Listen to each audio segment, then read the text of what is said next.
starting off with the All Daggers Drawn crew, but before we get to that, I kind of want to pull us all back in so that way we all remember where we're at. So starting with the Pierced Heart crew, I actually want to do our little recap there with starting with probably Duoth.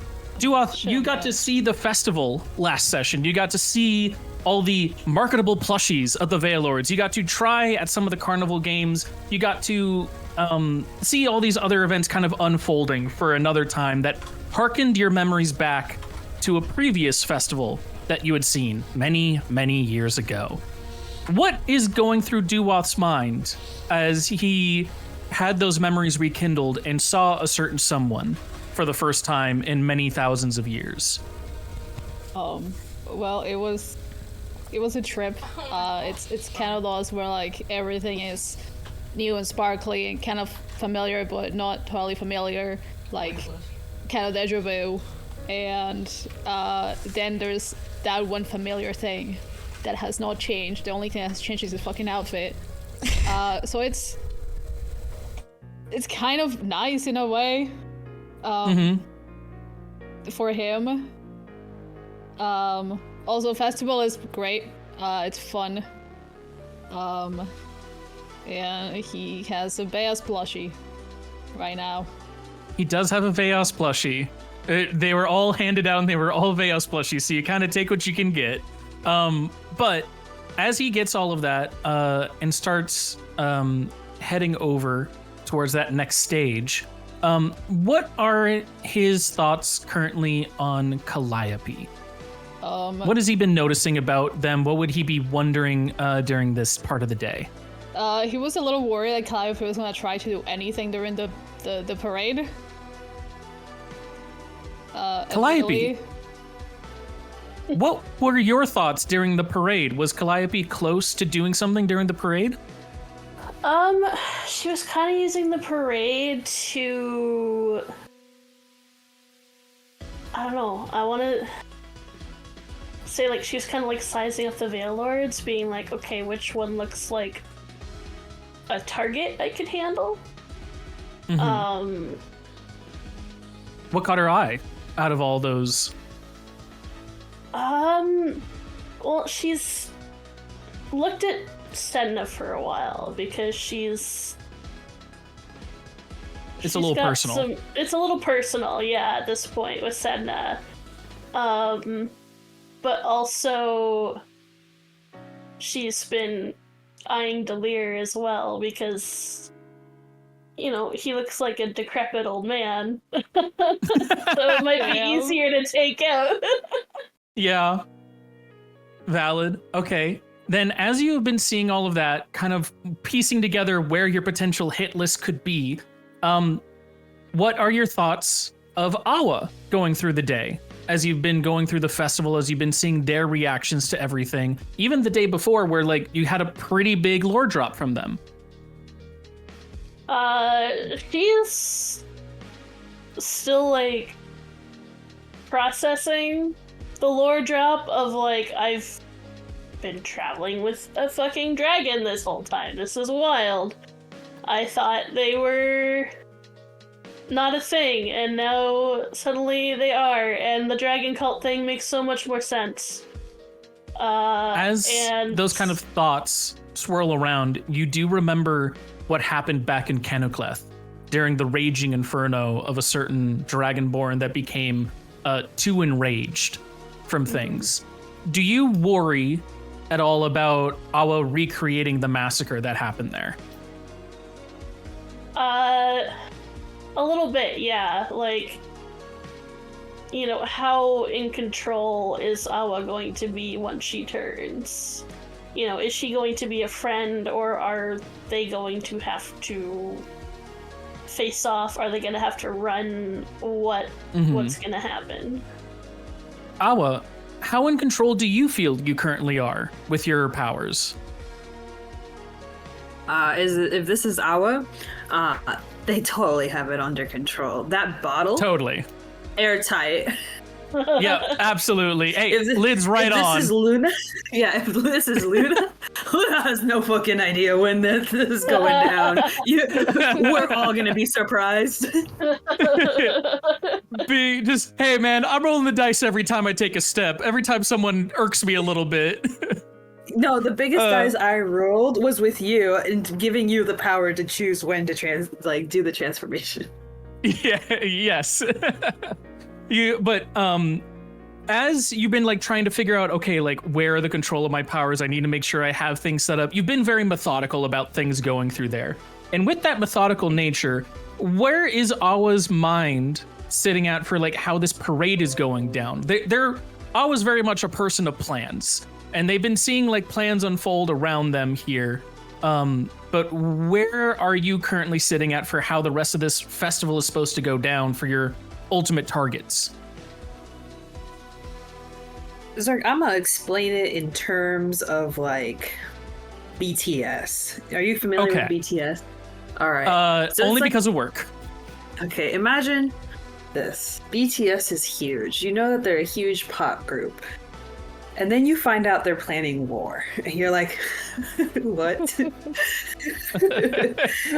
then you end up going to a concert. You're like, these guys are such good performers. And you're like, but wait, they're performing. They're planning war. Fuck.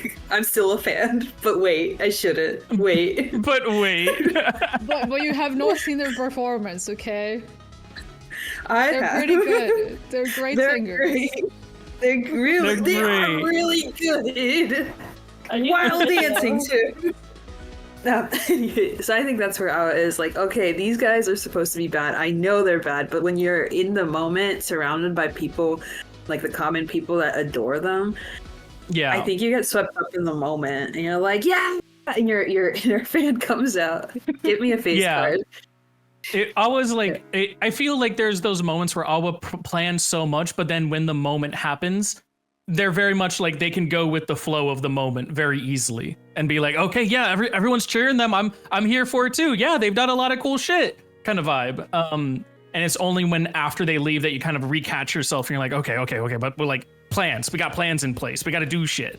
And as you kind of catch yourself after seeing all of this in the parade, the festival, you three come together, realizing the time it is and that you have a stage that you need to go and check out.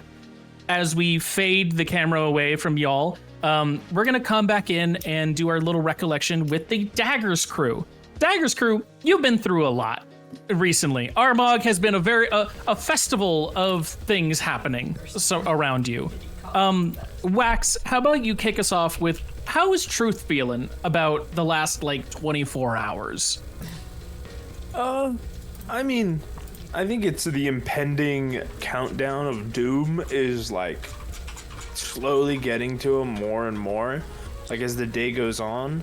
But it just kind of feels like we're taking in the town, awaiting like an audience, but also like getting pretty nervous because of like the surprise that I have for Awa and everything. Just hoping that goes well. So I've kind of just like mounted a bunch of stress on me, and now I have to get like beat up in this wrestling match. So kind of just Truth, I think, is like physically on autopilot, but like mentally going crazy. Part of that mentally going crazy and just being like, just let my body go through the actions. What is Truth's current mindset of knowing that this is probably the first time in a long, long while he has to face off against Dare? Even if it is a pretend wrestling match, how does he feel going head to head against his own brother? I would say, just given the circumstances, it almost, I think he's kind of internalizing it as like, we're still not really going head to head, because I feel like even with this, it's more of a performance. Like, it's kind of a dance, you know? So it's kind of just like I'm assuming he's gonna roll with the punches and I'm gonna get hit by them. Like I think it's more like this kind of just like back and forth. I don't think it's an actual like aggressive against Dare, but I think it's also just with the nature of our relationship. I don't think I'd ever really think about that even being a possibility or ever happening. So I think this is like, oh, it can't be that. It's just us like performing together. Absolutely.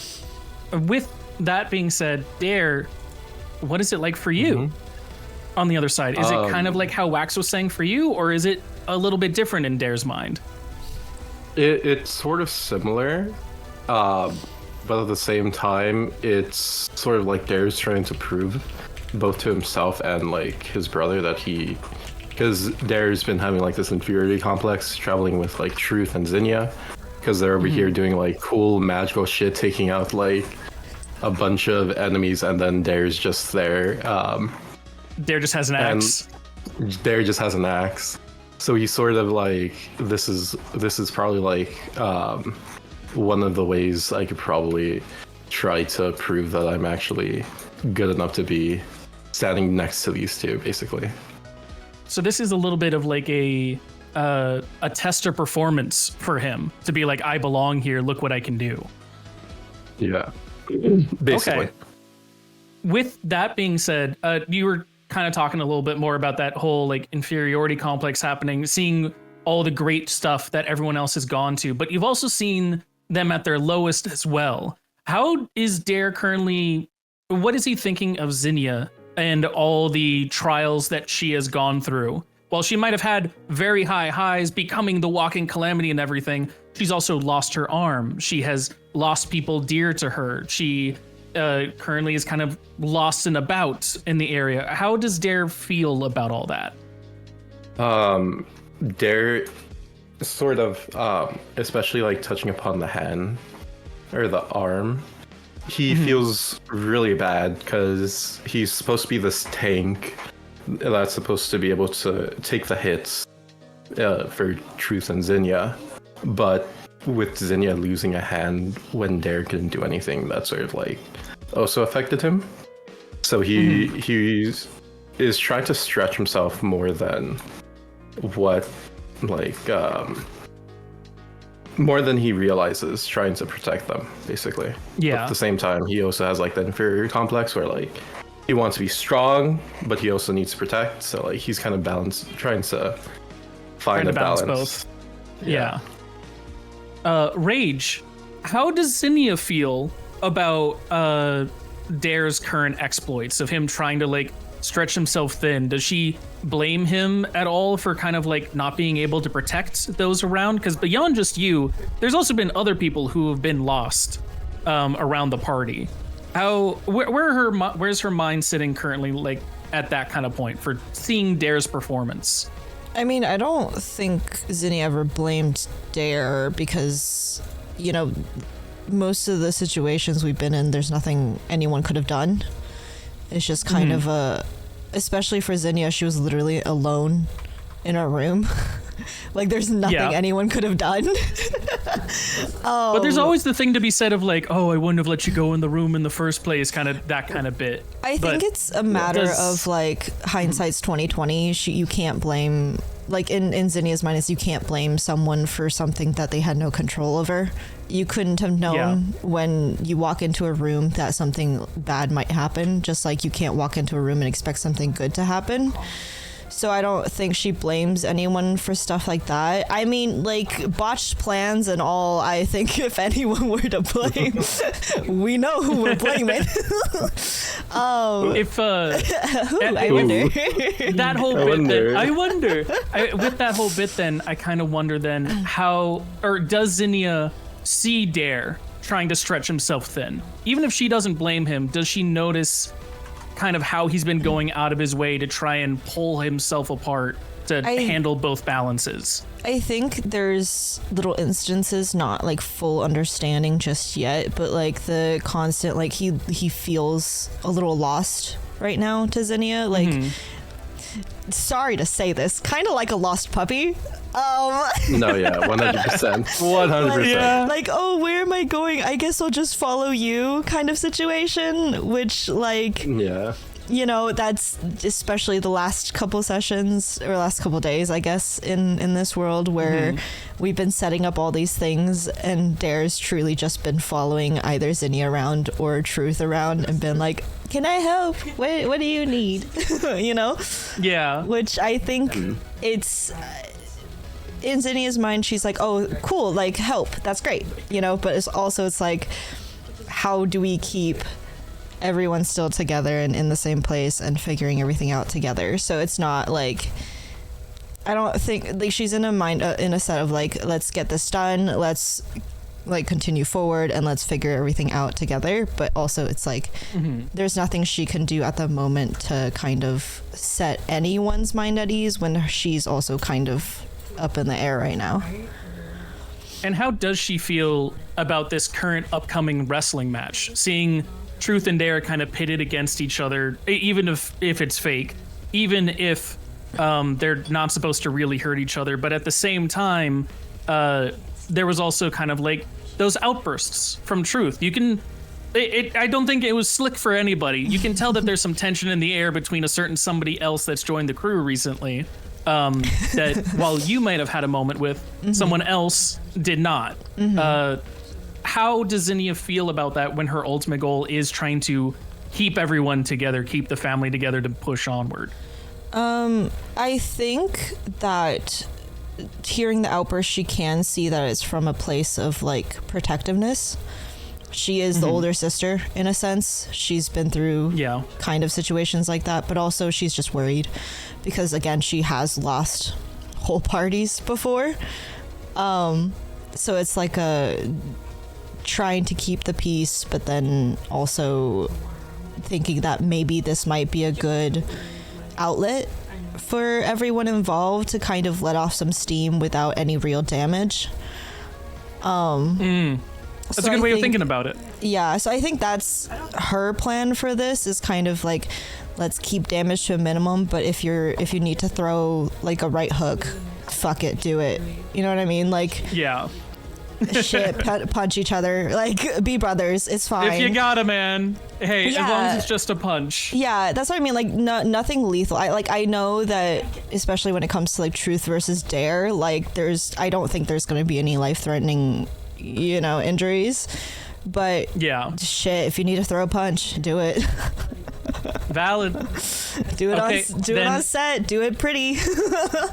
With that being said, we will delve back in then. As Zinnia is hoping that, hey, let off some steam where you can, but keep it civil, keep it at least non-lethal. The camera fades on in to the stage of performance. Fireworks are blasting off.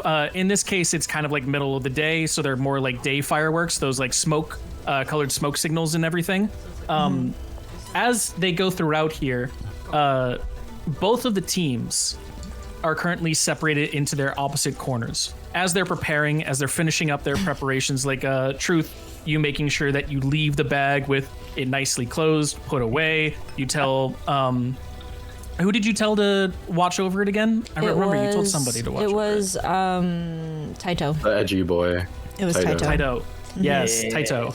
Taito looks over it, and just as you tell him that, a crew of people rush on over to you. One of them is holding a large scrying orb over his shoulder. He's got a backwards cap. He's got there's another one with a long staff, and at the end of it is another listening orb that he's like putting out in your face. And then there's someone that comes in with a little wand that has a little illusory magic on it to amplify your voice. And as he comes through, you hear him go, hey, Truth, Russell, we want to hear before the match. This is your big time. Tell us, how are you feeling about the match to come up? What do you think of the other crew? What do you think you're gonna be facing on out there?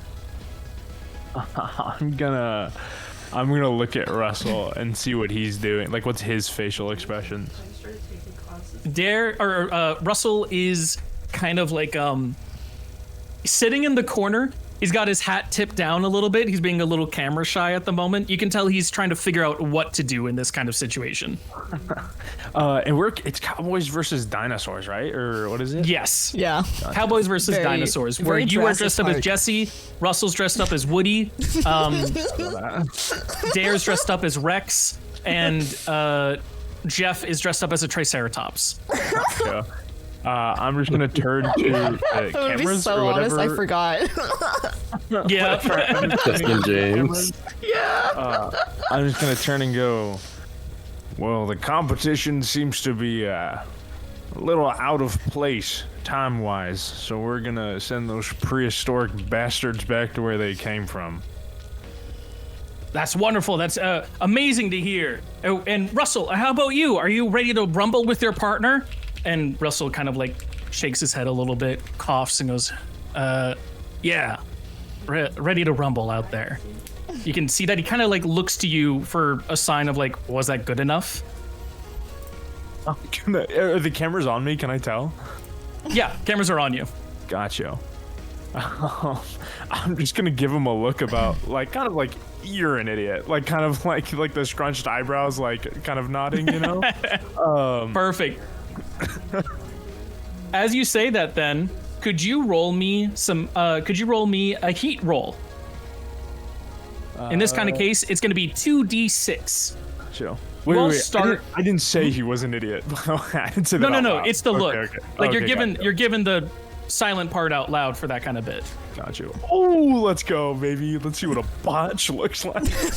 Yeah, a botch in this case. You so you look towards him and kind of give like a very exaggerated like eyebrow raise kind of bit of like, you look like an idiot. And he looks towards the camera, kind of shrugs and goes, what, was I supposed to like come up with a quip or something? And the crowd, you can see that the cameraman kind of like chuckles a little bit and goes, and the rest of everyone goes, oh, Russell, you always tell it how it is. The baby face is here. And like the camera crew kind of like pulls back a little bit. There is no heat added between you two as tag partners, but Russell has gained some work with the crowd on his momentum. So Russell has gained a momentum instead of you. That's Gotcha. how we'll play this botch. Oh, as for the rest of the audience, we should probably point this out. We are not playing D&D for this actual match here. We are playing a new system called Worldwide Wrestling. It's a really cool indie RPG setup. It's like $15 on RPG drive-through. Please feel free to go check it out. It's a really cool system. There's a lot of in-depth explanation, but also at the end of the day, it's mainly narrative-based. We're gonna just be narrating with each other most of these like matches. You'll see some of the rules as they come up, but if there's something that we skip over, hey, we're just here to tell a fun story with each other. That being said, while you have had that heat roll, the camera crews fade off of you two, and Dare, as you were prepping with Jeff over in the corner, that same crew rushes on over. They got the scrying orb. There's the long staff with another listening orb on it, and the one man with an illusory wand that points it over it, and he goes, Dare, Jeff Copperbloom, this is your first match together. How are you feeling about everything? And before you have a moment to step up, Jeff Copperbloom goes, why, this has been the moment I have been dreaming of. Today, justice will prevail against those dirty cowboys. We, the dinosaurs, nature itself, will prove that we stand on top. Yes, it'll be wonderful. Absolutely spectacular. Dare, how do you feel? Are you all prepared to showcase the raw power of nature? With that, I'm just gonna let out like a roar to like try to intimidate people, basically. Hell yeah. Okay.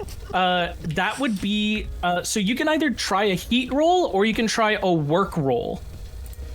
A heat or a work? Or wait, no, real. It would be a real roll Real? for this. Yeah. Would I be able to use body since I'm trying to intimidate? Right? It's showing your athleticism and physique. Yeah, I'll give you a body roll. Okay, cool. So then that's gonna be a 2d6 plus my body, right? 3. Yeah, plus your body. 10. That's a 10. That brings us right on to big hit. As that roar bellows out towards the rest of the camera crew, you can see them actually like take a step back in fear as they go, oh, whoa, that was a little real. Jeff going, today we will see the might of nature against the dirty, yes, the dirty likes of civilization. Those people who thought that they could trample over us, today they will mess. And he's gonna take his arm and wrap it around Dare, but like he's too small, so he kind of wraps it around your waist instead and pulls you close. He goes, the might of nature. And the camera crew goes, That was wonderful. Wonderful work between you two. Thank you. You're going to both gain a heat from that. So you have some more tension with each other. Ooh. Oh no.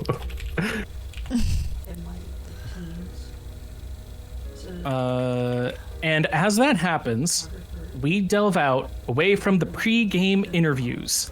And this time, we now go towards the actual stage. Let's get in here.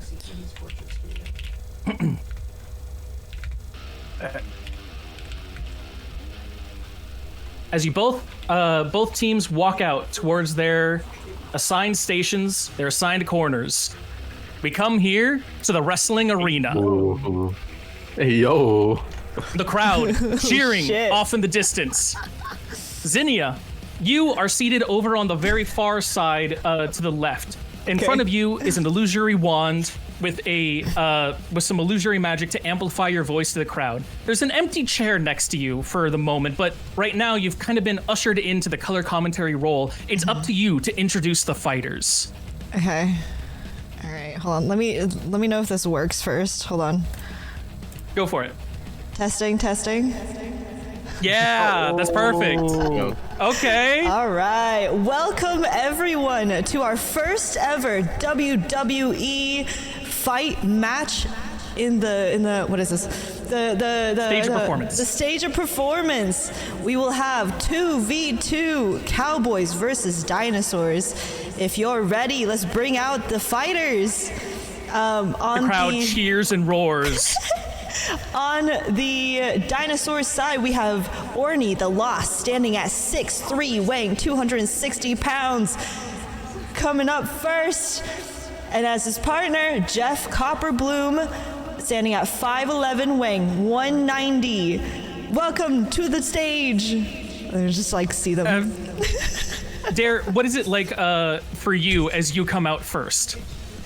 Dare's just looking around, trying to like get a feel for the crowd, trying to calm his nerves by like doing like his little breathing exercise, basically.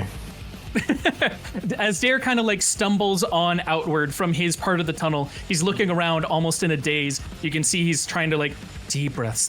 1, 2, 3, exhale, 1, 2, 3. And then right coming booming past him is Jeff Copperbloom, going to the crowd, arms reaching out towards him, going, "Yes, everybody, hello, we are here, finally. Yes, it is so good to see you all. Absolutely splendiferous.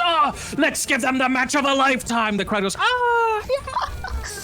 yeah. And then Zinnia, if you want to introduce the next part of the fighters.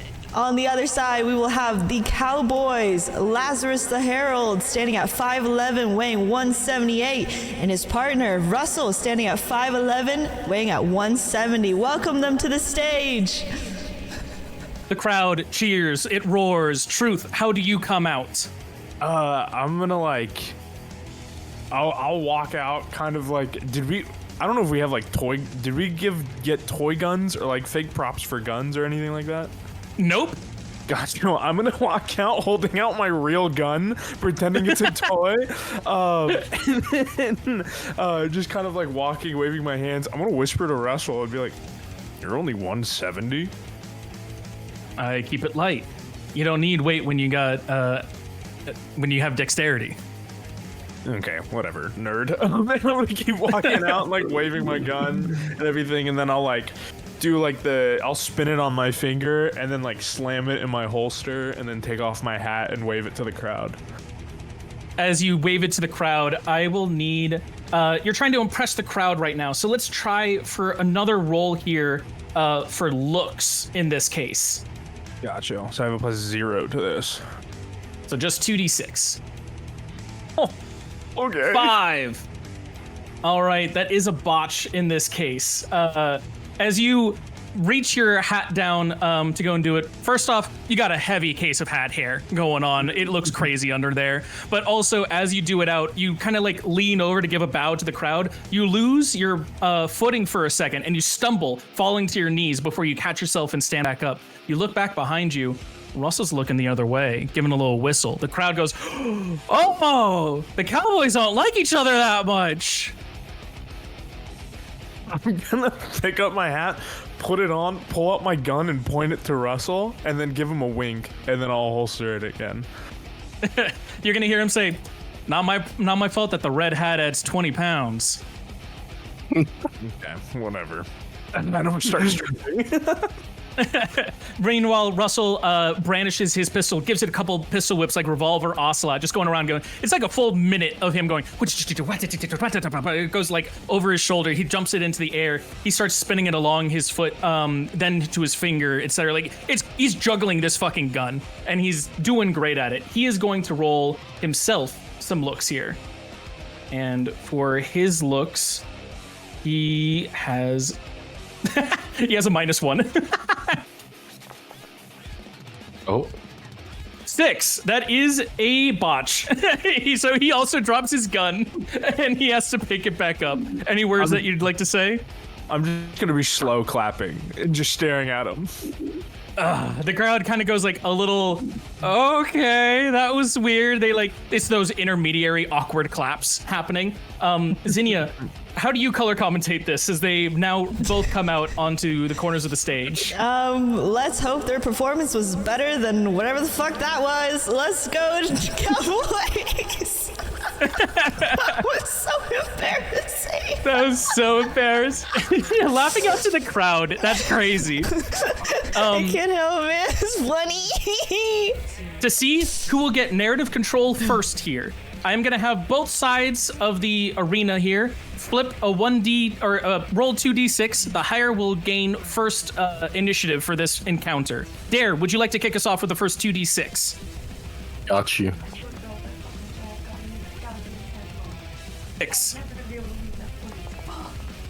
Oh, God. Well, Finally a The good first kind of roll. being You don't- invigorated by saying, let's hope that performance is better than their intros. Truth kind of picks himself up. He's like, all right, let's get into this. And the match begins. As that happens, Truth, the way that this is going to work, you are going to describe your very first move. This is the setup move as you race into the ring. Then the opponent side will have their response. You'll narrate a reaction.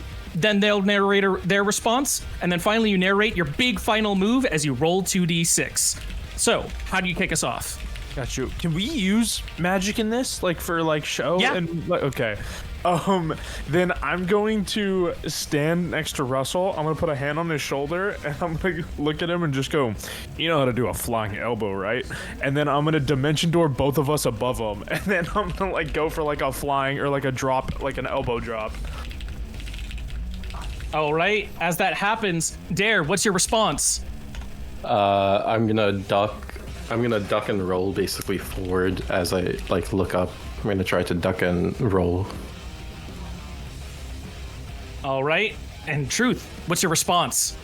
So as I see he rolls, I'm just gonna kind of feint like a fall. Like I'm gonna like hit the ground and then like hold my back on the ground. You hold your back on the ground, and Dare, it's up to you. How do you respond to this?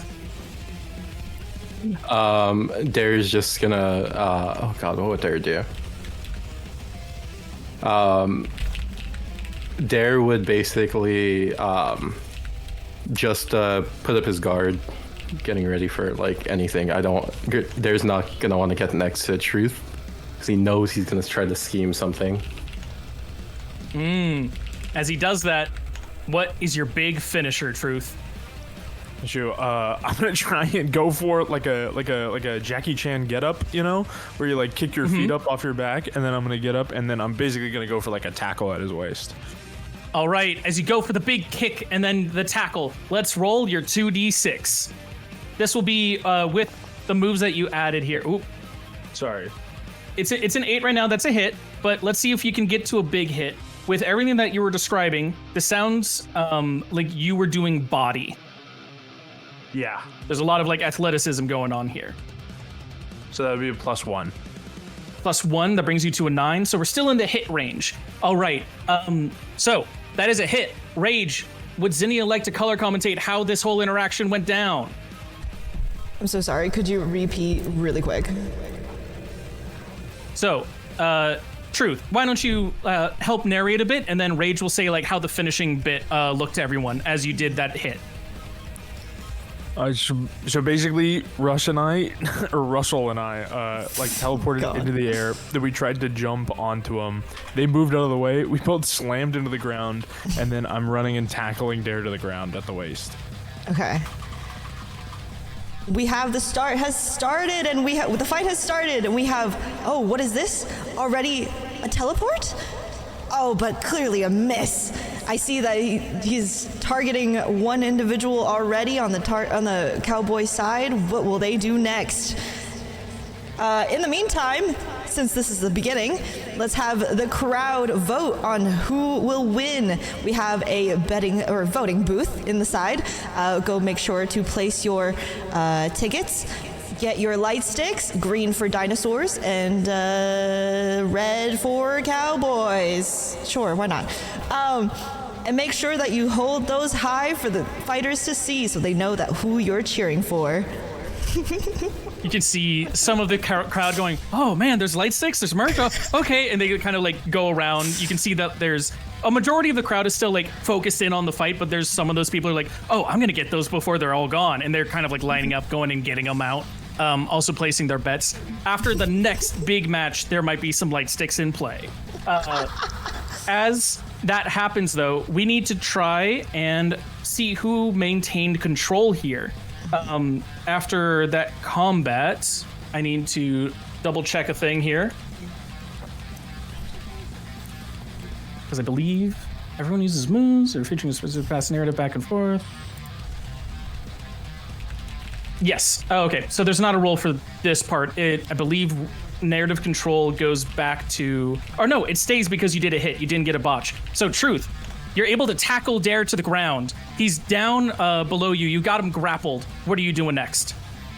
Macho. I'm going to, I'm gonna like, after I get him to the ground, I'm gonna stand over him and then like kind of like start punching him like in the face or the chest, you know, like not major hard, but I'm gonna try and sell him. Yeah, as you're selling that, Dare, he's trying to hit you. He's trying to make it look real, but like they're not fully going through on you. What's your response?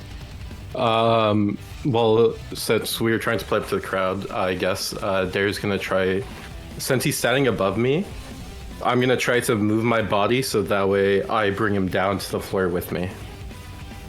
Nice. And Truth. I'm just gonna keep rolling. You continue rolling. As you do that final big hit, let's go ahead and roll your 2d6.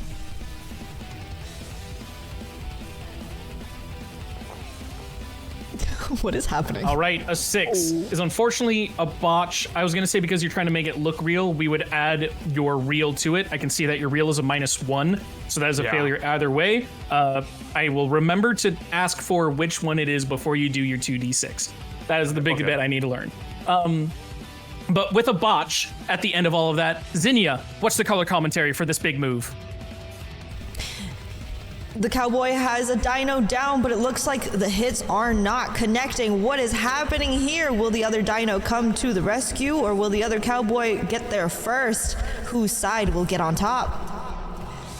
As that happens, you can see that Jeff Copperbloom has kind of been in, not a daze, but he hasn't really even been paying attention to the fight. He's been showboating to the crowd. He's been going, yes, everybody, hello, welcome. Yes, this fight will be wonderful. As the teleport had happened, it fully missed him. As you and Dare kind of like tangled on each other, Truth, he was just off in the corner going, yes, hello. It's only as you're rolling around that you look back over and you can see that Russell has decided to take the impetus upon himself to show Jeff a good time. Russell dashes on over to the other one, and this next roll will be between those two. But before that happens, a quick commercial break from our sponsors as the others walk in here. The Pierced Heart crew, you have all come into the middle of this match as you see none other than Zinnia at a commentary booth.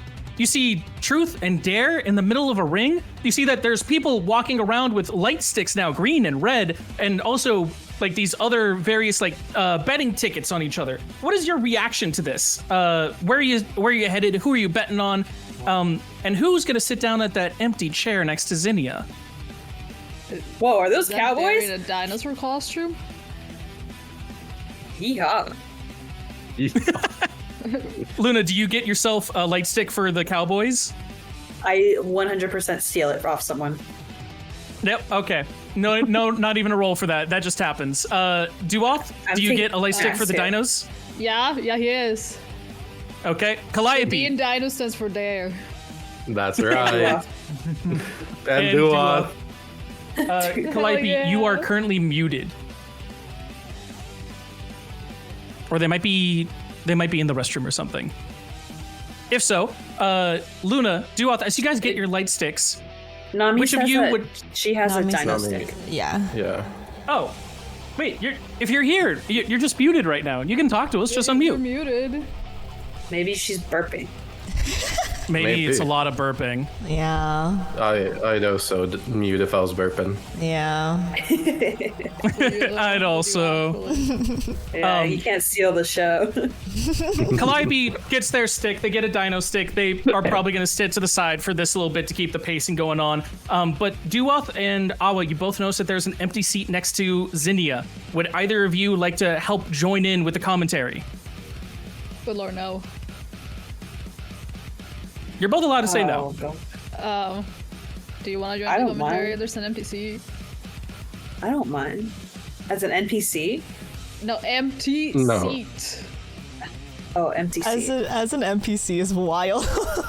It's very crazy. Do you want to lose control of your character? Yeah, okay. Alright, Yeah, okay, let me make a random character right now. This is Sylvia Okay. String. Like, I don't know. Awa, do you want to sit down at the empty seat next to Zinnia, or do you want to let them do their own thing? Oh gosh. Duval's gonna I lean think- in, but I like, there's a. I'm pretty sure the seat right next to Cena has a great view. If you wanna have a better look at your Cowboys. You could also just But- come and sit and not commentary if you don't want to. It's fine.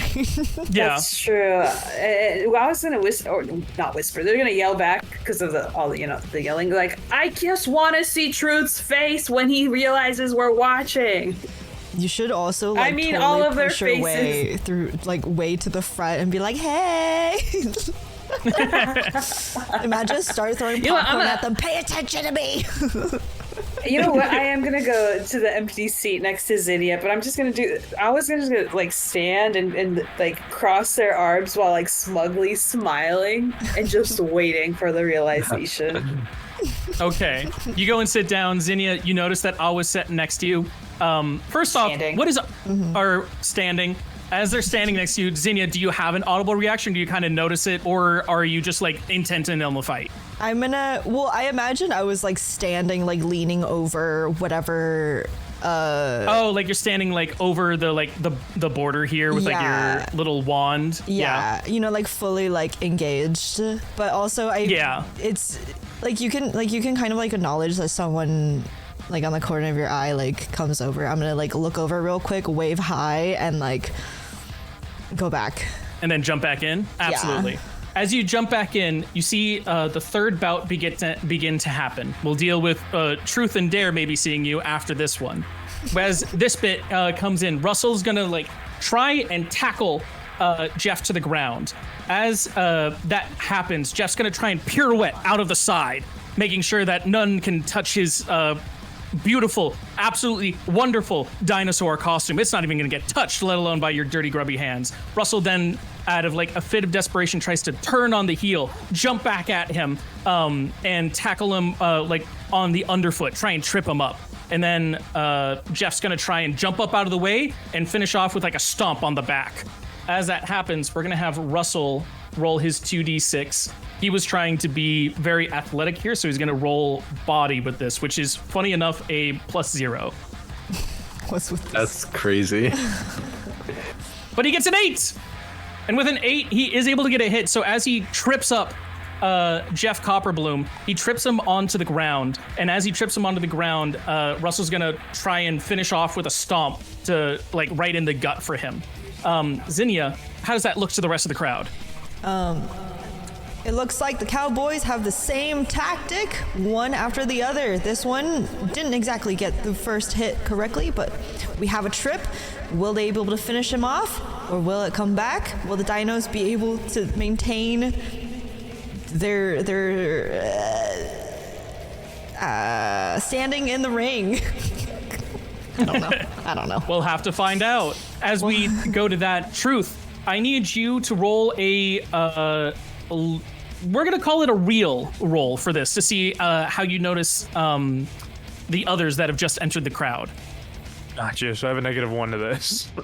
Yes. 6 or 7. But an 8. So you see them enter the crowd. You see them staring at you, specifically Awa smugly smiling over your way. But this is right after you've rolled out of Dare's way, and there's no punch coming your way. You have a moment to kind of react safely, and maybe even show off. How do you want to work this into the beginning of your first move? Knowing what the end of this is gonna look like, I'm going to like catch eyes with Awa and just mouth I don't know, sorry, and shrug, and just kind of like prep myself to get like beat up. Okay, but how do you begin your first move against Dare or going over to Jeff Copperbloom? Gotcha. I thought since he botched it. botched it, yeah. Oh, you're right. He did botch it. You're right. Sorry. Dare, after he mouthed sorry, initiative is now yours. He's rolled out of the way and wasn't able to catch himself fully. It's your turn for the initiative. What do you do for the beginning of your first move? I'm gonna try to lunge and mount him. As you lunge and mount him, Truth, what's your response? I'm gonna try and like, as he kind of goes for it, I'm gonna like jump, put my hands on his shoulders, and try and like leapfrog him over, so then I'm on the other side, and then I'm gonna like say into his head, I'm gonna be like, I have a plan. Start throwing haymakers. What's your response then? My response? Yep. I'm gonna hear that. I'm just gonna be like, okay, cool, and I'm just gonna start launching haymakers towards Wax. And Wax, your response as he launches the haymaker towards you? Got you. I'm gonna duck, and as he's like mid-extend, I'm gonna try and cast Hold Person. On Truth. Dare? Or on Dare. Dare. So it's like mid, so he's almost like his arm is extended and he's making a plank. Okay. Sure. And as he casts Hold Person on Dare with his arm held out like a plank, Dare, what is your response? So he dodged under me. At that point, I'm gonna try to do like throw a hammer fist at him, basically. All right, and as you roll that big, as you throw that big hammer fist, here comes your 2d6 roll. Because of how this was all looking out, there's a bit going on. So I want you to roll real for this. Fuck. You decided to go with the plan. I did, I know.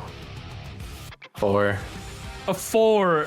Now, I'm going to reiterate this bit. Rage as the color commentary. Once per match per person, you are allowed to bump up their success level. You could bump this botch to a hit. Do you want to do it now, or do you want to keep it in your back pocket?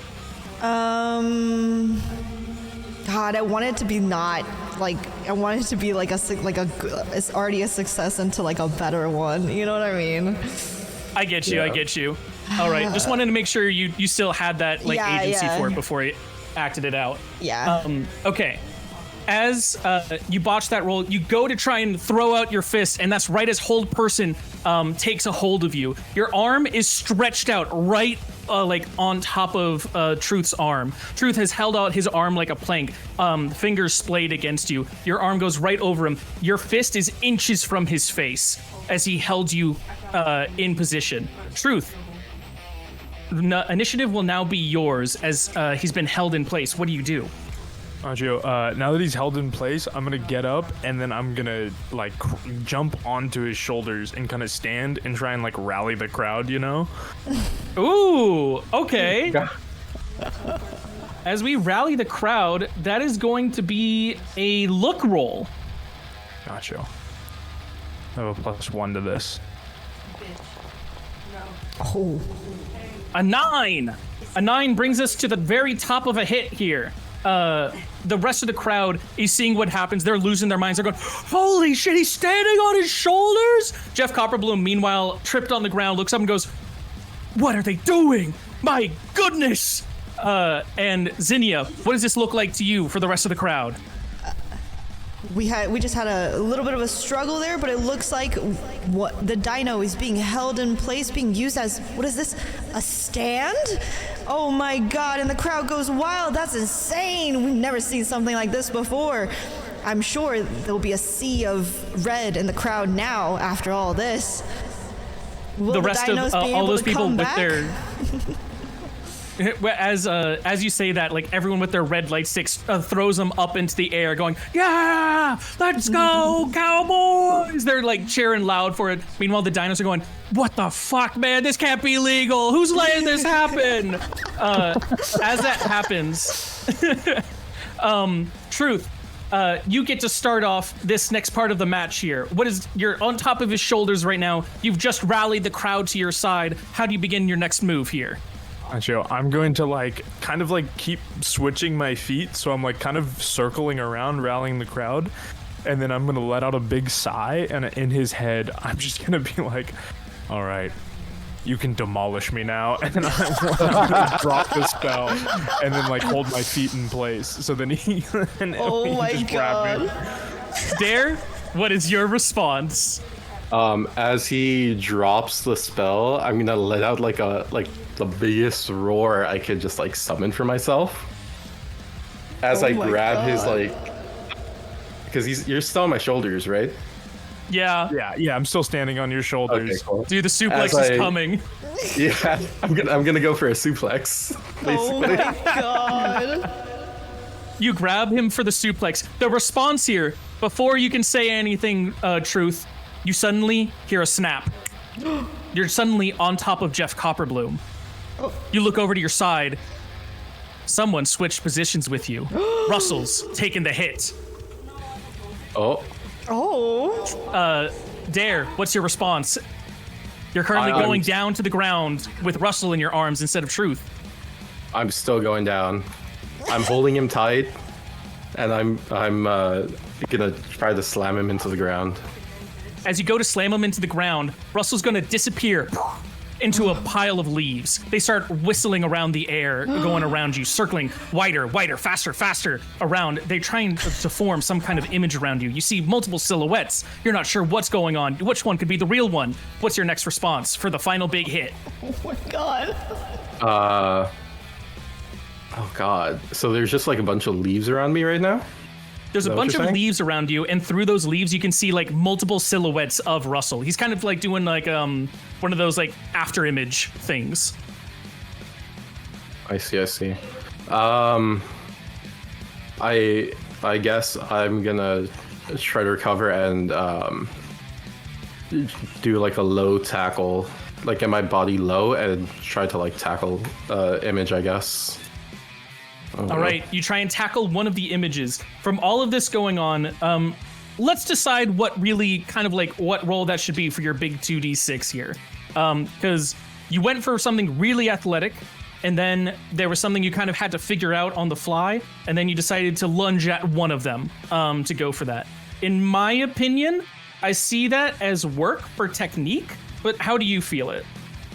I feel because I'm still trying to move my body so that way I get to him, Mm-hmm. There's no really technique, it's just a tackle. It's just you're just going, hey, I'm not choosing one, I'm just going this direction, I'm just gonna tackle. Okay. Yeah, basically. Would you like body for that then? Yes. Let's do it. Body for the roll. 2d6 plus 3. Oh my fucking god. A 6 is unfortunately a botch. I will reiterate again, once per match per player. Rage, do you hold on? Use it. You hold on? All right, it's up to your color commentary. What does this look like, Rage? Wait, does that mean he tackles him, or does that mean he's still he just? Like, does It that means mean it will hits him? become a hit, so he will tackle him at the end. So Okay. you can now describe what this whole interaction looked like and end it off with what that hit looks like. Holy shit, that's a lot. Okay. This is your put over. You gotta hype up the crowd with this. Fuck, so much just happened. The Cowboys' tactics have changed. We have one almost being thrown. Wait, positions changed? What is this? Now it's leaves? What is happening? Does anyone know? Oh, it looks like the dinos surround it. There's no way he comes out of this alive. What's he gonna do? He's gonna tackle? Is he gonna get it? Oh, and it looks like he does! He got him to the ground! Maybe this will be the comeback for the dinos! Let's get those wands back up! Let's see it! The underdogs The are green here. ones. The green ones line up in the cheer going, yes, he got him, let's go. As like through this whirlwind of leaves, a dynamic figure rushes through with a bold charge, pulling Russell to the ground. You've got him in the tackle now. Your botch has been turned into a hit. You maintain control here, Dare. What is going to be the beginning of your next move? So I have him on the ground and tackle. Yep.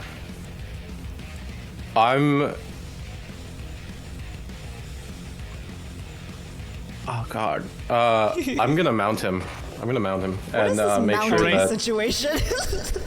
It's like Brazilian Jiu-Jitsu, basically. So like, Oh, okay. yeah. I understand. So like, It's like putting him into a I'm- lock. Yeah, okay. It's I not putting him understand. into a lock. It's more of my body going on his hips, so Yeah. that way he's not able to move around as much. Okay. Is that I not a lock? understand.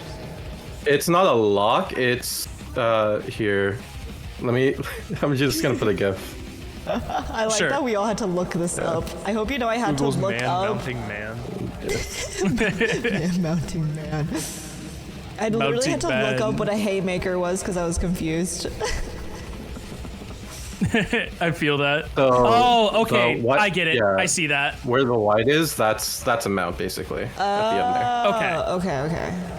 I see. So White goes into the Dare goes into the mount on top. As you go into the mount, That's not a mount. That's a thrust. whoa. Insane. Russell's gonna kind of like put up his arms to try and brace for the impact, and behind you, Jeff is gonna try and charge at your back to try and take you down. He's gonna be going, no, not Jeff. Jeff is on your side. Jeff's gonna be running over to try and provide support, going, "Oh, don't worry, I am on the way. Let's double team him." It comes over to the Cowboys' response, for Truth. Are you trying to get into this thick of it? A little bit. I'm gonna run over as well, and then I'll like kind of dash to get there quick, and then I'm gonna cause Dare's like on top of him, right? Yeah. Yeah. Got you. I'm gonna say in your head there, I'm gonna like you should like roll onto your back, and then I'm gonna jump with like an elbow, and then hoping that accidentally Russell is in the way. Oh my god. Dare, it comes to you for your reaction. What would you like to do? Okay, so I'm not doing that. The last time I did what True told me ended in me being as like a fucking step stool. True. Facts. So what Dare's gonna do is he's gonna basically with one leg he's gonna swing it over Russell, trying to pull an arm and pull him into an arm bar. As he pulls him into the arm bar, Jeff is also gonna try and rush over and go. He's kind of like just on the outside right now, like one of those people like watching a fight, like right around. He's going, "What do you want me to do? Where should I jump in?" Do you tell him anything, or do you just like are you just in like work mode? I'm in work mode right now. I'm just trying to focus keeping the arm close to me and trying to like get Russell to tap out almost. Yeah. On Russell's end, for his part of the response, he's kind of like pounding the floor with his fist. He's trying to like figure out a way that he can wriggle free. He's doing his best to wriggle free from your lock. But Truth, what are you doing as you rush up and you see that Dare is not doing what you told him to do? Do I notice that he has a successful armbar? You can tell that he's definitely doing the armbar. We don't know if it's successful yet. Gotcha. Okay, then I'm still gonna run up and jump with an elbow. I'm gonna try and put my body over his stomach, so then when I land, hopefully I put enough tension to where it accidentally breaks the arm. Oh my god. What Dude, the you were trying to fuck? hurt Russell so bad. The friendly fire is crazy. Why? Nobody knows. It's all internal, guys. I'm jumping my on the dog pile God. to help. Yeah. And finally, Dare, as you can feel that Truth is in the air coming at you. That brotherly bond, like you know exactly where he is in space as you have this successful armbar, but you're still in that work mode right now. How do you finish off this final move? I'm just gonna try to hyperextend his arm at this point. What the fuck? Oh my You God. guys. Hey, Zinnia was saying if you gotta vent a little bit, I didn't say as long as I'm it's in not work. lethal. I'm not breaking anything. I'm hyperextending Oh shit. my God. Now, I feel like this is technique, doing a full armbar and hyperextending. It's 100% technique, yeah. Okay, so let's do a work roll for this. Okay, it's -1. Okay. A 7. A 6! No, 6. Unfortunate that -1 puts you right into botch Yeah. territory. As that happens, this is a botch. I will not describe how it works because this is supposed to be Zinnia's bit. Zinnia, it ends in a botch. Describe this interaction and how does it look like for the crowd as it ends? Wait, so Truth is still jumping behind him? Yes, Dare went and put Russell into an armbar. Jeff ran over and is kind of like just looking around the sides to figure out where he can get in. Truth jumps at him, trying to like give him an elbow, and then Dare tries to hyperextend Russell's arm in the armbar. That's the current bit of where we're at. Okay. How does that all culminate Goddamn. into a botch for Dare? Oh God. It looks like the dinos have one of the cowboys down and on the ground. Nothing can be done, but it looks like he loosened? I think the cowboy will be able to get out, but there's another cowboy right behind. Will the other dino be able to block the attack? Help his brother? He's just standing there. What's happening? For Truth's bit, where does he end up? Oh, is that me picking? Yeah. No, this is for Zinnia. That was part of the Oh. whole roll thing. Wait, but Truth hasn't rolled. He's just jumping. No. Is he hit? So this is the big bit is he went for a jump and it's up to Dare to determine if Dare was successful or not. Oh. So all you know is that Dare failed.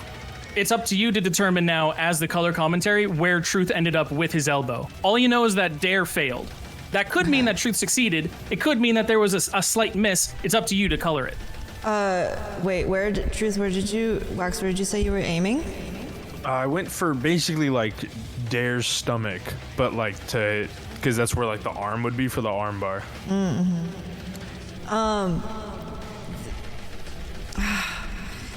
It looks like the cowboy missed, but hit. Oh wait, no. The cowboy hit the dino, causing the dino to lose the grip on his brother. The dino might be down. Will the other one be able to come and save him? I don't know. As that happens, the arm or the elbow comes down on Dare. As that happens, with the arm just loosened enough from Zinnia's color commentary, Russell twists around and spins, kicking Dare in the face as he finishes off that twist. A foot to the face, an elbow to the back, right on the stomach. That's how we're going to begin this first part of the initiative for this. Dare, what's your response? Dare's gonna basically do a back roll to get back on his feet. As the back roll happens, Jeff goes, "Oh, all right, it's open. I'll jump on in." And he tries to throw one big punch over towards Russell's face. Or no, in Truth's face in this case, because now for the response, Truth, what does it look like for our response here? And so he's basically coming to punch me in the face. He's throwing a punch towards your face, and Dare is back rolling to try and get back onto his feet. Gotcha. As Dare like back rolls, I'll kind of just roll off and kind of look dazed and just take whatever punches Jeff lands. All right, Dare, what's your response? As soon as he gets back on his feet, he's gonna he's gonna try to dash to sort of he's gonna dash towards Russell at this point. He dashes towards Russell. What's he thinking in his mind? Is he like trying to get something going? He's just trying to just throw a punch, really. All right. Trying As to that knock happens, the wind out of him. You kind of like cross paths with Jeff, like you going over to the left, Jeff coming towards the camera, like in almost a perfect synchronization because you perfectly synchronized it. Jeff did not even notice that you were there. He rushes past, arm held up high, going, and throws the punch over into Wax's face. As that happens, Russell is looking over at you right now, Dare, and he's got his arms held up in like a fighting pose. He's getting ready to try and use your energy against you, use like a jujitsu move on you, and hopefully turn you around. Wax, what is your response as the punch comes your way? I'll just take it. I'll just keep taking punches. Yep. Absolutely. And that is where we will end this part for the big move. Wax, because we had initiative, it's either you or Russell rolling for what happened here. Who would you like to roll? I'll roll because I have body. Because I have a +1 up. All right. Go for it. This would be a body roll, right? This would be a body roll. There's just punches right now happening. There's like no technique. There's no reel or anything. God 7. Damn, 7. That is a success. As that happens, then with all of this kind of culminating, all you know is that Wax is taking punches, and Russell will be trying to do some kind of jujitsu move onto Dare. Zinnia, what does this all culminate into? So they both. What it means is they both succeed in what they're trying to do, right? Because they had a success Yes. roll. Okay, cool. They're both succeeding in what they want to do. Okay, cool. The dinos are back up. We have punches being thrown and punches being taken. He's getting pummeled. The cowboy's getting pummeled. Will he be able to come back up? The other's being attacked too, but that dino's already been beaten. It looks like he's trying to attack, and he's being turned. He's back on the other side. He looks a little dazed. Maybe those punches did more than we thought. And then, And as that happens, also, in the meantime, can I also use what's the spell? Hold on, pause. What's the spell? My message. Can I use message Yeah. to Russell? Yeah, absolutely. I think do I have to click it because it's gonna like make me choose a target and I don't know how it's gonna work out. I can just take because Okay. it's a cantrip, right? Yeah. Yeah, then you're chill. Okay, cool. Use Can I message Russell in the middle of this and be like, don't forget you have to lose, like make it look good, but please, you're doing too good. I'm scared. Russell, with like kind of like an almost instinctive thought, goes, "Oh, yeah, I can do that." Thank you. Thank you. Sorry. You're doing really good though. As it comes to this final bit, there are 2 more interactions that are going to happen here. Truth, we got to keep the momentum for us, so you will start us off here. How do we begin this final part, or the final penultimate round here?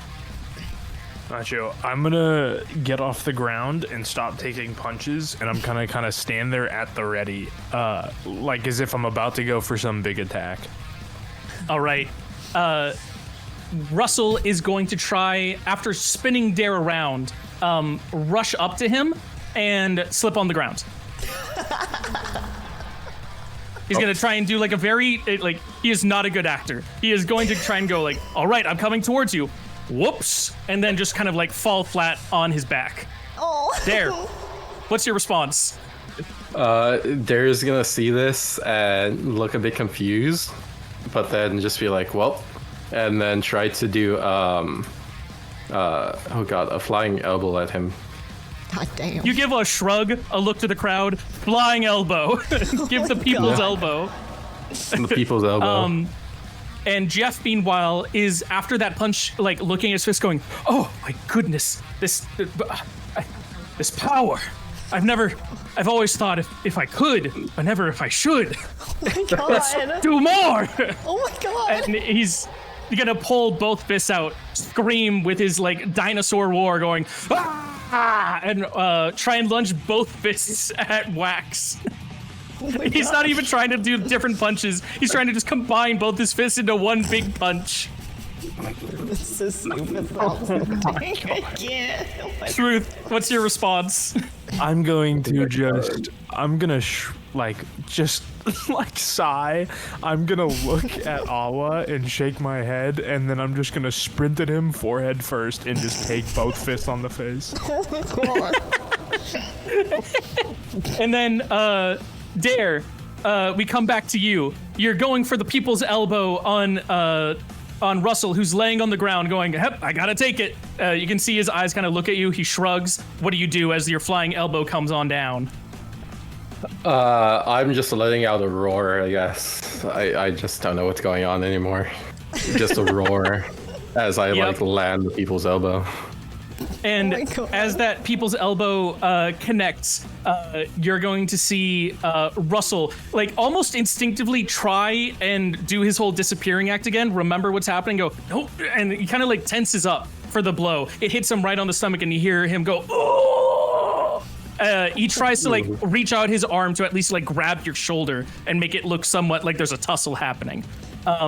Truth. The two punches just connected in your face. You feel like this searing instance of pain. What do you do next?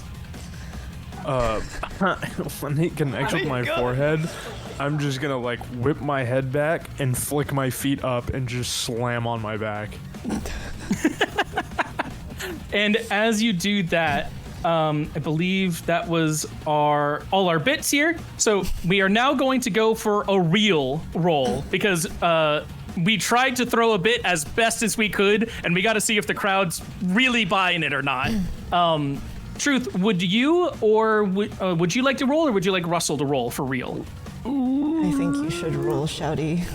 Yeah, but my real's a -1. I don't think Okay, his is gonna roll, be. Shouty. I got Do you. I know what buddy his pal. real is?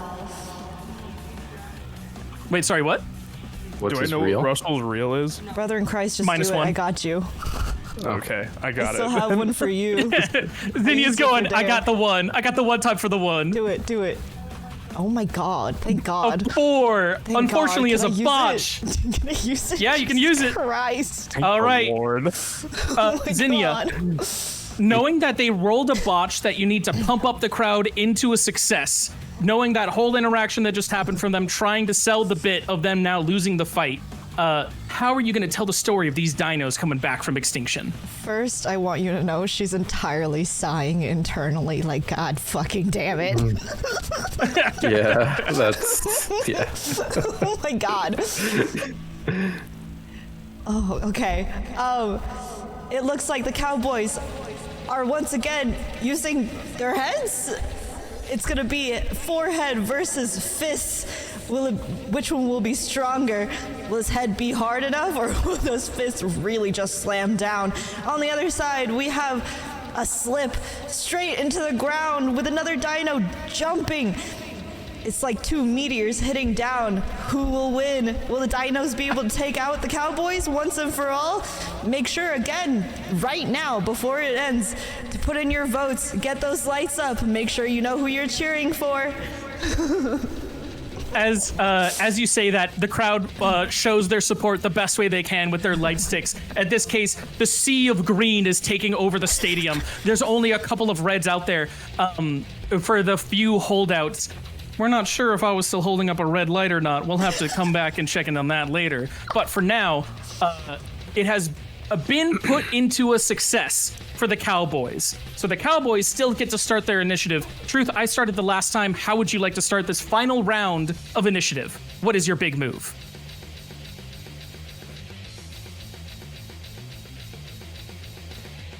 Truth?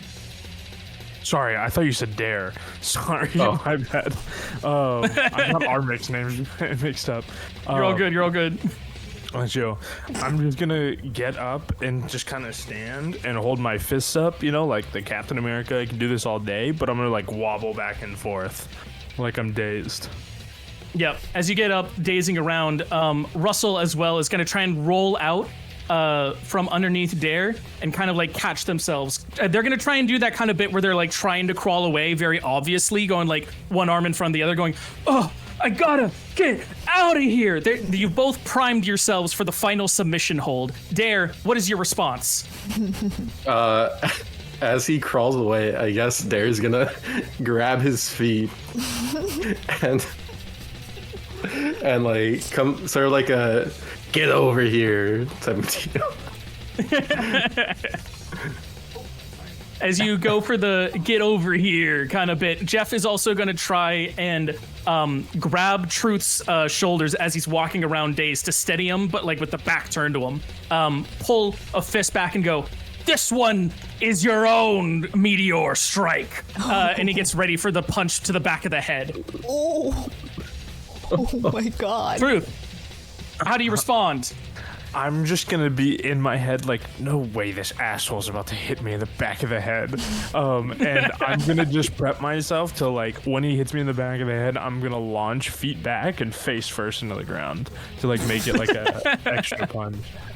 Like, you're trying to really sell the bit for this, of like, Yeah. okay, fine, Like, let's I'm eat some trying to dirt. Like when he hits me in the back of the head, I'm trying to fall down and like scorpion, like fully fling my legs back over my head.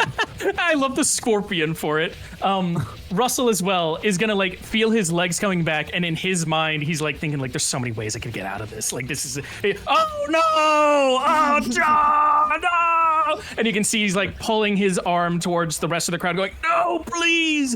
This is the bit where, if it was not very obvious already, I now have to explicitly state it. The intended winner for this is supposed to be the dinosaurs. But, Cowboys, you have one final chance here to swing it in your favor with a real roll.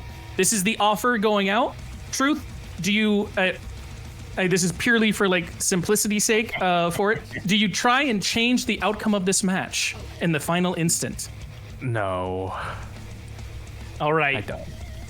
As that happens, no roll is needed for this final bit here. Zinnia, knowing that Dare is holding or is pulling back Russell, knowing that Jeff Copperbloom is giving the meteor strike to the back of Truth's head, go ahead and give us the final color commentary here to finish off the match while making sure that the dinos have fully come back from extinction. It looks like the Cowboys are down for the count. The Gunslingers have no chance of coming back. Nature wins again with the dinos taking over, finally winning this match. Woo! As the meteor strike lands to the back of Truth's head, he fully flattens out in a scorpion roll. For Russell, his legs taken around Dare, you spin him around into like the ropes. He jumps back into your waiting fist before he collapses down to the ground. You put your foot on top of his back. Jeff puts his foot on top of Truth, and you both lift your fist to the sky. Nature has won again. The crowd goes wild. A sea of green light sticks going, yes, let's go. Oh, dinos, dinos, dinos. And the rest of everybody that was on the Cowboy side kind of slowly filtering out going, what the hell, man? They had such technique. They had everything going for them. What the hell could have happened? And with that, the match itself is concluded. As you are all pulling out into your different tunnels, the exit interviews start happening. We are going to start with our winners, obviously. To Dare and Jeff, the scrying orbs come up. The illusory wands get shoved in your faces as you hear the questions. What were you thinking during the match? You were on the back ropes for a while, but you finally pulled it out in the end. What was going on for you? Jeff, meanwhile, holding up his hands, going, please, please. We always knew in the end, nature reigned supreme. And then he looks to Dare for his response. Dare's just gonna roar again, I guess. He's just gonna, yeah. That's all that's going through his mind. Yep. Just roar. We're gonna roll. Roar. Yeah, roar. You roar out to the rest of the crowd and the scrying orbs. The camera crew shifts back a little bit again. You hear the camera guy go, "Man, I'm never gonna get used to that." Meanwhile, then they rush on over to the losers. You guys are kind of like nursing your injuries a little bit, but the camera crew comes up all the same. Oh wait, we can fix this. You should be first. And then you should be coming up so that, there we go. Fix the eye line. The camera crew's coming and they go, that was a devastating loss. You looked to be so good at the beginning. You had such a commanding lead. Your momentum was all there. What went wrong? Russell kind of looks down and goes, sometimes you think you had them, but in the end, they had us from the start. He looks to Truth for his response. I guess brain versus brawn. Brawn always wins. The interviewer goes, that's an interesting statement. Are you saying that those wrestlers back over there, the dinos, they're all brawn, no brain? I'm gonna look at Russ and go, and then look back at the camera and be, I think everything out there showed for itself. As you say that, the interviewer is going to take the wand back to his own, back to himself, look in front of the camera and go, you heard it here, folks. Even in a stellar defeat, the Cowboys dropped the gauntlet in front of those dinos, just in front of their empty heads. Will they be able to have a rematch? Will they be able to show that eventually brains could beat bronze? Or will the dinos fight back and show that truly nature reigns supreme above all? That's all that we have here for today, everybody. But next time, you'll be able to see the next match. Thank you for tuning in to Worldwide Wrestling. Worldwide and Wrestling. As that happens, the cameras, or the scrying orbs, their magic fades from that like bright incandescent vermilion to a just kind of like dull nature in between. Camera crew goes, all right, that's a cut. We're not live anymore. Let's back it in, people. And you can see that the announcer immediately goes from his like very motivated persona into, all right, well, that was a good one, everybody. Thank you for all doing that. I appreciate it. Hope you have a good one. Hey, we'll see you on the next match. Everyone enjoy your payouts. I guess I'll see you around back. And you are able to go back to your locker rooms. Let's start off this locker room bit here with Truth, or with Dare. You're there with Jeff Copperbloom right now. You're both back in your lockers as you are kind of like preparing yourselves or getting out of your sweaty dino outfits. You guys were just wrestling in like what is essentially a Halloween costume, where like 2 sizes too big for you kind of deal. How is Dare really feeling?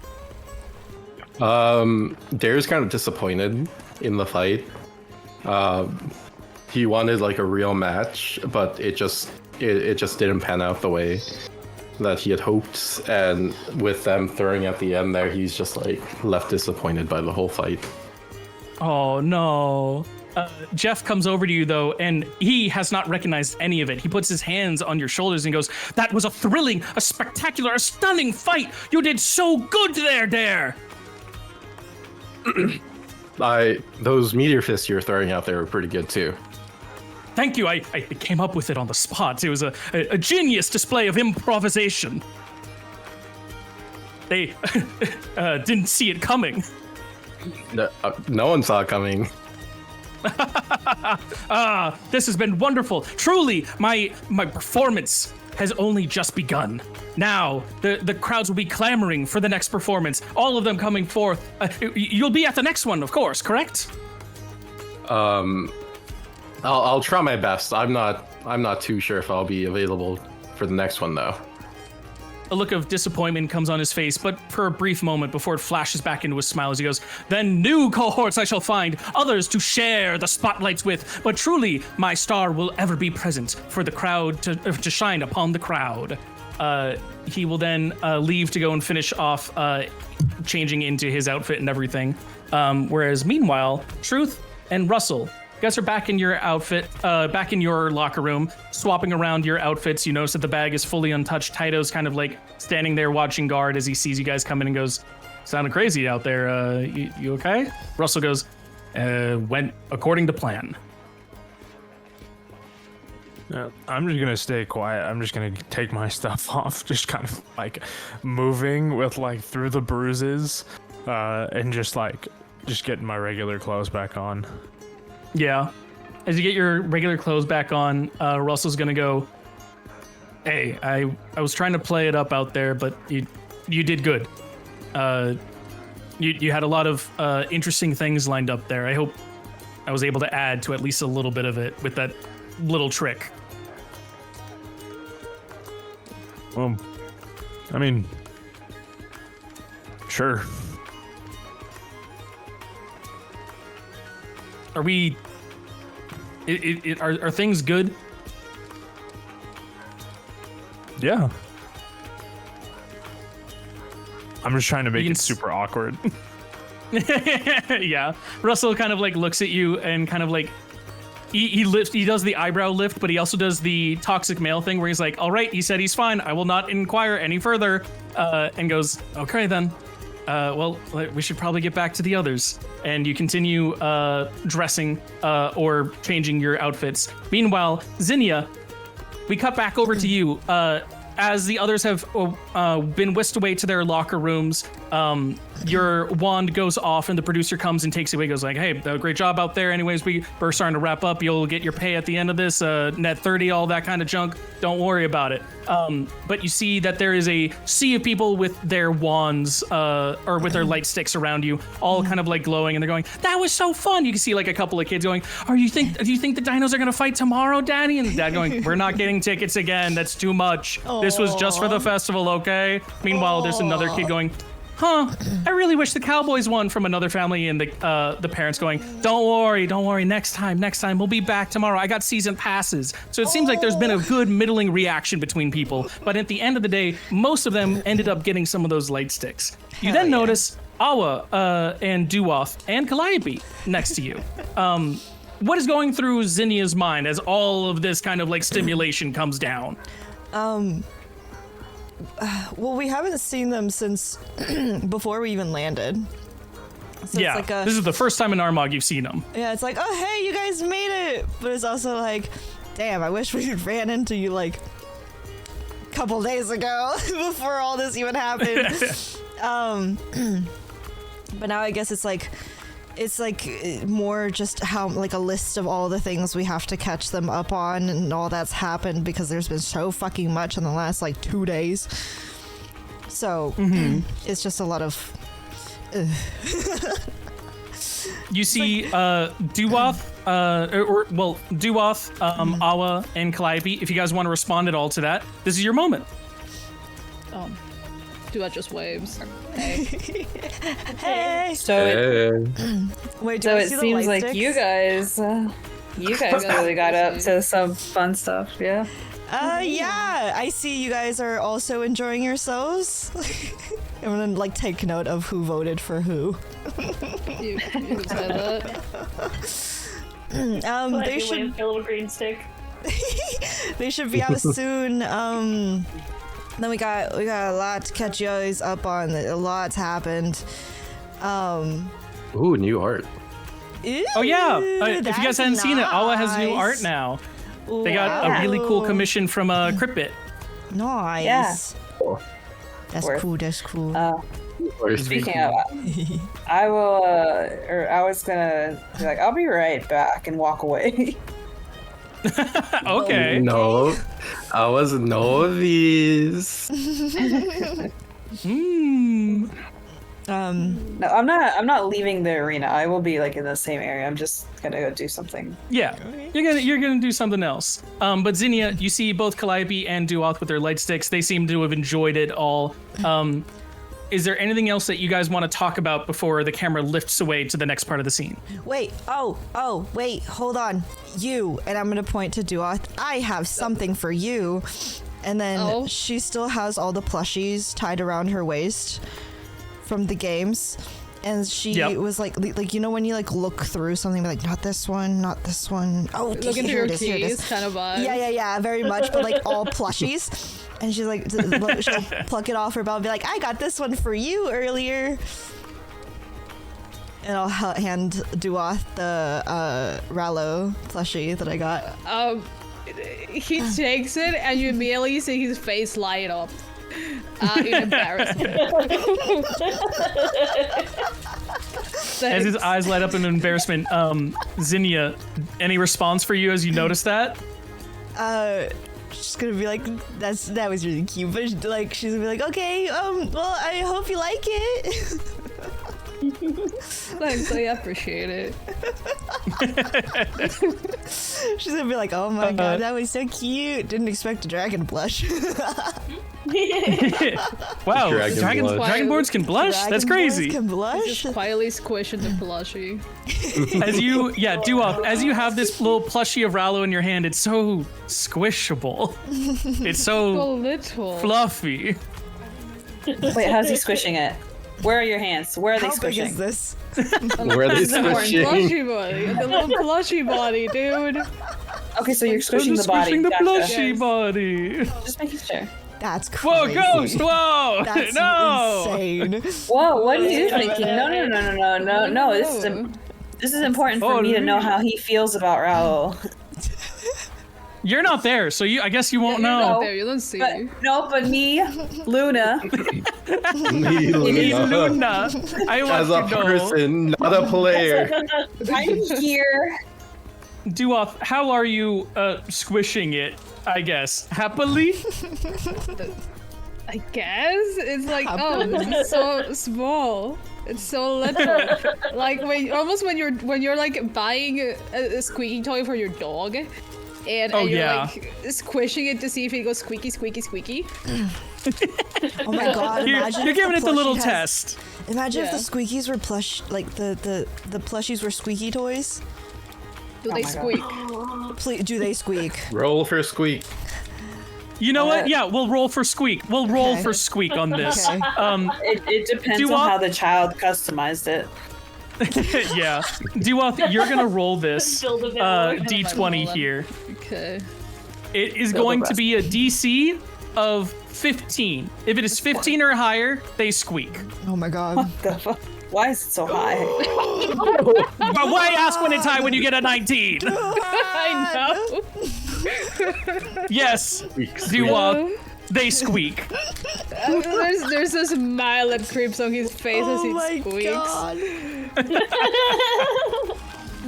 That's so funny. Oh, jeez. As it Like, that's so squeaks, cute. you all head outside of the stage. The wrestling ring's kind of like one of those bits. I don't know when the last time y'all have been in an arena is, but it's kind of like that moment of like when you leave the very wide open arena back into the wide open outside area, and you can like feel the sound be different as you like transition. It's kind of like moving those like different echo chambers of how it is, from where everything was kind of reverberating around to now outside where there's very little reverberation. You all see that those day fireworks have kind of died down a little bit. The performance has concluded for the day. And instead, you know that, let me push it forward a little bit. There we go. It's around 3 p.m. Knowing that the next stage, the stage of song, is supposed to start in a couple of hours. Where Zinnia, you might remember that bit from Russell. Yes. Before we get to that bit, we're gonna lift the camera off a little as we go to Awa. Awa, you were doing some stuff. Are we narrating this on camera, or are you just doing your own thing? Oh, can I just come back with it? Yeah, you come on back, and to everyone else, you can see that sorry. Luna got a plushie of the Cowboys. Cute. And yes, these plushies, because of that roll, do in fact squeak. Hell yeah, Oh let's go. We love squeaky plushies. They became marketable squeaky Yeah, plushies. Oh my I want gosh. Okay, so if I was coming back with them in hand, then it's the one with Russell in their hand. Oh. Oh, Okay. As this happens, right as you came back to the group with them, Truth, this is when you come back, and you see that Awa is just walking back to the group with their squeaky plushie in hand of Russell. Huh.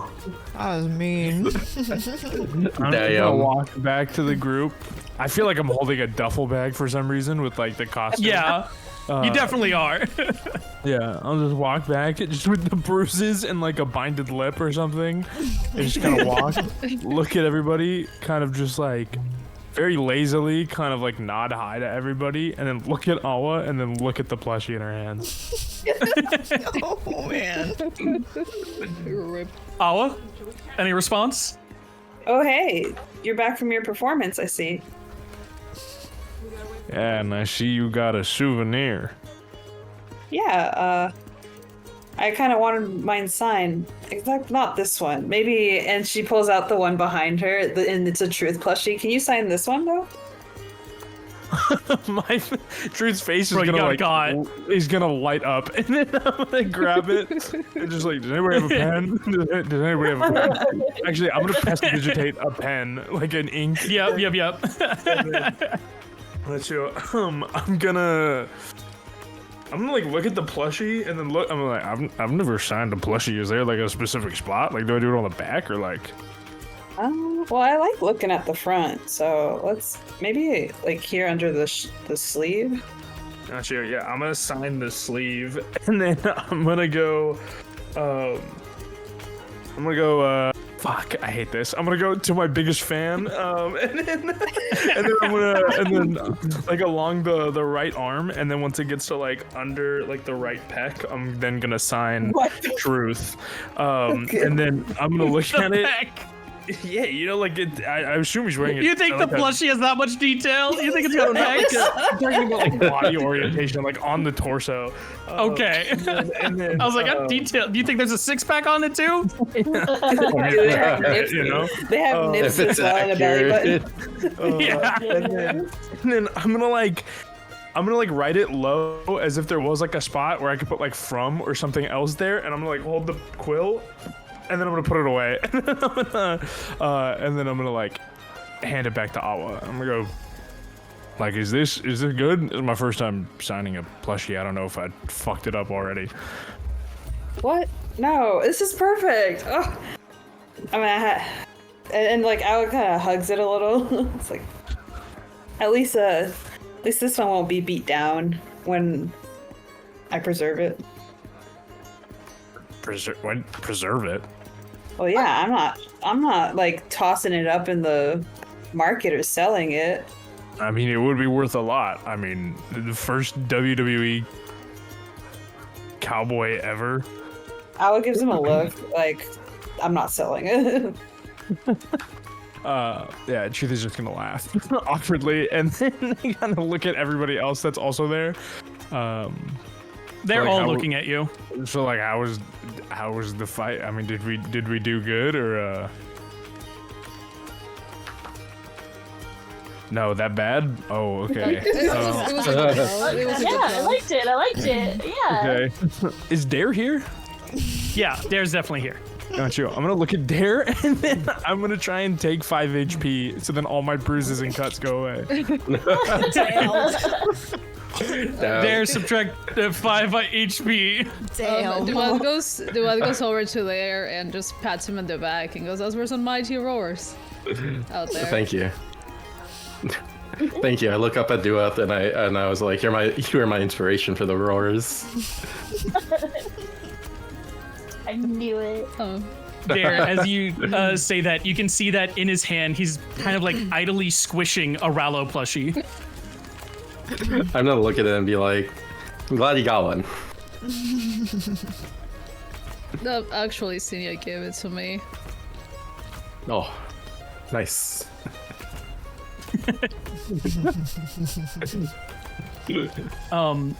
As the rest of you have all kind of like gathered around, kind of like reintroduce yourselves to each other, been like, oh, hey, how's it going? Catching up, all that.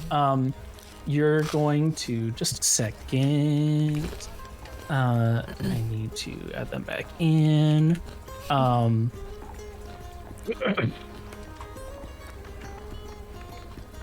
There we go. Russell's gonna come on back in to here. or you won't because he doesn't want to go to the stage. There he is. He hates us. Russell comes in as he goes, well, that was a mighty fine experience. He kind of like is looking at Zinnia going, did we sell the fall? Did that work out for the crowd? I'm gonna give him 2 big thumbs up and be like, yep, you did so good. That was amazing. Okay, glad. I'm glad. Any chance you spotted Percival in the crowd? No, not really. But to be honest, I wasn't really able to look around. My eyes Damn. were kind of glued into the arena. Sorry. Do we hear them? Yeah. Okay. I'm gonna interrupt. Yep.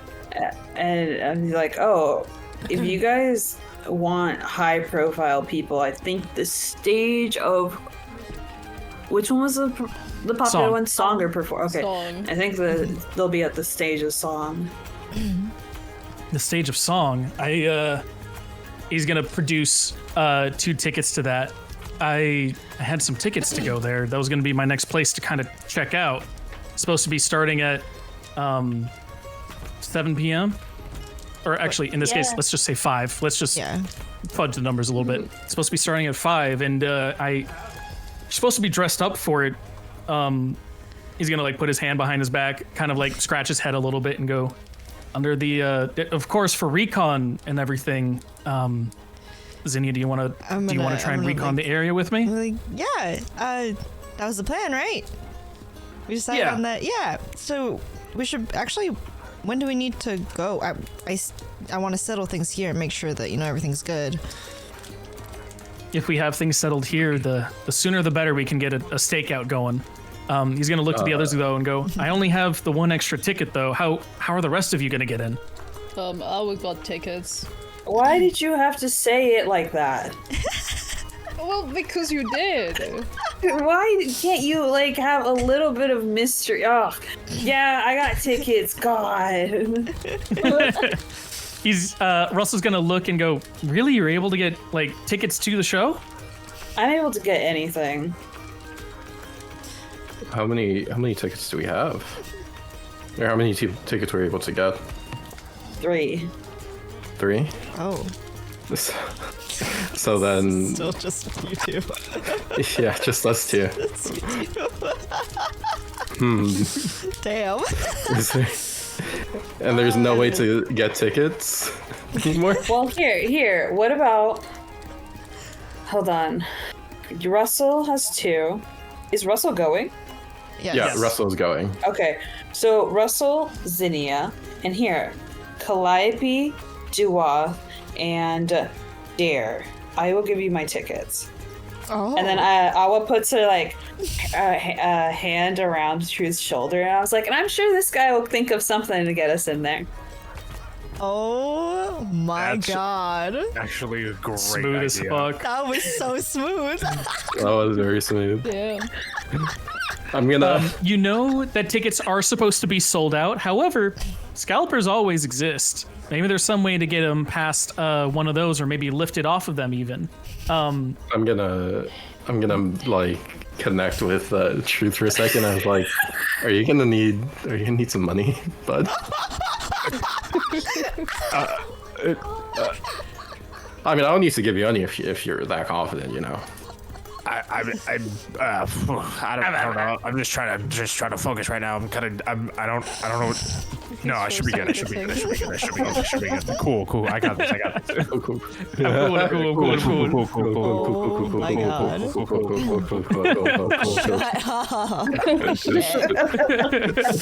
God damn. They're just staring at each other. We're just here. Yeah, everyone else just sees them staring at each other, and in their minds are going, cool. And that it's just going on in my head now. You know what? Of course. Can I also just interrupt then and be like, you know what? That sounds like a great idea. You two should go and try to find a way to get in, and then I'll take these guys and we'll go the other way. And yeah, you do that, okay? Have fun, kids. And then she's gonna like try to push both of them like in the opposite direction. Wait. Shouldn't we? As you push them, going to the same place. Okay. No, you gotta you gotta fit in. You gotta get your tickets. You gotta figure out a way to get in. It's not just. Yeah, you have stuff to do. It's okay. And then I'm gonna be like, right, Truth, go, have fun. Shouldn't we catch everybody up on intro first before we Oh yeah, we should probably do that. go? Yeah. I'm gonna be like, Truth, catch her up, and then I figured I'll just catch everyone up in our side, and we'll just figure it out. It'll be fine. for sure. You And go then ahead, we you as catch all up. players just catch up together here. Yeah, exactly. Yes. Yeah. Above table. Well, Above what I was table. gonna do was I was gonna say with that, the first part of this little not a multi-session, but like multi-act little session going together is going to come to a close. We'll have a 10-minute break where we can go and get some water, we can get some snacks and other things, but also above table, if you want to catch each other up on some various stuff, this would be your 10 minutes for that kind of situation here. Feel free to ask each other anything that you want to be like, okay, what are we doing exactly? What's happening around here? And then it is currently 38 after the hour. We are going to get back together at 10-2. So technically 12-minute break. Cool. Okay. Cool. Oh my god. Cool. Please. Shut Hey, up. Ahmed. I suck. Okay. Are you getting that from Brooklyn Nine-Nine? Butler, Yeah. are you? Okay, Yeah. just making sure. That's 100%. Oh, God damn it.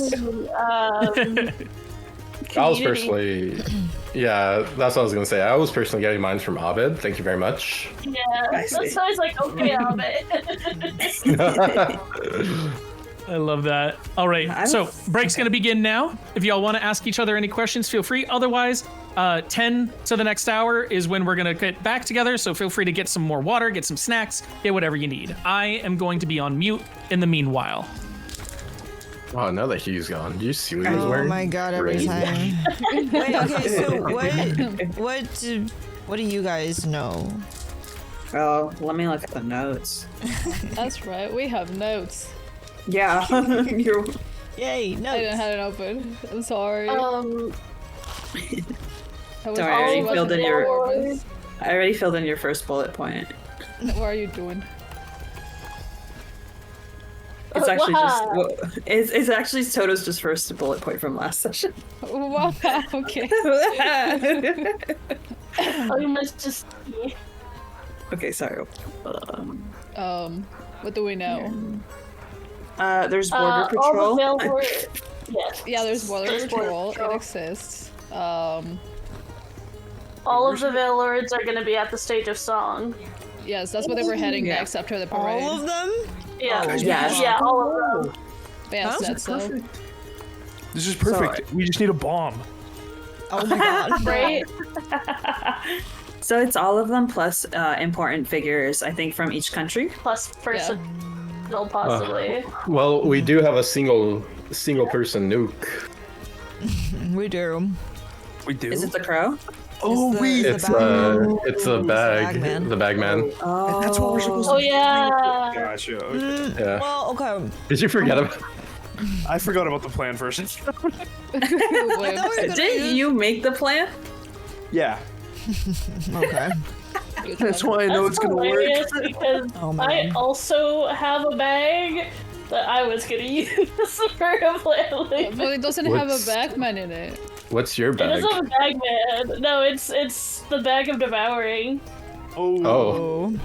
That So would just also whatever you work. put in there gets. It's basically like you can open it and then it's they just get chomped and then Isn't it like a 50-50 whether they get chomped or not? it's 50-50 if you're reaching into the bag, I think. What happens if you But then if put you just- the bagman in the bag of devouring? Dude, that's what I was gonna it say. would get We create a eaten. bomb. You'll create a nuke. Oh my god, or we think it get would rid of the eaten nuke because after. It's like all the anything that's like flesh or like live or organic gets eaten because it's actually the mouth of like some creature. I'm just trying to remember what happens when you put a bag in a bag. I remember some Explodes. It crazy shit fucking happens. explodes. Yeah. Explode, that's what happens. Yeah. Bomb. I don't know if it works for bag of devouring. okay, I know so- that you do it for bag of holding. Yeah. Are we doing the bagman during the stage of song, or are we doing it during the meeting? I think whatever works best, right? Because we don't have a way to get into the meeting room beforehand and knowing where Percival the Shroud's going to be sitting. Yeah. Okay. Okay. Because we gotta... I think our plan was still to take out Percival as fast as possible, right? Mm-hmm. What are we gonna do about all the Veil Lords? I think we should kill him. No. That. Oh, traitor, clone, turn Traitor. cloak, turn cloak. Turn cloak. Damn. Crazy. Wild. Listen, Kyle, if you only need to kill one of them, it's okay. Yeah. Oh yeah, but so I don't they think- all are bad. Yeah, you played epithets, right? You know how bad they can be. Yeah, no. definitely epigen's. Oh, in that case, I'm Get doubling ready for down. Toto's You remember- PowerPoint That's supposed to presentation show about the- why Rallo's actually okay. Do you forgot whose side I was on the entire time? No, I know. Don't worry, I know. You look at Toto's profile, it even says Rallo apologist. Rallo. Rallo apologist is wild. Yeah. Yeah. Rallo Oh, did what's nothing that? wrong. Hey, do you guys smell that? I smell betrayal on the horizon. What about you guys? It's okay. I you don't know. smell Your characters great. don't know. It's I fine. don't- Don't worry about it. Oh, my character? Are you kidding? My character's totally suspicious of you. Mister, I don't talk a lot, but when Rallo comes up, I'm gonna gush over him? Ha! Let's see.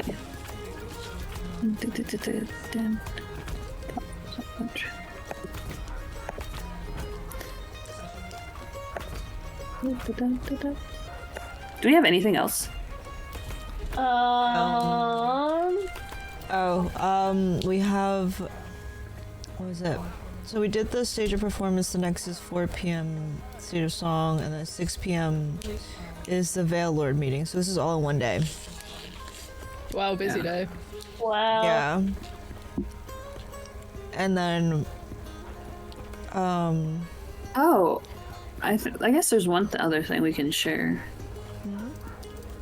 It's about the Veil Lords and about...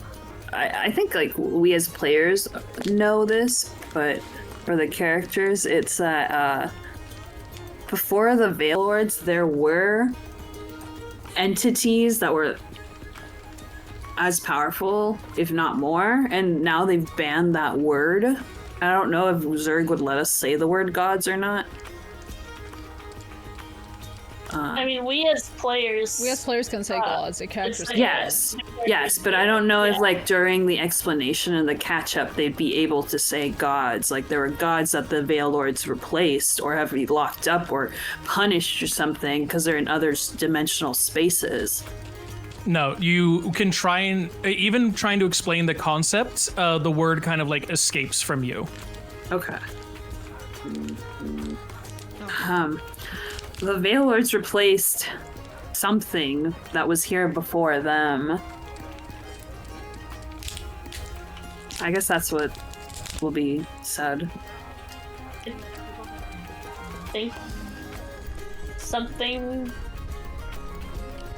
What is this meeting with the Bailers that you speak? What is it for? Do you have a goal in mind for it? Actually, what is the Veil Lord? Like the Lord, the meeting supposed to be about?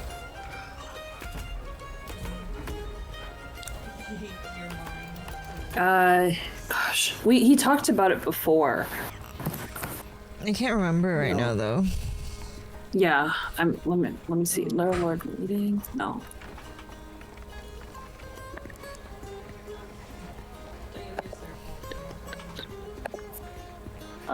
There's also another monster out there that looks like a false Hydra, but actually isn't. It feeds off of concepts rather than memories.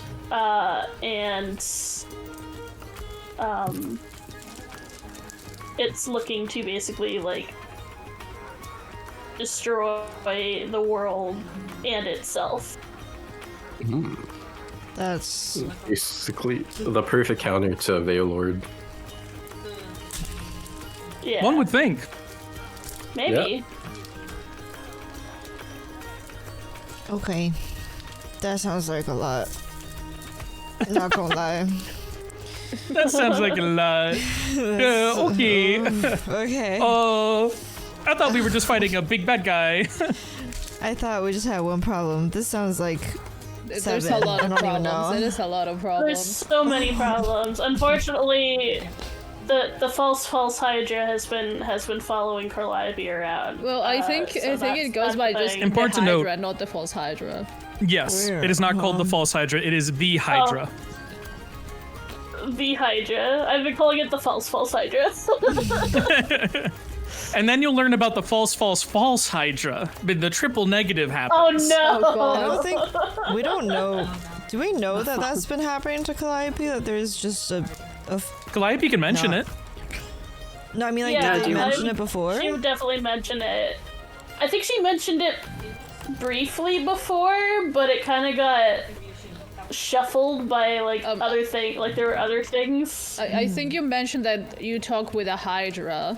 Back Oh, when yeah, we were she like talked talking with with there, one. but that's it. You didn't mention that it was the Hydra, not Following. false Hydra. Yeah. Yeah. Well, we 'Cause- didn't know it was Yeah. the Hydra at the time. We just learned that it is the Hydra.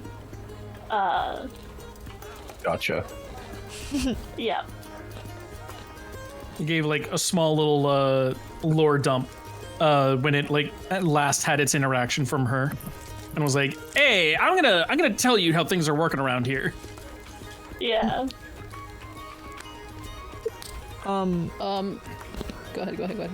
Oh, I was gonna say, does that mean the false like this is the original of like the false Hydra? I think it's something worse. That's what the false Hydra is based on. Oh, that's Yeah. cool and fun and lovely. I love that for us. Yeah, the false Hydra is the child version, the diminutive offspring. Oh. Oh, that's great and fun and cool. Yeah. Yeah, said it's been you guys have been following fighting you? babies. I hate babies. Brother in Christ, I hate it's been babies. following you? Yeah, it's been following Calliope. Well, last we knew, it was following me, just before we crossed the border into Vindiga. Brother There in was a Christ, town. I fear we're fucked. Yeah. Oh, man. Ancient. She hasn't really been looking altar or around for it ever something. since she got across the border. I've had other issues to deal with, sir. You're so right. You're so right. Deal with those other issues. Don't look around for the Hydra. You're so real for that. Why can't you just look for it now? Right now. In the floating island in the sky? Yeah, I right now. don't want to look for it right now. Excuse me, I if do there's look for a it. floating island in the sky, are you telling me there's not a floating Hydra in the sky? Anything's possible. Bro, that sounds horrifying. I'm sure it can God damn climb. it. A floating wait, Hydra is wait. fucking horrifying, Wait, dude. climb through the air. You should look for it right now. Climbing through the air, otherwise known climbing as through the air. flying? Well, I was just thinking like reaching up and like it looks big. Like it can just climb. It was very big. Like, It's floating though. There's nothing. There's no ladder. It doesn't really need to float. It can kind of just like reach its neck up. It can kind of just look at the top shelf. Oh, lovely. bro. That's fun. You should look for it Right right now. though, Oh my gosh. Can I? that has been our break. If there's any final bits, do you want to continue on this discussion or do we want to jump back in? Oh yeah, and they're playing our beings and stuff. No, kidding. We don't tell them about that. If We you don't want tell to. them- No, we don't. Wait. Talk about what? No, nothing. What happened? Huh? Well, You know. all right, we'll get back into the session, everybody. Uh-huh. Welcome back. Hope you enjoyed your That was breaks. pretty cool. How was know what they Valor's said. meeting even for? Oh, the rap. Nobody ever The asked rap? What rap? Your amazing rap. The Rams on that the... y'all that were was already writing. done. That was great. You left in another country. Huh? Not the I'm Rams, talking the specifically rap to the battle. Pierced Heart crew. Their Rams are long gone. Damn. No, I he said think our rap. The rap. Oh, a rap. The rap. Rap. The I thought you were talking about your battle. Ram. Yeah. I was like, damn, Oh, no. you remember the Rams? You remember talking? No. Milbert? I mean, I remember the Mildred. Rams, but Is I my didn't know ram you I had feel so the bad for Rams. those Rams. No. You what, Dawson? You what never had a Oh. ram. What are you talking about? yeah. Did he die Oh. of laminitis? No. What? He died from Dragonfire. What is happening? Oh. Same thing. Tragic. Oh my They were gosh. near, when Vokor kind of Burnt. And I oop. Of course. and I And I- I'm gonna burn them. I'm gonna incinerate them. I'm gonna do it. For realsies. I oop. For realsies this time. Meanwhile, the Rams are just shivering in front of Vokor, going, "Oh, please!" He didn't even eat them. No, I can't wait for pure Dragon rage. beat Dragon. However, that being said, let's actually dive back on into it, everybody. I hope you enjoyed that break. Everyone has decided to kind of reshuffle themselves a little bit as they prepare to get in for the stage of song here. So we're gonna go ahead and we're going to change up our location a little bit to be right at the stage of song. It is around at this time. There we go, around 5:30. It's beginning to be ready for the show. People are starting to file in. They're all like dressed to the nines. This is like, even though like concerts happen here and things, this is very much like a dress up peacock kind of situation. You show off for how you are when you're coming in the front door. We're going to start with those who have the most work to do to try and get in. We're gonna start with Truth and Awa. You guys are kind of lingering outside. You see people coming in. There's a couple of scalpers that are selling at like a 300x markup for things, going, hey, you want to get in? Don't worry, only 3,000 IP to get in. Only 3,000 IP. And you too can see the same concert that the Veil Lords themselves are here at. God, that's right. You could be in the same building as all 8 Veil Lords. Come on, come in. This is truly the deal of a lifetime. What are you guys looking around for? What are you doing? What's the vibe? I'm gonna turn to Awa and just go, oh, I think we're a little underdressed for this event. We have to dress up. Yeah, it's like a formal thing, you know. People are like, oh, let's dress to the 12s or however many Veil Lords there are. Are there people dressed up, Zurg? I Guys, just they're explained passing. this. That was my I first leave it alone. sentence. I was thinking Everyone what is to dressed say up. to him. Okay. I wasn't I literally said everyone is peacocking. This is the place where you dress up as you come in the front door. I'm not a verbal listener or verbal. That's learner. okay. I'll happily explain it again to you now. Yes, everyone is dressed to the 8s in this case, I guess. As they're walking in the door, they're There's visually 8s. peacocking. Lore drop. There's 8 Veil Lords. Oh, that's why you, You said know peacock. this.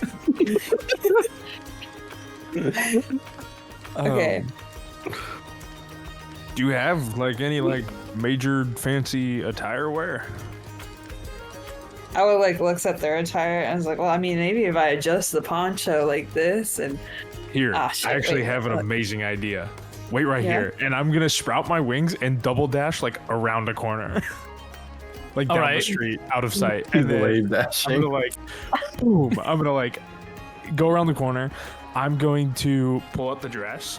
I'm going to cast Disguise Self, and I'm gonna basically make myself like almost like a black suit. And where like the button up at the very top would kind of like cinch together. Actually, no. I'm gonna do like a, like, you know, those like, I don't know what they are, but like those like shirts that like kind of like close one way and then they close really far over, so it's like almost like it almost looks like a uniform. The part that folds over across the breast area goes from like nip to nip kind of deal. Yeah. So I'm gonna do that, Yeah. and then the button holding it, I'm gonna make it the same like medallion that is like usually on Awa's, I think, belt buckle, or like that symbol. I'm gonna The have star? that be, the star. I'm gonna have that be the clip for it, and then the rest is just gonna go down to like this like black, like kind of like very nice black with like kind of more like bluish, like things like the same blue as like Awa's poncho and everything, like seaming, and have that go all the way down, and then like that's gonna be like 12 seconds going by, and then I'm gonna dash back, and then just like kind of land in front of her holding the dress. How did you do that so fast? I usually, when you're kind of your own boss and self-employed and run like a thieves guild, you kind of you learn a couple tricks here and there. So then I'm gonna kind of like lay it out horizontally and like hand it to her and kind of like look very scared because I don't know if she's gonna like it. Describe the dress for her. I was gonna say, I don't know if I described it. So the dress is basically, I don't know if anybody remembers those like carpets that were outside of those like yoga mask people, but they look very much like a purple with like star constellations and everything. Basically like that same pattern on like this like dress. I actually wasn't the one who designed it. I kind of left that up to Zinnia and the lady that made it. I don't know if Zinnia, do you remember what you said to the lady, how the dress looks?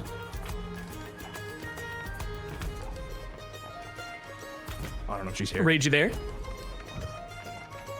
It's think all she up might to be you, gone bud. at the moment. Not sure, but basically I actually don't remember what it looks like, but basically it's like kind of like this gown. I think it goes all the way down, but it's like kind of modest looking, and I'll hold it out in front of her.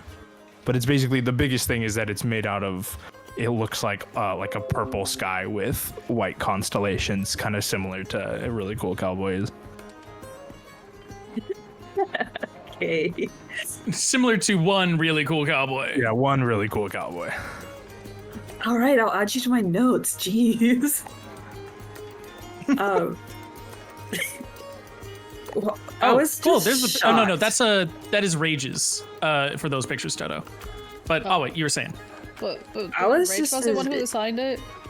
Yeah. Rage. That Rage is her own did. dress for her updated Yeah. look. Oh, okay, So my bad. it's gonna be pretty far back if there is one of when we were picking out. I that just scrolled dress. even further. I did not see any. Okay, never It's mind. just Yeah, the I think it was goblins. all. I think it was all like It's voice. You were just telling them. Yeah, it was how all in you wanted voice. it. It was just describing the dress as kind of like Zinnia or Rage. Maybe you remember, but I remember it as like a deep V dress. Was that correct, or was it like a different kind of vibe? I don't know. I don't remember. I'm gonna be It's so okay. We can honest. just say Redescribe it it's if you want. beautiful. We can just Yeah, say it's beautiful dress. That produces a beautiful dress in front of you that has a purple constellation woven into the fabric itself, the very pattern part of the material.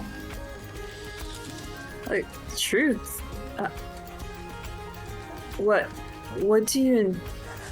are your intentions by giving me something so valuable and beautiful? Well, I mean, first intention is that you hopefully wear it. But I would say probably when we were walking through the town, there were these carpets, and they look like the constellation that was on my skin. But when I looked down at them, the first thought that I ever had was that what if this was a dress, and what if it was a dress that I could give to Awa? And it kind of is a way of me saying that the first time I saw something that looked like my constellations, my first thought was you, and how those two things went together so perfectly. Are you saying that you want me to be yours? I am saying that you and I think, would go perfectly together. Kind of like you and a certain chef.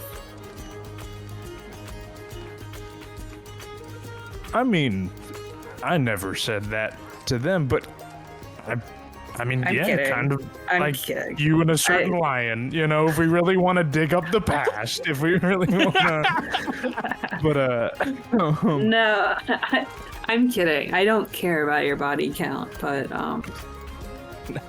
and I do think we do go well together. Just let me think a little bit about it. Is that's okay? yeah, no, that's totally fine. And I mean, you don't have to wear the dress now. You don't have to. I just thought that maybe if you needed something to, I don't know if you had anything, because like to sneak into here, and like once we're in there, we might have to look like we're a little bit dressed up. Not saying that what you're wearing is bad, but No, truth. I'll wear it. Okay. Yeah. Just let me think about the response for a bit, because I have. Let me just figure a couple things out. But I hopefully will let you know soon. Yeah, no rush. It's weird. Plus, we have big things going on. We have the party. We have the end of the world to save. We have. Yeah. I don't want to start something with the expectation that it's going to end. I want. If this happens, then I want to be able to come back to you and you come back to me at any time.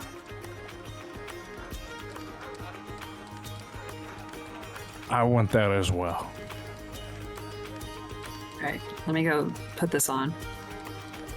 As you I'll go be to right here. put on the dress, you look back, and it's at that moment that it kind of like sinks into Awa's eyes of like, oh, he even fashioned his suit to be more like yours. If that wasn't like apparent from like maybe you were starstruck by the dress, but like while he fashioned the dress to be like him, he fashioned his own suit to be like yours. And then whatever that means for Awa, as she goes away, gets kind of dressed back up, and you two come back together. You wearing this beautiful flowing gown of a dress, Truth wearing this well fashioned, done up suit. However, the issue still remains, you don't have 2 tickets. Do you want to do that trick with the feather again? I feel like that was really useful. Oh, yes. That sounds good. Do you want me to get you 1 ticket and then you go in and I'll just pop in? Well, I mean, I feel like we could have a little bit more fun with it. I know you're rich, but I feel like we could have a little bit more fun with this. Awa's eyes kind of sparkle. Yeah, I'm down to have some fun. Gotcha. I'm gonna hold my hand out for a feather. Okay, I give you a feather. All right. Can I make a perception check to see what the security situation looks like? Specifically Absolutely. on like the roof levels and On the roof level, for sure. The roof is on The fire. roof is Sorry. on fire. That's the perception roll. You notice the roof's actually on fire. No one else seems to have noticed. Oh my god! Oh my guys! Feel free to roll perception though. Here we go. Here we go. An 11. You can notice that there's like a medium amount, or there's heavy security at the front part of the stage, like in the center courtyard. There's like, you can't get past a single door without at least going through 2 different guards that are checking for people's tickets, checking people's bags, that kind of vibe. On the rooftop, you can see that there's at least 2 guards, kind of like at separate parts of like where each of those towers are. You're not sure if there's more, but you can at least notice those 2. Gotcha. And they're kind of just like looking around, looking on top, just like at their posts. Okay. All right, so how do you want to do this? Do you just want me to get in there and then you count to 65 and then you teleport to me, or do you want to like make a scene, or how do you want to do this? I think making the scene would be a bad idea because if they recognize us on the inside due to some shift change, it'd be bad. That is true. Yeah. All right. Let's keep it on the down low. Okay. Then give me a minute and a half. All right. I'm going to use kind of like I'm gonna like kind of like back up into the crowd a little bit. And then once it kind of feels crowded, I'm going to actually no, I'm gonna kind of like walk around a corner, and once I walk around the corner, I'm gonna use the cloak to make myself invisible. So I think I have to do it as a bonus action every time, and then I'm invisible until the next turn. So I'm gonna do that once. Basically like looping that as many times as I need, and then I'm gonna fly up to the top and look for an opening. All right, as you look for the opening, go ahead and give me another perception roll. Yes, sir.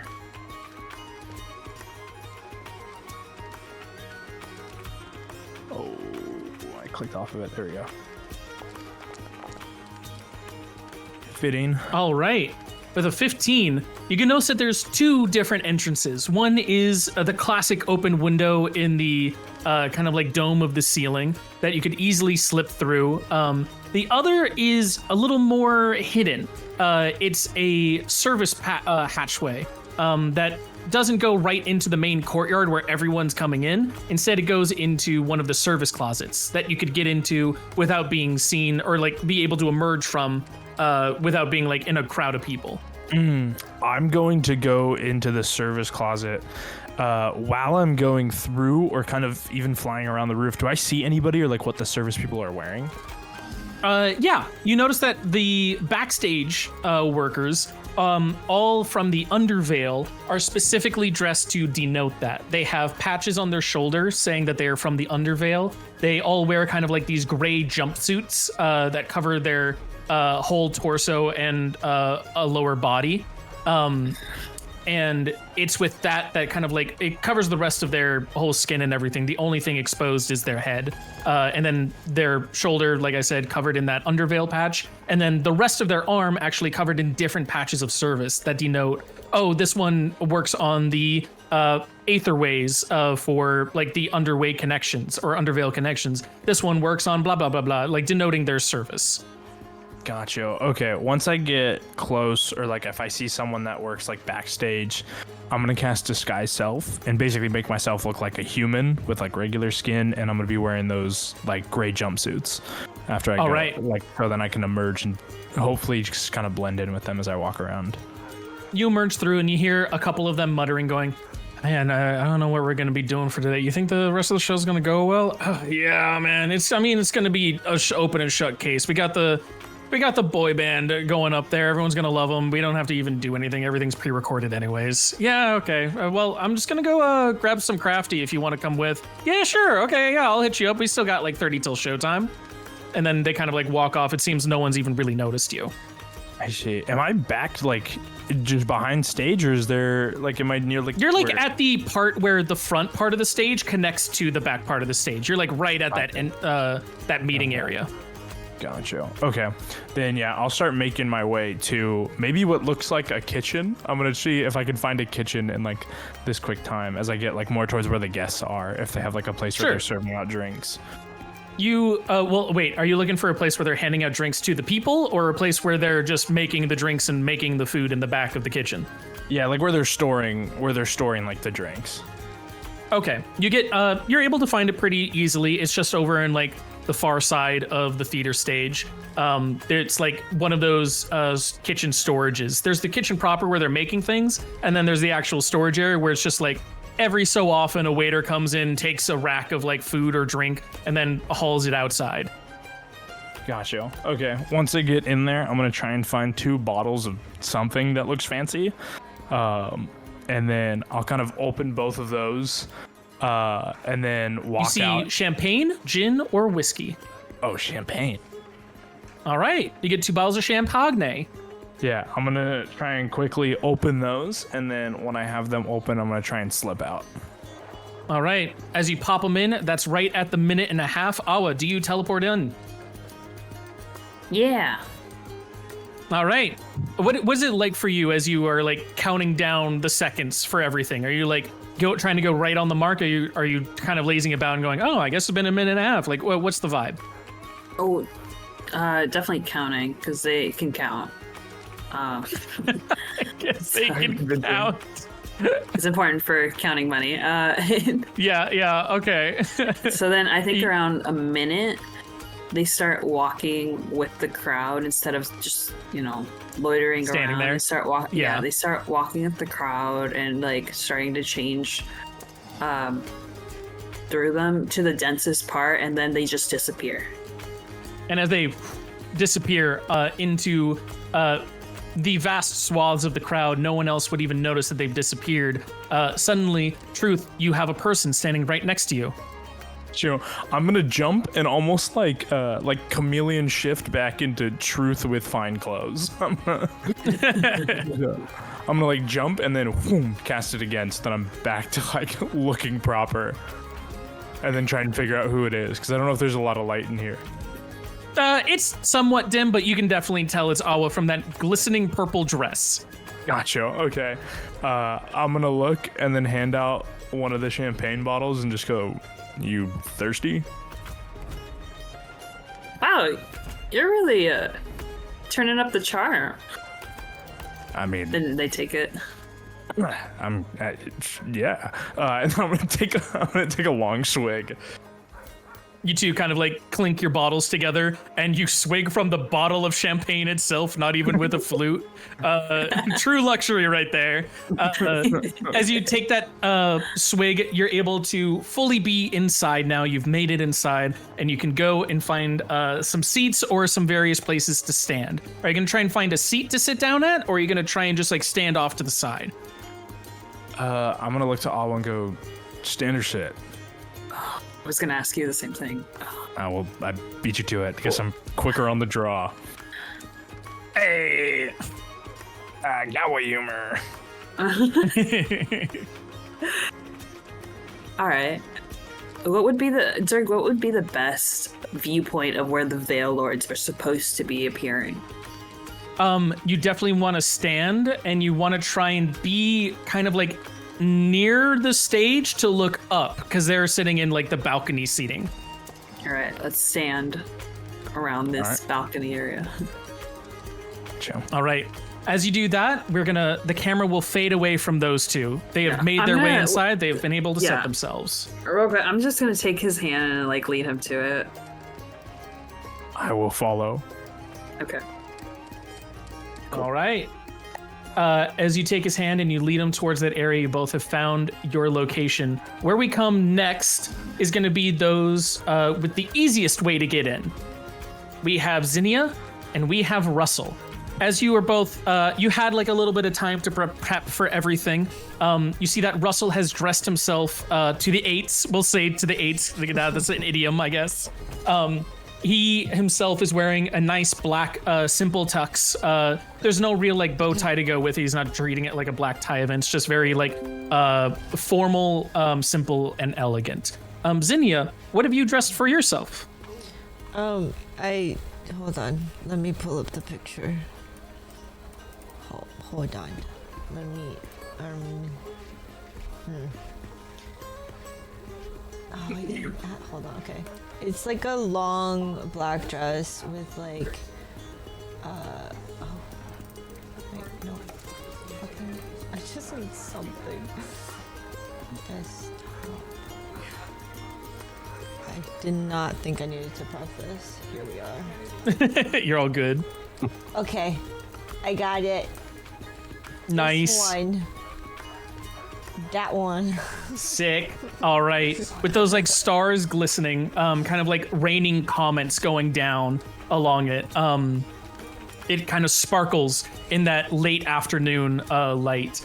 Russell sees this and kind of like takes a beat, steps back and goes, "You look stunning in that." Thanks. You look nice too. No, thank you. one of the perks of the job is learning how to blend in with anything around here. It doesn't call itself much attention, but hopefully no one notices me sticking out like a sore thumb in these parts. Sounds like a good idea. I mean, I think we'll blend in just fine. And then I'm gonna like hold my hand out and then like, all right, let's go. He takes a beat where he kind of like looks at the hand. You can see like inside his mind, he is internally sweating. And he's like, oh, okay. And reaches out his hand, grabs it and goes, okay, so I got the tickets here.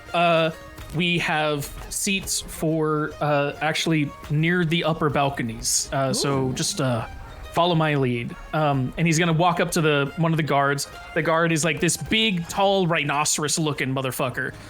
He's got like his muscles ripping out of a little part of the tux. And he goes, Jerker. Yeah, here you are. He looks and goes, okay. Yeah, that looks like one. And he just puts it back in his pocket. And he goes, well, wait, aren't I supposed to keep it? No, mine now. Get inside. And Russell goes, oh, so what happens if we're supposed to like leave? Don't care. Get inside. Russell looks at you. Still goes, kind of like shrugs. Goes, I guess this is how we get in. Walks on through with you, kind of like gently guiding you before you get to the next guard, who is this small little pixie. And she kind of like flutters about around you and goes, oh, hello, welcome. I see you have a bag there, miss. Could I see your bag, please? So we have to do a bag check, just make sure everything's fine. After all, the Veil Lords are in town for the Festival of the Veils, and we just need to make sure that everyone's coming in. You can see like she's like just motorboating through this explanation. And at the same time, it's kind of like just taking your hands on the bag. Yeah, I'm just gonna take my, I'm gonna open the bag for her to look. Okay, this is a bit where above table, I need to ask, are you hiding your weapons, or are they just in the bag? Hiding. Where are you hiding them? They're, what do I even have? Little daggers? I probably have little daggers. You got daggers? You have the Evening Moon chakram? Ooh, the chakrams. Can I hide them in like a secret fold in the bag? Absolutely. Do I have a secret fold in the bag? So what I'm going to do is you're going to have a deception at advantage for this. The Right. DC here that you're trying to beat is going to be a 15. Oh, okay. Oh, pain. Okay. That's okay. Okay. Oh, This is what there we go. Okay, from a 3 to a 19. With a 27, yes, you have passed the DC. Don't worry. Oh my god. Oh my god. Goodness. I'm glad I gave you advantage. She fumbles around inside the bag and goes, all right, everything looks all good. Enjoy the show. And kind of like flitters on to the next person going, hey, excuse me, sir. I need to check your bag, blah, blah, blah, blah. Russell goes, wow, you were really prepared for that. I'm sure you have something, right? Oh yeah, don't worry. It's, it's fine. Come on. Let's go. All right. Okay. And he's kind of like still looking a little bit. When you say like, come on, let's go, you kind of like instinctively take that step forward and you start guiding him a little bit. Do you want to continue guiding him towards your seats? Is there anything else in like the hall? Like there's usually like an You see hall.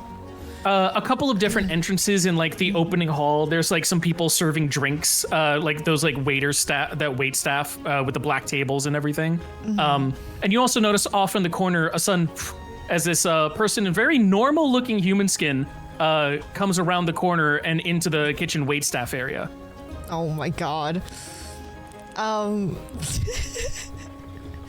There's no way I could know that's truth, huh? There's no way you know. Damn, fuck. Okay. I guess we could go to the dude serving drinks. All right, you lead him over to the people serving drinks, and there's a waiter that goes, hello, ma'am, what can I get you today? Would you like a bottle, cocktail, or other?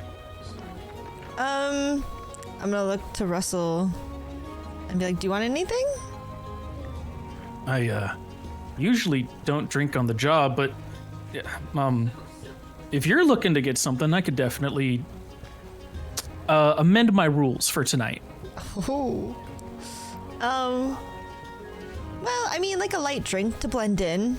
Can I look around and like notice if there's like the percentage of There's like a people with multitude. drinks? Most people have like a small little cocktail with them. They're differing blends of those cocktails. There's vodka, there's whiskey, there's gin, there's all the kind of stuff. There's a couple people that just have like a flute of champagne, and then probably the minority is those that are just ripping a can. And you can tell that those are the people that just had so much money and they just wanted to see this. They're probably like the least dressed out of everybody here. It's more like the more dressed up you are, the closer you are to either having a flute of champagne or a cocktail in your hand. Okay, but like a majority of people have drinks. Yes. Okay, I'm gonna be like, see? I think it'd be best. He goes, that does make sense. What's your poison of choice? I'll get a cranberry vodka. All right. You order a cranberry vodka. Russell will order a whiskey flip. And the bartender goes, all right, cool. A whiskey flip and a cranberry vodka coming up. Whisks it together, hands them out both to you and goes, included with your tickets. Please enjoy. Ooh, they were included. Even better. And then I'm gonna... You both, yeah. Yeah, go ahead. I was just gonna say, you both take your cocktails, and Russell kind of holds his up and goes, a toast to hopefully a job well done, or a soon to be well done. I'll hold out my glass for like a little clink and be like, cheers. Let's hope this. And this as all you works. clink, he finishes the toast and going, and to spending the night with someone as lovely as the stars. Oh, I can see her like kind of like blush a little bit and be like, oh, stop it. Come on, let's go. Where are the seats? Just over this way. You can see like that was as much as he had in him, and he went right back into like melting. He leads you over to the staircase, still like holding your hand at this point, and goes right up here and then over here. You can see that you are in the balcony. You are like 2 balconies away from where the Veil Lords are going to be sat. Holy shit. Okay. And with that, is there anything else you'd like to do before the camera fades away? No. All right. As that happens, let me go here, and we have some final people that must take the stage. Oh my god, what the What? how the fuck am I gonna do this? I don't know. You already did it once. You got this. Huh? For you I have 3, no you all come with your backstage passes. Awa did not point this out to you all, but as you look down at it, you notice that your tickets are workers' tickets to work in the backstage. Oh. As you look down, you notice everyone else walking in the front, all dressed to the 8s. But you 3, with your workers' passes, it specifically says on the back end, kind of like a list of channels to tune your link pearls into, to report into whoever, what department you're working with today. And circled around each of your backstage passes says stage techs on channel 7. Do we have link pearls to tune into the channel 7? Nope. Great. Amazing. Great. Oh, that's amazing. Dua, I love that. Dua has one, doesn't he? I have one that Timothy gave me, but I don't think it's going to work for that. You could retune it.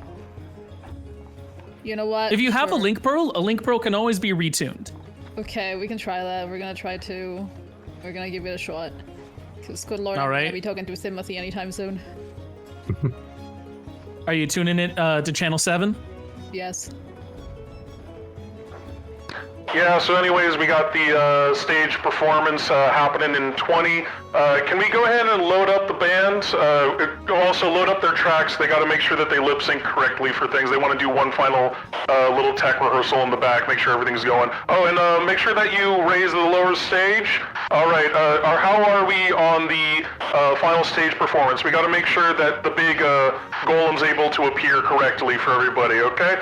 Also, actually, we're getting close to showtime. I need a check-in from everybody. Can we get a good mic check from everyone on stage check team? Yep, that's check-in. Mic check. Mic check. Good check. All right. Who's that? That's a new voice over the comms. Who's this? We got the tickets recently. We are just on our way. Oh, okay.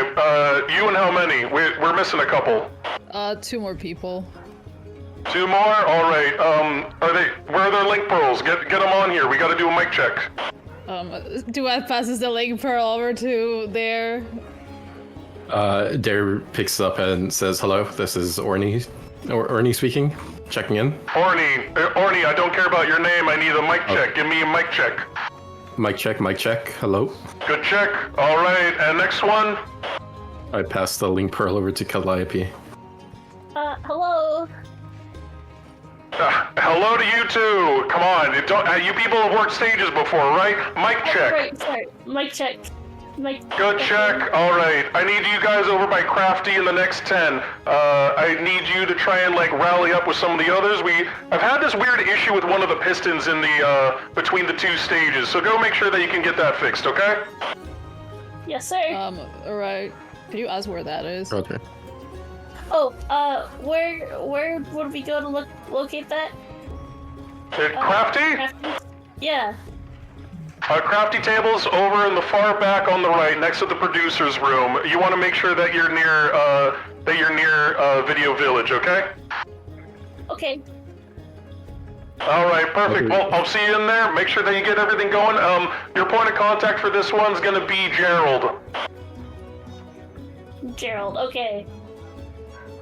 Okay, we're not doing okays here. We're doing copies. Give me a good copy. Oh, copy that. Copy. All right. Copy, over and out. So where do we... Yeah, okay, let's just start heading. Yeah. Which way did they tell you? This way, towards the producers, towards the back, and over here. We want to pretend we know what we're doing, so, Calliope preferably short answers. Oh, okay. We're supposed to be working backstage, I suppose, so... Yeah. Nope. Let's get a move on. All right, as you go on towards the back entrance, you see a guard there. He's kind of more lackadaisical than any that you saw in the front. It's just a dude with a little a fold-out table in front of him. He's wearing a very simple suit. It's less of a dressed-up suit of a tux, more so just a worker suit. And he looks at you guys and goes, "All right, you guys got your badges?" Your tickets, yeah. Badges, but yeah, sure thing. Okay, that's a sign off. Perfect. Okay, you guys are in stage techs. I believe I just heard over the link pros that they were waiting for some people over at the Crafty table. So just head on over to Crafty. Got it. Yep. Thanks. Perfect. Okay, well, I'm getting back to my sandwich. And you can see that he immediately tunes his link pearl back to some little radio show that's talking about sports, and he just burps and starts eating a tuna sandwich. Oh, that looks delicious. So anyway, It does. Anyway, have you been here before there? no. Have you? No. I have no clue what we're gonna be doing. Same here. Dare's just gonna look around the backstage as we head towards Crafty, I guess. As you're heading towards Crafty, you bump into a group of 4 others. They're not wearing any of the suits either. You notice that everyone around is wearing those gray jumpsuits, with stating that they're from the Undervales. You're the only 3 that weren't before, but then you jump into this crew of 4, and they kind of go, hey, get out of our way. Get the fuck out of here. Oh, sorry. Cool. They push past you, and they seem to go on their own merry way. One of them's really tall, the other 2 are short, and then there's this small little warforge that's kind of rolling alongside them. They push on towards their own objective. But you 3 head on over to Crafty, And there you meet this kind of like other guy in a jumpsuit. He's wearing a patch that states that he's one of the stage techs, and he goes, "Oh my god, they didn't even give you guys suits for everything. Fine, whatever, we're backstage anyways, no one's gonna see you. Okay, you three, I need you coming around with me, okay? There's been like this kind of like we're an issue going around here. There's something going on with the stage itself. Can you help me fix one of the pistons?" We can give it a shot, yes. Sure. Perfect. All right, follow me. And he's gonna like lead you down some stairs underneath to where the understage is. There's the top stage where the performers are, but there's also the underneath with pistons for each part of section of the stage that kind of like lets them lower down, lift back up, that kind of deal. So that way you can swap out different prop elements and things. You see underneath is all the stuff prepared for the next part of the concert. There's this giant inactive golem. There's a big hand that's made of stone that's supposed to like foreshadow it or herald it. All these various little props and things scattered about. But over on the very far top right, you see that one of the pistons is kind of like shorting. It's going jeek, jeek, jeek. And he goes, "Nah, that's the one." Anyways, can you three take a look at it? Sure. Yep.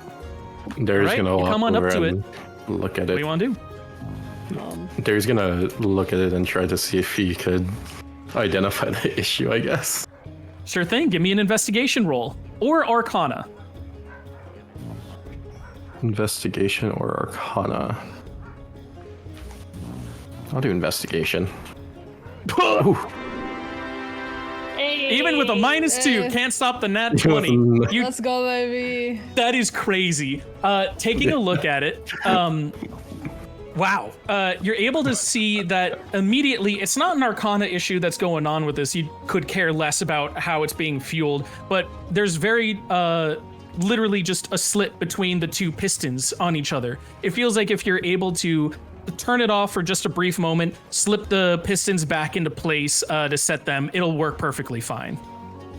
I look towards who's guiding us to the piston? Gerald? I'm gonna look towards Gerald and be like, "Hey, can we turn off the piston for a second? I think I find the issue." Yeah. All right. Hey, turn striking stage, and they're gonna go, "Okay, striking stage. Everyone stay clear." Powers down. And then I go and then you said it was like a flip. I need to flip something, right? You kind of like, you need to reset it. So you're gonna like grab your hand around the inner piston, kind of like twist it back into place and set it back down into its seat. Yeah, okay. Yeah, I just do that, then take my hand out. And then I look back to Gerald. Fire it up again. All right, striking stage. Everyone clear, striking stage. And it goes, the pistons kind of like test themselves for 2 thrusts before they go. And goes, all right. Hey, you three are good at your job. Okay, that was like the quickest time I've seen anyone repair anything. You didn't even spend an hour eating a crafty. Efficiency, right? Efficiency. I see why we hired you as some late hires. Y'all are the ones that coming through. Make everything actually work right before showtime, unlike some of you other ungrateful fucks. And you can look over and you see that there's like 6 people all hanging around Crafty, sitting on some chairs, just like eating gummies. Going, huh? We did our job. I don't know how to fix that, man. You don't pay enough for my day rate. And they go, whatever. Anyways, you three, we got the performance coming up. Stage is pretty much set. If you want to just stay by the side entrance, just make sure everything's working from up top, we'll have you there. Sure. Sounds good. And Dare's gonna walk towards Crafty. To get like a handful of the gummies. All right, you take a handful of the gummies. Do you stay at Crafty, or then do you like loop around and match back up with everyone? I stay there for like a few like seconds, just like chowing down, and then I loop back with everyone else. All right.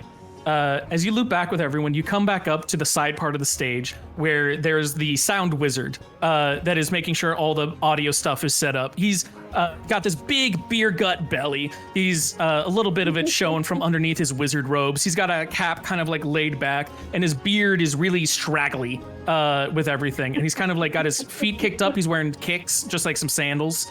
And you can see that he's like on this little arcane device as he's prepped all of the audio stuff, and he goes, okay, a little bit of that, a little bit. Hey, what's up? goes back to it. Okay, we What's got up? everything plugged in here. You got an XLR for me? I got some gummies, and I hold out a handful of gummies. Oh, all right, that's much better. Fuck yeah. Hey, give me some of those. Go for it. And I just He hold out my hand reaches so they out. could Takes Take some. takes him from your hand, chows down, goes, oh god, I just remembered I've been stuck here since like morning. Haven't had even a chance to eat. These lifesaver, thank you, dude. I got you, dude. Appreciate it. All right, everything looks like it's set up audio-wise. If you three what? Hey, I got some extra chairs here. If you want to sit down, just like take a load off. Sound good. I sit down Cool. in the chair. I munch on some gummies, and then I offer some gummies to Duath and Calliope. Like, you guys want some? Duat's gonna take a gummy. I will also take a gummy. As you take some gummies, they're nice, they're chewy, they're like quick snacks. But more importantly, as you all sit down, you hear the sound wizard go, "Hey, you guys want to see something funny? Sure. Sure. Watch this." Pushes a button on his arcane device, and suddenly, like, the music starts playing, going da da da da da da da da da, and the crowd goes, like, hushes down, like, oh, is the performance starting? Goes, and then the sound clip ends with, "That was a mic test, just making sure that everything works," and then cuts off. The rest of the crowd goes like, okay, and then like slowly comes back up to them talking to each other. He goes, "I just run that whenever I feel like it. You can quiet the entire room down with the push of a button." There, gives a little funny. chuckle, like, nice. Giving them a bit of a tease, huh? Yeah, we got like a sound cue that we're supposed to do like after the first act or first set, so I'm just making sure that everything like still works. The soundboard's perfectly fine. Anywise, other than that, hey, there they are. And then you see like a group of the boy band appear. Let me actually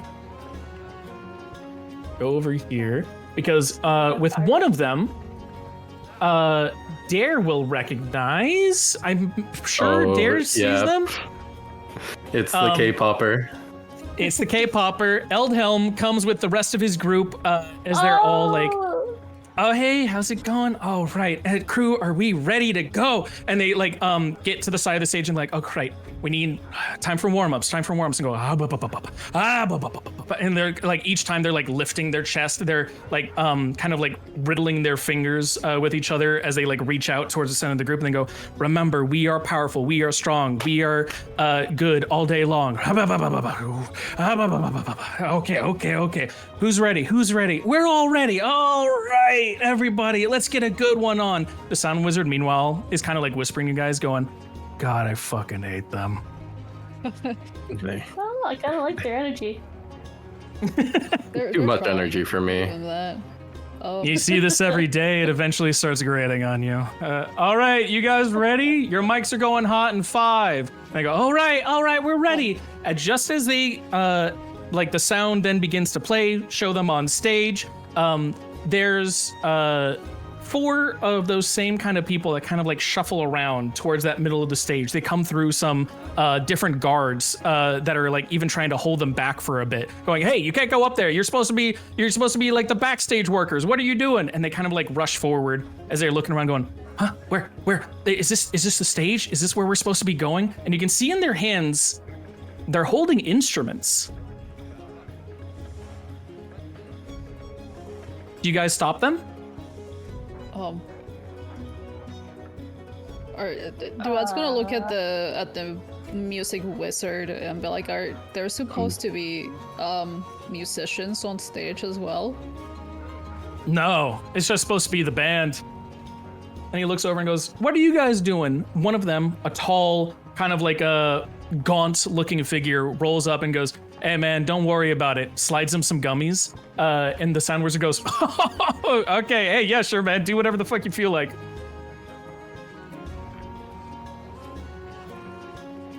They're just Duat's- gonna look at the chaos. Yeah, Duat's gonna look at Unfold. them. And I don't think it's necessarily our job to stop them. Nope. No, we're stage tech, not security, so. Yep. Security's got Feels- this. It feels weird to not be security. Yeah, we've been security for so long.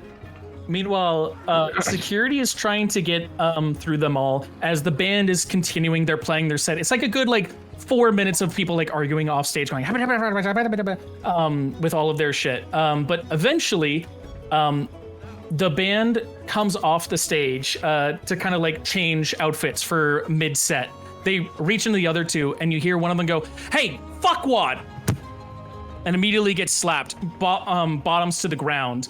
And they go, "What the fuck was that?" This is Eldhelm. That kind of got bopped here. As they go, "We're the better band. Fuck you. Give us the stage." And he goes, "All right, you want to do this? Let's have a fucking. We'll fucking do this." And you can see it was weird that he even said the F word in this kind of case. The other three or the other four then rush the stage and. Are we having Battle of the Bands going on here? Oh my god, it feels like it. I think it's gonna be a Battle of the Bands. 4 people take the stage. They start introducing themselves. "The name's Butsker Zurg. Everyone, watch what I got going on." Then the other one, "Marble Booty Bumps. Yeah, I'm here ready to perform." Oh my god. Then a little robot whirls onto the screen, whirls onto the stage. Arms come out from outside of him as he starts beating his body like a drum. Then a frog lady comes out, going immediately sets up a DJ station and starts spinning tracks on the records on the track. And finally, where is he? There he is. Finally, coming onto the stage, the gaunt man that you saw before unhurls from his backpack his own father in bones with his necromancy magic. Wait a minute. Starts playing on the keypad. Yeah. I saw the frog and I know who it was. I know which group this is. Welcome to where their one shot ended. Wait, yeah. the 5th person? Is that a penis tattoo? Who was that? Lake? No, the 5th person was their little NPC companion that they made. Oh my fucking god. S0X, otherwise known as Socks, is his first time coming from the Undervale. He's a real person. As soon as I saw fucking Marbo Booty Bumps, you got me fucked up. Oh right? My god. I already, to be fair, I already suspected Zurg was gonna be Tino. Yeah. But Jesus the second that came on, it's like, all right, I'm giving it away. But they all join the station, or they join the battle, and they start yelling into the mic. Mr. Bones specifically saying, "It's not about wait, what was his? It's not about skill, it's about attitude." And immediately starts singing. This is their song. They made up these lyrics. Oh my god. "Living in the sack. Boss kicks my ball sack. Fucker doesn't know we have a minotaur. A fucking minotaur. A fat ass minotaur." 4-minute lute solo. Lots of headbanging. Continues on as they then repeat, "Living in the sack. Boss kicks my ball sack. Fucker doesn't know we have a minotaur. A fucking minotaur. A fat ass minotaur." And then that continues while the other band for the K-pop starts singing around them in circles, trying to bring their own style into this, their own skill. Everyone else is cheering, kind of going with it. You guys in the stage, this is going to be your moment where I need to then pull the stage backwards towards you. They are having a battle of the bands right now on this stage. Actually, let me pull up where you guys are at the stage of song. God damn. Okay. They take the stage of song as they continue performing. We are going to start first with Truth and Awa. You guys are on the side of the stage, near the stage itself, standing there. You were getting ready to look at the Veil Lords. They've all sat down. They're watching the performance, or what was supposed to begin, before suddenly the stage got overtaken, ran over by these 5 delinquents that are now rocking out for their own jams. What is y'all's response to this? I literally just typed this to Wax. Yo, these guys kind of suck. Yeah. This is a very true thing. Their music is horribly off key. Their instruments do not mesh together, but man, they got the attitude. It was the 4-minute lute solo for me. Yeah, I feel like I thought there was gonna be, nicer music. Yeah, I think we're gonna get killed by the Veil Lords. I mean, these like fancy tide events usually are pretty boring, so that would be kind of interesting. And I'm gonna take another swig of the champagne bottle. Okay. Then we cut on over to, in this case, Zinnia, you and Russell. Russell's kind of like dumbfounded in his seat. He's like, oh, right, I wasn't expecting that. What is your response to this, Zinnia? Me is me. This is amazing. This is the best fucking thing ever. This is the bit I love about a living world. Someone has a one shot, now y'all gotta deal with this. I remember Amber posting about DJ farts, and that's how I was like, wait a minute. This is familiar. Yeah. Me and Zinnia is like, what the fuck is happening? You see them just having a battle of the bands before you. The K-pop band takes a beat before the metal band starts like thrashing back. Do you keep your eyes on the stage? No. Can I look around and see like kind of like who's on the bottom? Well, I guess first who's on the balcony? On the balcony is each of the Veil Lords. You can see all of them here along with their like attendant monarchies. Okay. And then can I see, do we know if Percival had like a spot? I don't remember. If we knew, Percival like, definitely had a spot. Okay, can I look for where he'd be sitting? You can see that he's sitting near like the far back, like the far left of it. So like you guys are on the right side, 2 balconies away, and he's on the very far left of his balcony. So the furthest one from us. Yes. Okay. I'm gonna like nudge Russell to kind of like focus and be like, yeah, okay. look, I'll point to where Percival is sitting. There he is. Okay. So, what's the plan? Do you want to try to take him out here? There's a lot happening around here, a lot of chaos. We could maybe get away with it, but also in the other chance, if we do anything loud, we'll just pull all attention towards us. Everyone's looking for something to look at. All the We're gonna have to be Veilords quiet are about also this. here, so I don't know if we want, That's true. Do we hold off? because we know he's gonna be at the meeting later,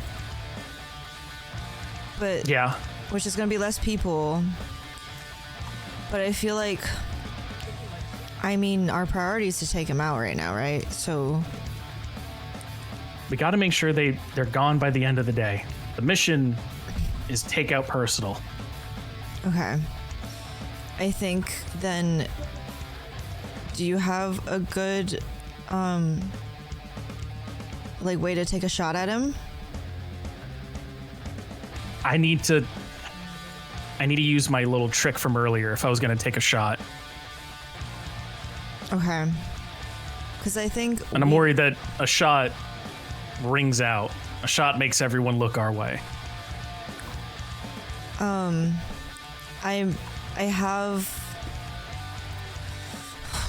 What was it? It was. Druidcrafts. Would Druidcrafts be able to like? Oh, it has to be. Never mind. Well. Yeah, Druidcraft I don't think is going to be doing the thing you want. It makes like sounds and stuff. Thaumaturgy makes yourself really loud. Ooh, you create an instantaneous sound that originates from the point of your choice within range. Would you like to make a really loud noise? I'm gonna be like, I might be able to try to change the sound that you make to a different location so it doesn't come to us. Okay, if you can try.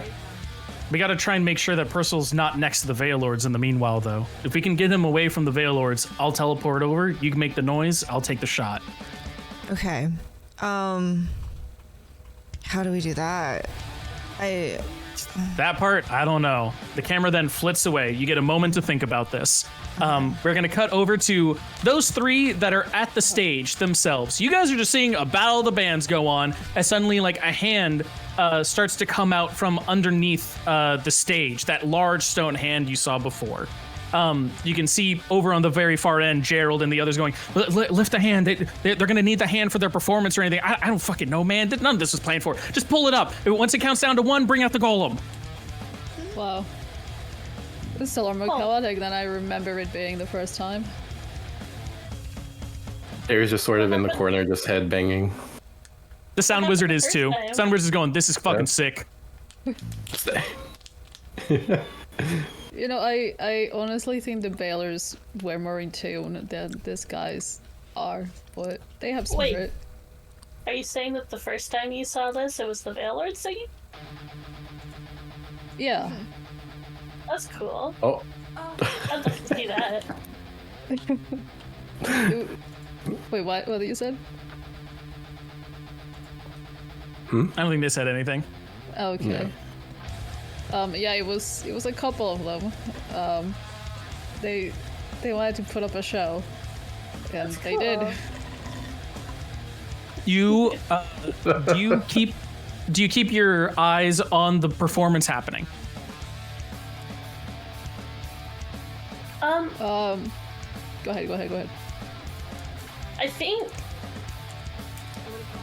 for the Calliope's gonna like look around the crowd from like where she can see and kind of. The crowd is in a hush. There's a couple people, those that were having the cans earlier, that you can see are kind of headbanging along with it. Then they start getting a little louder, start getting a little more rowdy with it. They start going, yeah, fuck yeah, all right, let's go, yeah. Meanwhile, over at the top balconies, you can see a multitude of people all kind of like, oh, what's going on here? But over 2 balconies to the left from your vision, you can see Zinnia, Russell. You can see them standing up there, kind of like looking over at the Veil Lord's balcony. Over at the Veil Lord's balcony, you see all 8 of the Veil Lords, all 8 of their monarchies, and over on the very far right, Percival de Stroud. Oh, okay.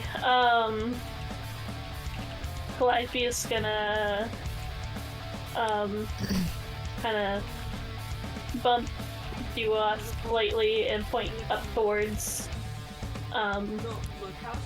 the A little louder if you can. Sorry, she's gonna point towards Zinnia and Russell, and then kind of try and get his eyeline to follow up to the others, to the Veil Lords and Percival, and she's gonna be like, "There's the cat that's causing all this stuff with the Hydras. Looks like they're planning something." Do you think they need assistance, or Dua's gonna look over to there and kind of like tap his shoulder and be like, I know you are having a blast right now, but I think your friend has her eyes on someone. I stop headbanging for a second and look where, like, and I try to like look in the crowd for Zinnia and see what Duoth is, or trying to look for what Duoth is trying to say, basically. He tries to point him over to where the cat is. I look towards them and I pull out the bag of holding with the bagman. Should I do it now? I don't know. I don't know what their plan is. Shouldn't we try to isolate the cat, the target, first, in case of I think so. whatever the thing is that you have in that bag doesn't attack the rest of the crowd? It only targets one person, and it's the first person he sees. So how do we make sure it's... Yeah, how do we make sure it's... Maybe we can find our way around over to where they are. Is Percival the Shroud, like, sitting in a corner by himself? Not by himself at all, no. He's surrounded by the other Veil Lords and Monarchs. Okay. Okay. We're gonna fade away the camera for a bit. You guys get a moment to think on that. We are now entering an actual like initiative bit. We're gonna have some decisive actions. I'm gonna tell you all, we're gonna have 3 rounds for things. So we're gonna be a little decisive as we go for stuff. That being said, let me start up this bit. We come back to Awa, Truth. This is the beginning of your first round. It is not like a 6-second action system. This is just tell me the action you're trying to take. We're going to try and guide you through it. And then the second that we don't have a quick decision to make, we're going to lift on to the other part of the party. Dare has the bag, right? With the... Dare has the bag. Okay, I'm going to look for Dare. You see... Just message him? I need line of sight. Oh, I see. Yeah.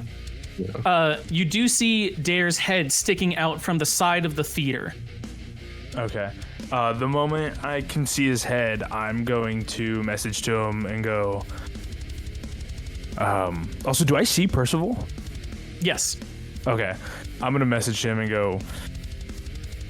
So are we doing the bag trap now? Because I can come over to you and grab it and then throw it at him.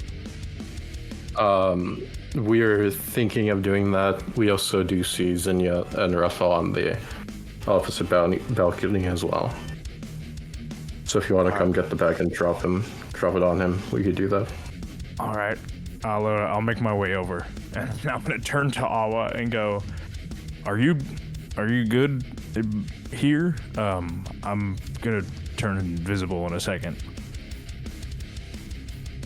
Are you taken care of? And her eyes go to Percival. Yeah, that is the plan. Not to call this short or anything, but I think business calls for business, unfortunately. I got it. I'm gonna kiss him really quickly on the cheek and pat him. Be like, all right.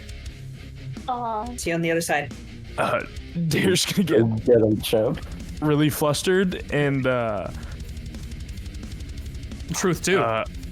Yeah, Truth too. Oh, my bad. I got messed up. My bad. Truth. He got like you got a he little got flustered IRL. Yeah. Truth is gonna get really flustered. He's gonna take a swig of the champagne and kind of just set it at his feet because everyone's standing. Yep. And kind of just put a hand on Awa's shoulder and just go, maybe if I come back, we can continue this. Hang out. I don't want to hang out.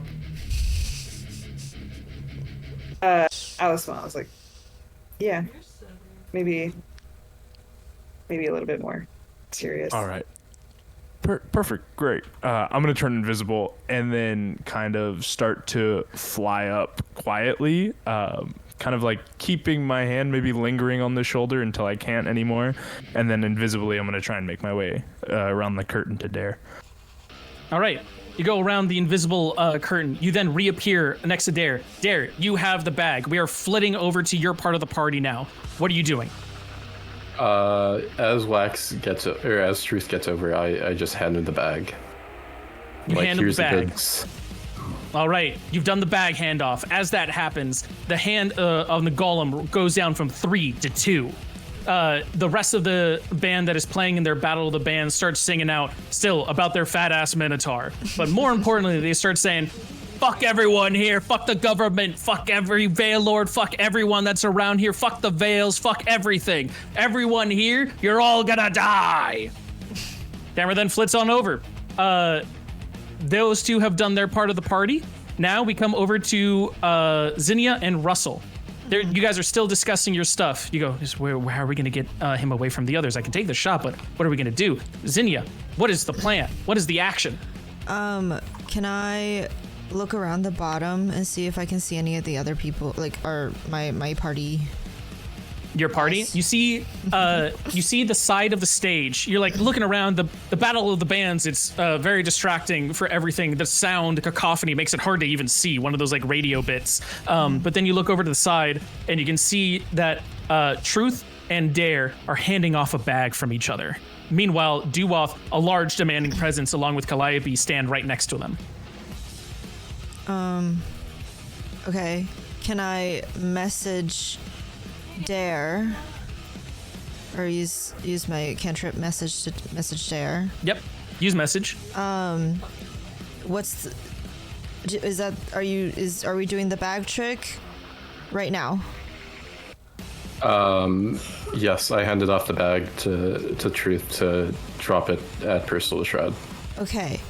Can you guys... is there any way for you guys to cause, like, a really big, like, distraction? We could try to... We could try to release the golem. we either try to release the golem or storm the stage to take out the people. Yeah. If you... Those are the two things I'm looking at. Because you could try to be, like, security and try to pull them off stage or something. Yeah, that's what I was thinking. Either we do security detail now, or just raise the golem up completely. Okay. Do the golem bit. Do the golem bit? Do the golem bit. Okay, that's Do the golem Zig bit. really wants the golem. golem. He really wants the golem. I feel like God that's kind of reaches valid. out to Dare. I say this just because the golem happened in their one shot and it was a very funny thing, and Oh, also some okay. security stormed the stage and it's a very funny thing, and you can kind of do both in that same bit. Okay. Okay. We'll do do the fear, I the funny bit. Yeah, I think The the funny golem haha. would be funnier. We'll do a funny haha. TBH. Yeah. Okay. I'll message them and be like, okay, come make a big distraction and I don't know. Like, is there anything we can do? You make a to big help? distraction. Yeah. Yeah. What do we do? I don't All right. know. As that happens, Russell looks to you and goes, "All right. So, do we have the distraction for them? Am I going over and shooting?" I think Truth is gonna take the bagman over right now. He's invisible. He's flying The what? over right now. Yes, and then the boys, the group down there are gonna cause a distraction. So I think they just Russell glossed over twirls it. his gun, puts it back in the holster, and he goes, "All right, let's see what these guys can do." Now, Yeah. we have ended the first round of actions. The stone golem's hand goes from 2 to 1. As that happens, we land back in. Truth, you now have the bag. It's the top of round 2. What are you up to? I'm going to really quick just say into Dare's head. I feel like this is too easy. I feel like something bad is really bad is about to happen. Should we go through with it then? We could always save the bagman for later. No. I just wanted to get that off my chest because then I can say I'm right later. And then I'm my going to go God. invisible again. I'm going to go Fucker. invisible again. And I'm going to start flying towards, like, kind of getting high in the theater. And then I'm going to try and inspect the balcony that he's at and inspect Yep. Percival, like, specifically, just to try and see if I can catch anything that feels wrong. Personal, his eyes are intent on the Battle of the Bands right now. You can see that he's not looking at it intently. In fact, he's barely paying it any attention. You can see that he's pulled out a notebook and he's written down some notes and he's talking to some of the other monarchs at the booth. You can see that he's striking up conversation about something specific. He's barely paying any attention to this, and in fact, he's noting down something and trying to negotiate. You can see some of the others trying to like talk back to him by like, no, this is bad. It's almost like they don't even see all the big distraction going on. Got you. I'm going to... Is there a place to stand kind of like behind his chair? Is it like a single row on the balcony? It is a double row on the balcony, but the chair that's right behind him is currently with Delir in it. That sounds like a name I should recognize. It's A a Veilord. It's a It's a Veilord. Veilord. Holy shit. Okay. I'm going to fly because he's in the front row then of the balcony. Yep. Got you. I'm going to fly right at, like, still invisible. I'm going to fly right at the base of the balcony. Just kind of hit a wall. Yeah, like not like fast. Like I'm trying to like Nope. hide. Oh. You What? hit an invisible wall. Oh, got you. Not the balcony. Like I hit an invisible You wall. crash into it Got you. a good Okay. 10 feet before the balcony.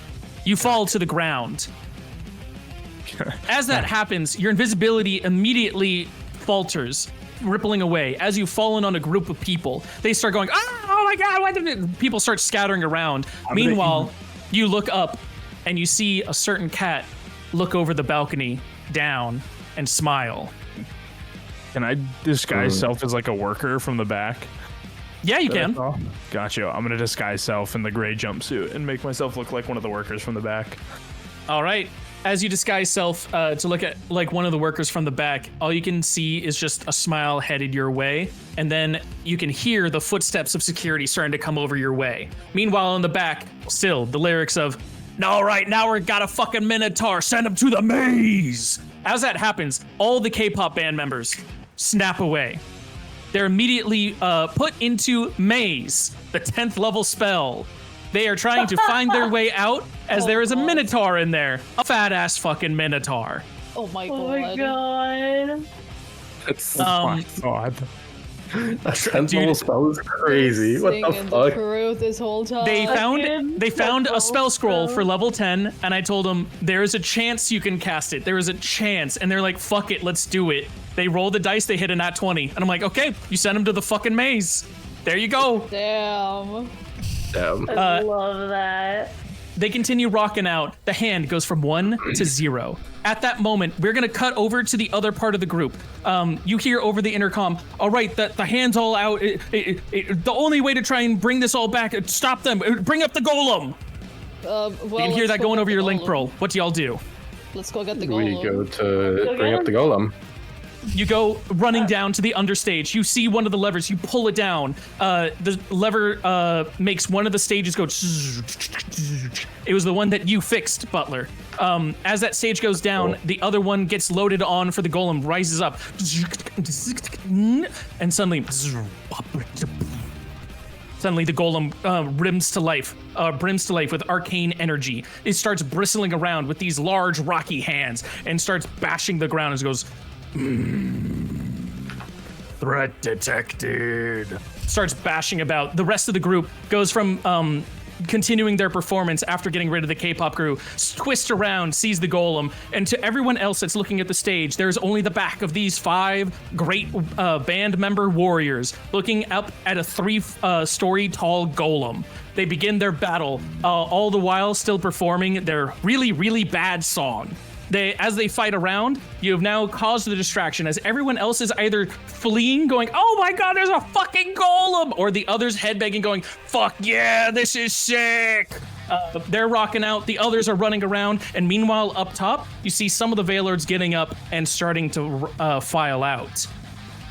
Meanwhile, security guards are rushing over to Truth. Before they can get to him, we rush back over to the final part of our party initiative for round 2. Zinnia, you and Russell are there together. You just saw Truth hit an invisible barrier, fall down to the ground, and then quickly disguise self around him. Meanwhile, Percival has gone up and is personally looking over the barrier. Meanwhile, the other Veilords are not around him as they're filing out. What do you do?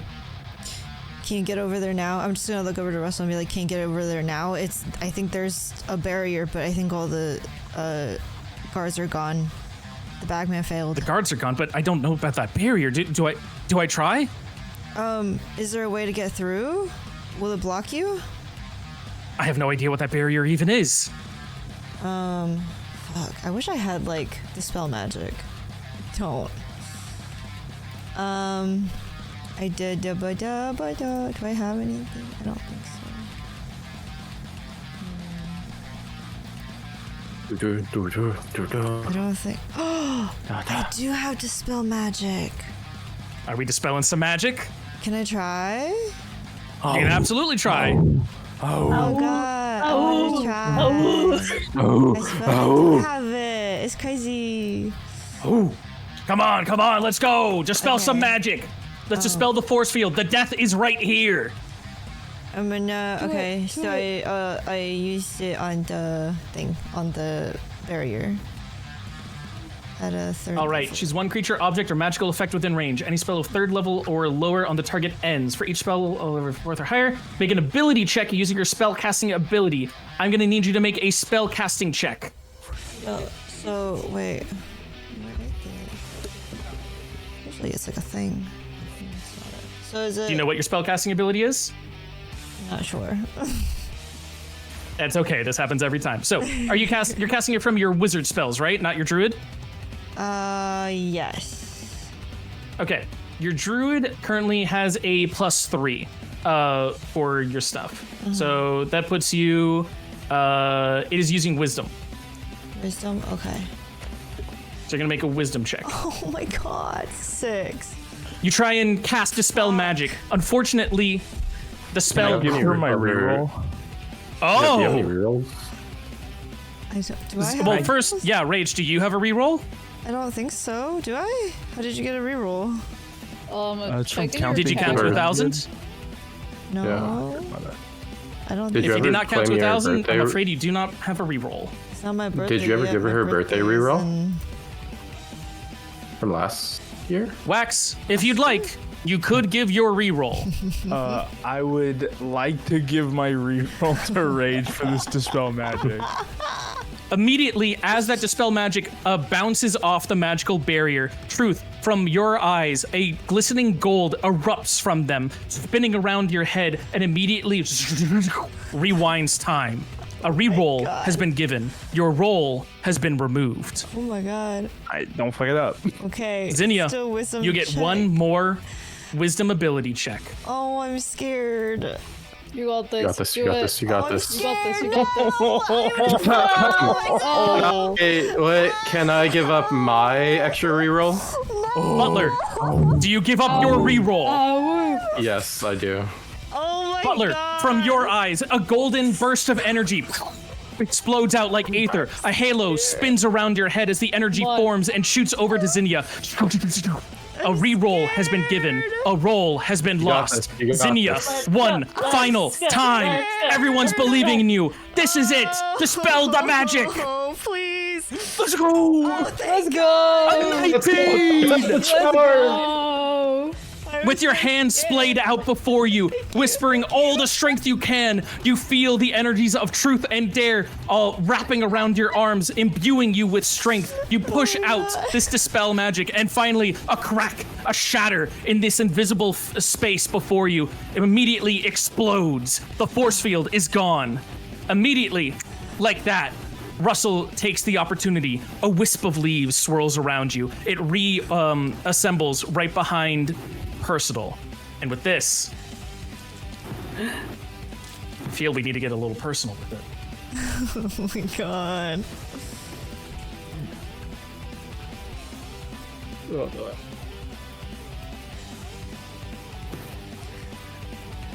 Let's go here. Let's go to him. And let's go to here. Personal is there. He's looking over the banister, down at the disguised self-truth. He might not know who it is, but he knows that there was an attempt on his life. The force field saved him. Surely the others will come and collect him soon. He smiles a smirk. Suddenly, leaves whirl around him. Like autumn colors, they glisten in the night sky. Russell appears behind him, a gun pointed at his head. A whisper is heard. Rage, because you're the one that was able to clear this, you're the one that can make the perception check to see if you can hear what Russell says. You can do this with advantage. Okay. Perception? Perception. Let's go. Oh. Nice. Feel free to roll an advantage if you'd like. Let's do it again. Oh, okay, thank God. Okay. Me. With the 18, you're able to hear Russell mutter out, "This is for everyone that you took from me." Suddenly, a bang. rings out from everywhere around. Is Thaumaturgy being cast? Yes, from the bottom right You could do corner. it at the golem. Oh yeah, at the golem actually. A ring bursts out from around the golem, but your eyes intent on what is happening, sees not just the rustle of leaves swirling around in the air, but the blossom of blood that now stains those leaves red. A body slumps to the ground. A life taken, dreams forfeited. And the battle, the band, continues. Percival has been taken out. Russell immediately swirls away. He does not swirl back next to you. He is gone for the moment. And now, the rest of the guards that are rushing over towards Truth need to be taken care of. Even if he's disguised, they know that he was the one that fell down. He's the one that's currently to be seen. Truth, the guards are coming to you. And now, as the golem is attacking the rest of the group, the band of the battle of the bands continuing from there, you have to deal with the guards. The others have done their part. You feel a speck of blood fall on your cheek from Percival slumping over the banister. What do you do? I'm going to. I think I'm just going to immediately turn invisible and fly straight up and see if. As you. But yeah. You fly straight up. Notice if anybody can see me. Sure thing. As the guards are rushing towards you, all they see is a swipe. Suddenly, there was a person. Then there wasn't. Everything before them is clear skies, or a clear area, as the rest of the people have already fled from the battle that is ensuing, and no one else was there to see the droplets of blood pool around that now empty space. You fly up high. You can see that some of the remaining people are the band battling out there, the rest of the crew that is over by the stage, and Awa off on their own, kind of like looking around, seeing what's happening, trying to get a handle on things. But over on your very far right, you can see Zinnia alone, her hands outsplayed in front of her. She looks to be kind of like, not startled, but very stressed at the moment. I'm just going to stay up in this position and just try and, like, Eye of God watch everybody, so then if anybody needs help, I can go there. All right, we're coming to this final part of the third round. People got to boogie on out of here. We're going to start with the stage crew. Stage crew, how are you getting out of here? Through Through the golem? Yeah, through the back. Yeah. All right, you rush on through the back. My shift's over. Everyone else is kind of like yapping to themselves going, what are we going to fucking do here? This is nothing like the schedule says. The first AD is going, we're completely off schedule at this point. I need to talk to people's stat. Meanwhile, we're going to then cut over to Awa. Awa, you're alone, but you've been looking around. You've been seeing the stuff going on. You see the slumped body across the banisters. You know it's time to boogie on out of here. What do you do? I actually want to make my way up to the balcony where Percival was. Ooh, okay, we're dealing with this. As that's happening then, what are the thoughts going through Awa's head? Why is she going up there? I either want to make Percival my homunculus servant, or I want to take his head so that he can't be raised. Okay. As you rush up there, this swirl of emotions, it finally happened. It happened. The thing that you've been planning for so long is brimming. There is a moment with this elevated emotion that you feel your arms, like your forearms, kind of like tingle. You look down, they're glistening gold. As you rushing up there, do you try and hide anything? No. All right, you rush on up there. You're able to see there's gonna be some guards for the sake of time and some stuff, because there's still another thing. I'm a little over, sorry. I'm kind of like trying to be like big with the pacing of it. You rush on up there. You're able to sneak past some of the guards, but your forearms glistening that gold. You now see the slumped body of Percival before you. He's all alone. The rest have already fled, or at least filed out when they thought they were safe. For you, though, you see Percival. Are you cutting off the head now? Yeah. What are you cutting it off with? You take off with like a knife or something? Fuck. Okay. I am. Let me see what I have. You might have a weapon too. I think you do have a dagger in your pockets. You mentioned it when we were weapon shopping. They do not. No, I don't. Yeah. Would Versatile have a sword or anything decorative? Yeah. Doesn't he have a sword? Can I cut it off with? He his does own have a sword. I'll do You take that. his sword and you cut off his head with his own sword. It feels weird in your hand. It's very light. It was more of a rapier for stabbing, but through a multitude of pokes, I suppose, you're able to create enough serration that you then rip off the rest of his head. You now hold Percival's head. All right. And I am going to tuck it under me like a football and run. You run. Where are you running? Out the front door? I think I'm gonna try to. Oh God, do I have feather fall? If she's holding the head, can I try and help her get out? Like by How? or I would try like the moment I see her rip off a head and then book it for the door. I would try and either fly over and then dimension door us out. All right, you fly on over. Suddenly, right before you, Awa, there's now Truth standing there. He holds out his hand. Trust me, he says. You grab it. Immediately, dimension door. We'll deal with you guys for where you dimension doored in just a second. Finally, we come to Zinnia. You're the last one that hasn't escaped yet, correct? Mm-hmm. Zinnia, how are you getting out of here? I'm just gonna kind of walk the same way that everyone else is. I'm dressed up. I'm one of the guests anyway, so I'm just gonna. You're dressed into up. the crowd. Exactly. The rest of the crowd running out going, oh my God. You kind of like take up the role. You're like, oh my God, scared, audience member, let's get out of here. You rush on out. You blend out into the crowd, disappearing into the night sky. As that happens, the stage of song and its bloody performance continues on, raging inside. Will they defeat the golem? Will they be able to escape, or will the K-pop members be able to escape their maze with the Minotaur? That is another story to be told, another story to be finished at another time. For now, you six have finished your stage of song. And as we come out here, the music fades away. And that is where we end Act 2 of this session. What we're going to do next is we're going to take a quick 7-minute break. 30 after the hour, we will come back and we will be at the final act of this little session. Oh my God, I was going to yell. No, if that was the end. Here? I thought that was gonna be the end too. I know. I was going to be so mad. I was gonna riot, dude. I wanted to check with y'all. I wanted to go, hey, I know we've been playing for like 3.5 hours, 4 hours right now. Are you guys okay? Are we all good? You can't just Okay. do that.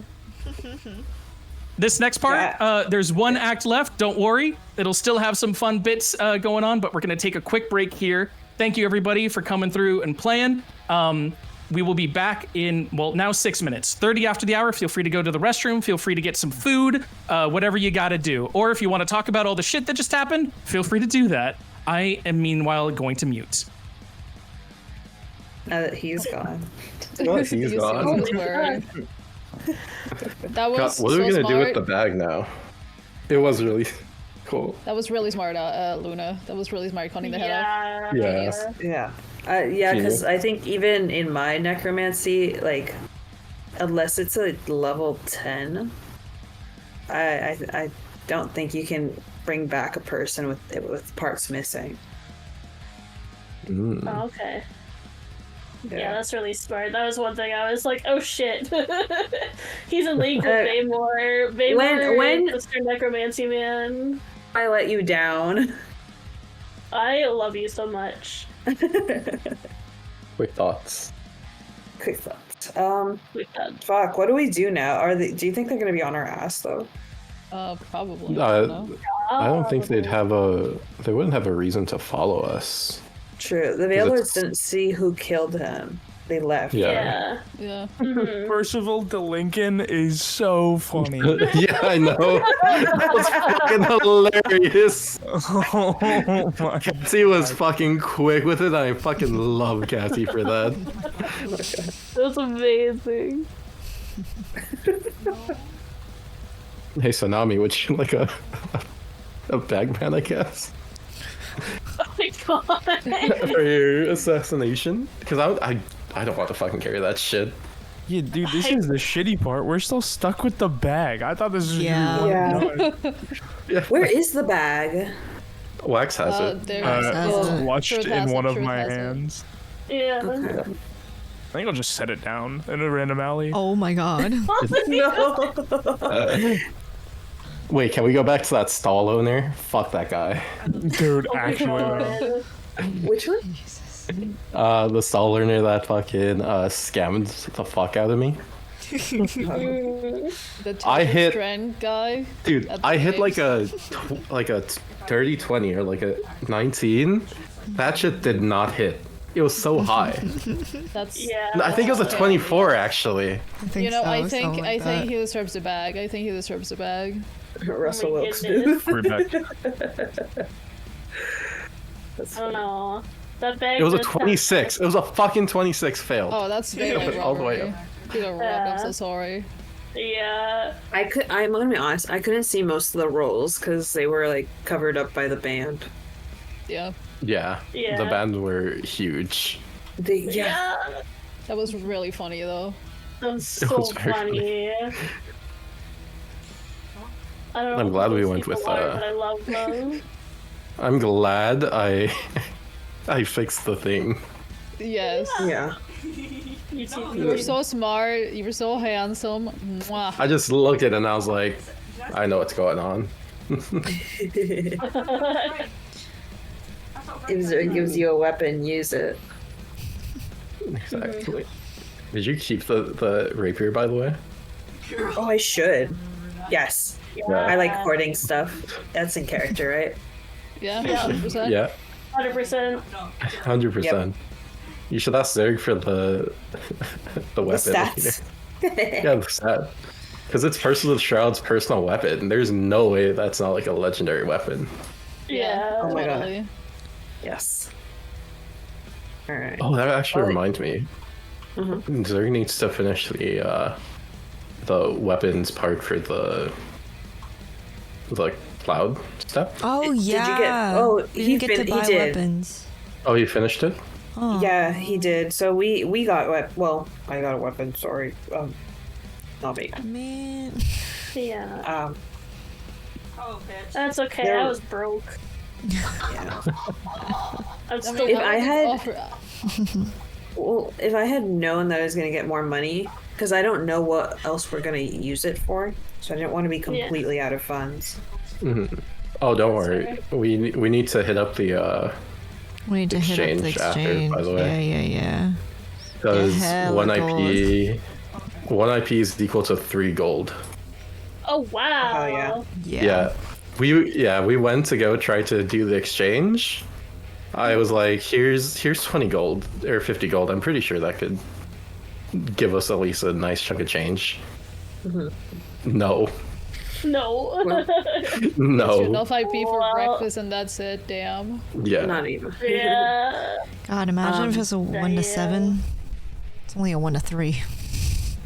Yeah. I think I have residuals or royals coming in from the plushies that were sold at the wrestling match. Oh yeah. And so then I can exchange that and get 30,000 gold. Oh my at God. least. Yeah. We gotta Nice. get the. Wait, did you ever do a side bet bridge? Oh, I did a little like betting booth.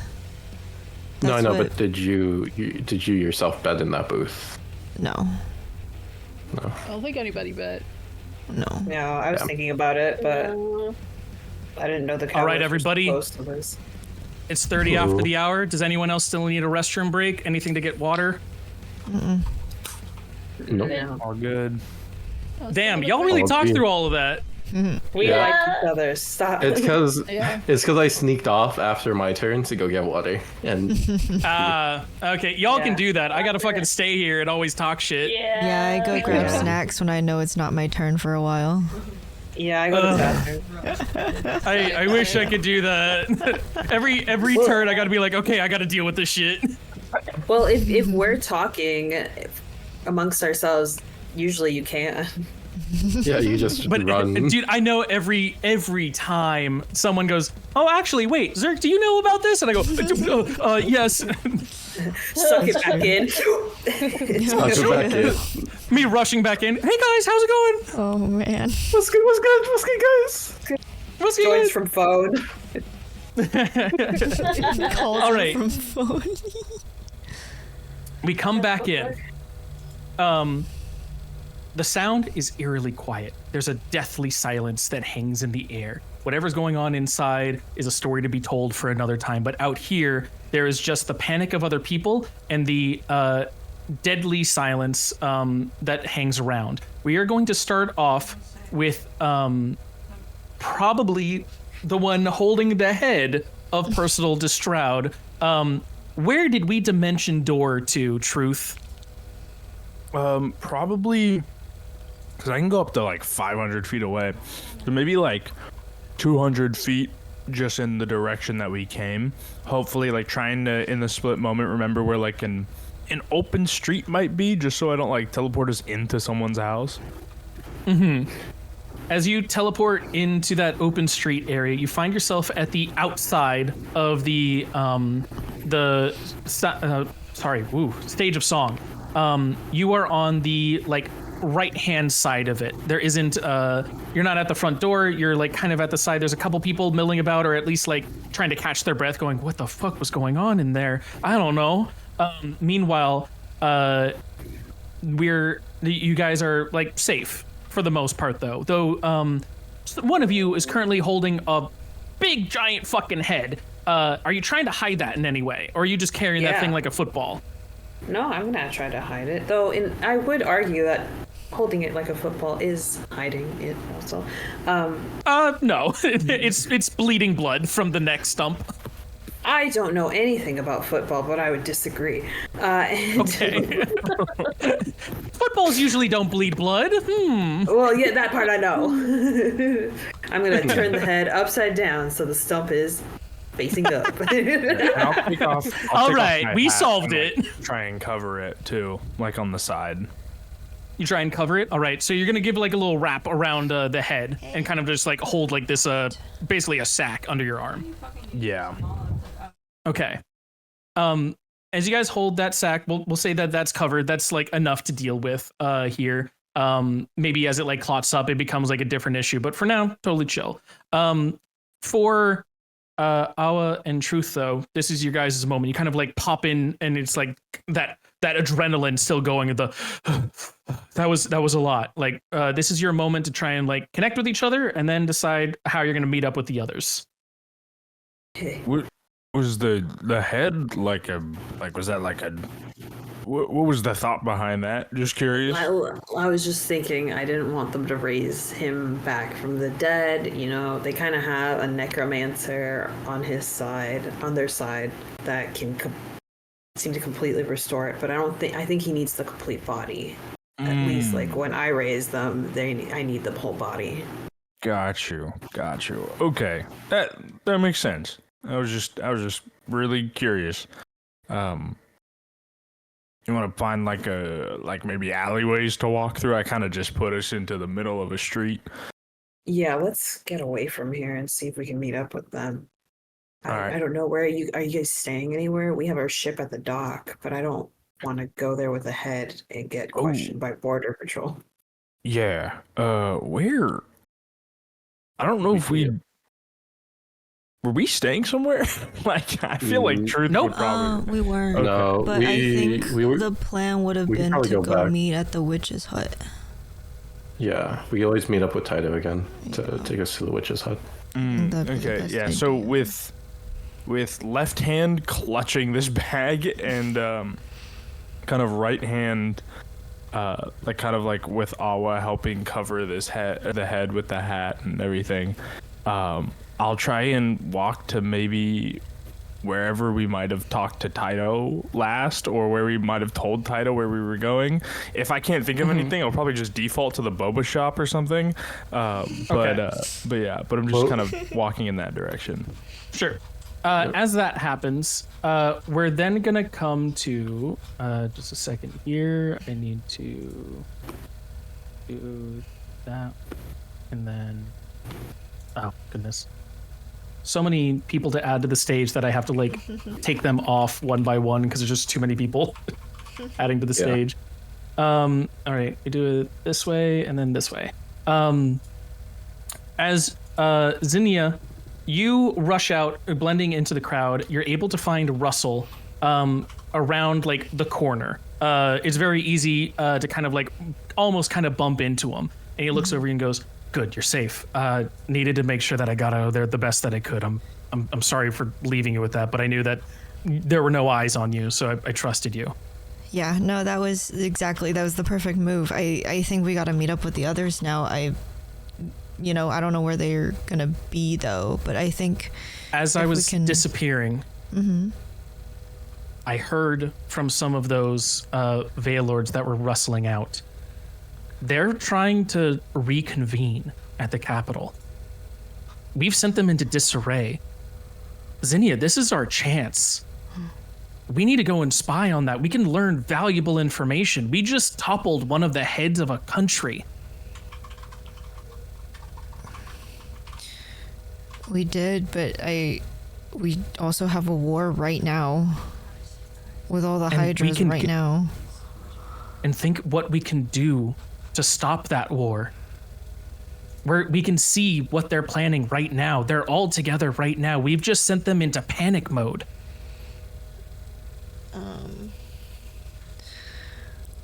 I think we should still meet up with the others and then... Yes, meet up with the others, grab everyone. I'm going to the capital. Here, and he's going to put a little pearl inside your hand. He's going to go, "This can find me. It will lead you to me. When you have everyone, come and meet me at the capital. Whatever they're going to discuss there will be vital for whatever is going to happen in this war or our attempts to stop it. We might have taken away one of the heads, but they'll try and regrow another one. This is our chance to act and act now." Okay. All right. I'll let you know as soon as I meet up with the others. Okay. And he's going to hold out his hand, give you the pearl, and he's going to clutch your hand for a little bit. He's going to go, "Stay safe out there, okay?" You too. I hope I remember you. I'll always make sure I remember you. And with that, a rustle of leaves swirls around you. Autumn leaves fall to the ground gently, slowly, as your hand is left holding just the pearl. Where do you go to try and find some of the others? I guess also, well, because the boba shop was by the street, wasn't it? Yeah. Okay, I'll just go to the boba shop too. I love that the boba shop's become like the unofficial headquarters. It's the one thing everyone remembers. I know, it's so funny. Then we come to our final three, who kind of like gently just walked outside from the back. No real issue to be had. Everyone else is kind of like startled around. Meanwhile, the back crew is going, "Oh God, we got to do overtime." And then they look around. They go, "Hey, you're not meant to be backstage. You don't have the jumpsuits on. Get on around here. Things aren't safe around here, okay?" It seems that as soon as you left outside, if you don't have your badges on you, which let's say like you're hiding them or something right now, immediately the rest of the crew is going, "Hey, get on out of here. Make sure you're safe." I think we ever probably got badges. I got it. Bye-bye. But You had badges. That's how you got in. No, we had tickets. we had tickets. We did not have badges. Awa kept saying tickets. They were badges. They were back. Okay. They were workers' badges. Okay. Oh, okay. Because even you said like they were tickets. This is true. The we went to guard the- asked for badges. I specifically said And then badges. we show the tickets, and you're like, "Oh, those. It doesn't matter." Anyways. Either way, That's you guys got in. You different. guys got out. Different. They're now Yeah, going, that's all "Hey, that get on matters. out of here, civvies," and you guys are free to leave. As that happens, what is talking amongst you three? What's the topic? Do you think they succeeded in what they set out to do? I look at the crowd and I'm like, I trust them. I trust that they got it done. And I think it's at that moment where it's going to sink in for the Wad, like, okay, the Balors were there. That was utter chaos. He's going to just sigh heavily and turn to Calliope and be like, I think your part of the deal just got even tougher to carry out. So. I think so too.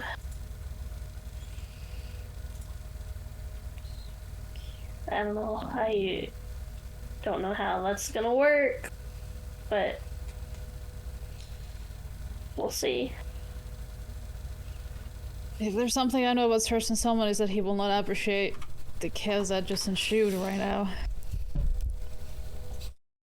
Yeah, Rallo's all about control, isn't he? So he's probably gonna...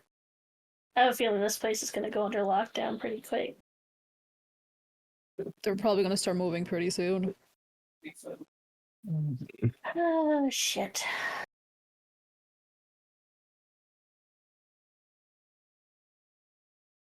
Is there anything else you would know that might help with this? That might help with...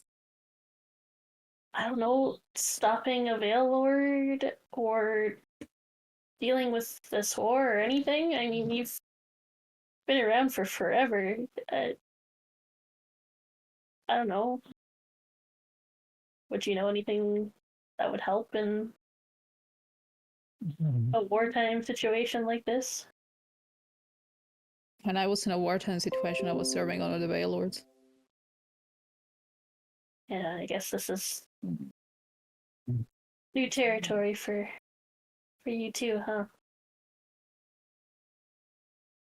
Let me just roll something for myself real quick. Yeah, sure. I feel there's going to be a lot of self rolls for you. Okay. So I was gonna pause for a moment. And Skyope's like, is there anything that you can say or you can help? He turns to her, rests his hands on her shoulders, and goes, but I can tell you one thing. They can be killed. They can't. I've seen Balors, I suppose, die, but they don't really do. They will prevail in the end. Do they? I've seen their bodies get slain. But they somehow come back? They are back right now. Oh, okay. Then what the hell does Vubin want with the head of a Veil Lord if...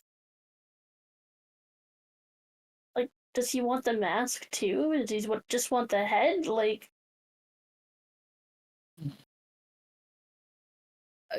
I couldn't tell you what he wants with them. I don't even know if I can ask him. He's probably gonna sucker me to another deal if I even ask for that information. Did you actively say his name? I did. Are you actively wondering out loud? I hate this, but yeah, she was probably talking to Duoth about that, so technically she'd be wondering out loud. All right. Oh, no. As that's happening, Calliope. Mm-hmm. Aether starts swirling around your tattoo. It seeps upwards into your shoulder. To everyone else, they can see the Aether coming until it overtakes your eyes. As it overtakes your eyes, it then bleeds into the center of your forehead, and a golden yellow third eye suddenly appears and spreads itself open. A voice speaks through you, but yet talks to you. Oh, dear child. Don't worry, I'm here to help. You've been doing great so far. You're so close. I need me, along with that head, one of those silly little masks. I need it in my hands. If you're able to get the head of a Veil Lord, I want that mask along with it. No incineration. Don't turn them to dust now. Doesn't make it worth it for me. Because if I can get my hands on that mask, I get my hands on one of their souls.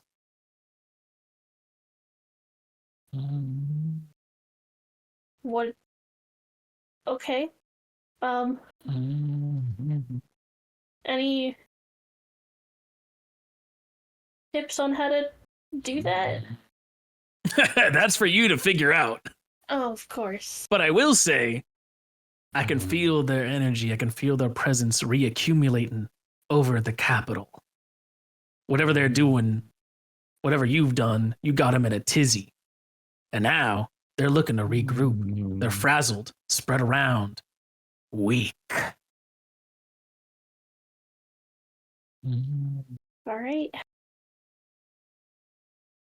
Well, maybe we can use that to our advantage. You best be getting on with it. I can't be waiting all day. I need my feast. And with that, the third eye closes around you. Energy swirls from around your eyes as it then departs back into the tattoo and infuses back into your bloodstream. We saw that. Yeah, you saw all of that. A third eye opened on her forehead. She started speaking to herself in a gruff voice, and then her voice would swap as she then spoke in her own. She was speaking in tongues to herself. Oh my god. There's just gonna look at Duoth and be like, is she okay? Has she done this before? Is the first time I see this. I have no clue. He's just as flabbergasted. Would Calliope be like aware of just what exactly happens with like him talking yes. through her and whatnot? You feel like a deep, kind of like, I apologize if there's a better way to say this. I absolutely would, but like you feel violated. Oh. Like your body just got overtaken by someone else, and it's like this weird sludgy feeling afterwards. Yeah. Yeah, she feels gross. She looks queasy. She's gonna be like, I think I just channeled that guy or something. That was really weird. I don't feel good.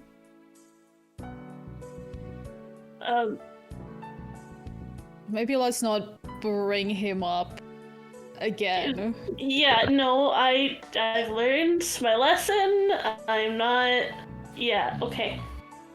Er's gonna go through his bag real quick and take out a ration and be like, do you need substance after that? Are you okay? I don't feel good. I think I'm gonna pass on the food. I think if I try to eat something, I'm just gonna barf. So I'm gonna pass. Maybe we should just walk and find the others. That's fair. I put the rations back in my pack. Thank you, though. I appreciate it. A place to reconvene. Dare's gonna think about it real quick. Be like, have you guys been to the boba shop? I think we passed by it, but we didn't really stop. Yeah. Because we've been going there a few times. I think that's probably a better place than any to start looking for them. Alright, then let's go. Good idea. Also, it's completely unrelated, but I did want to say it. I know you mentioned this was your first time working backstage, but you were quite handy back there. Yeah. Oh, thank you. Just because I haven't worked backstage before doesn't mean I haven't helped with machinery before. And Dare thinks back to when the first time he helped with machinery was with Terry. Oh my god. And that was just carrying stuff. Yeah, I'm kind of kind of oh god, what I say? Kind of a mechanic, if you will. A mechanic. I'm kind of a mechanic. Kind of a mechanic, professional. True. Well, You guys, I'll believe it. As you're chuckling that's around that that, or Dare kid with the war chuckles forges, to the right? memory. What happened? So you probably helped that kid with the war forges, right? I did. Give him some pointers.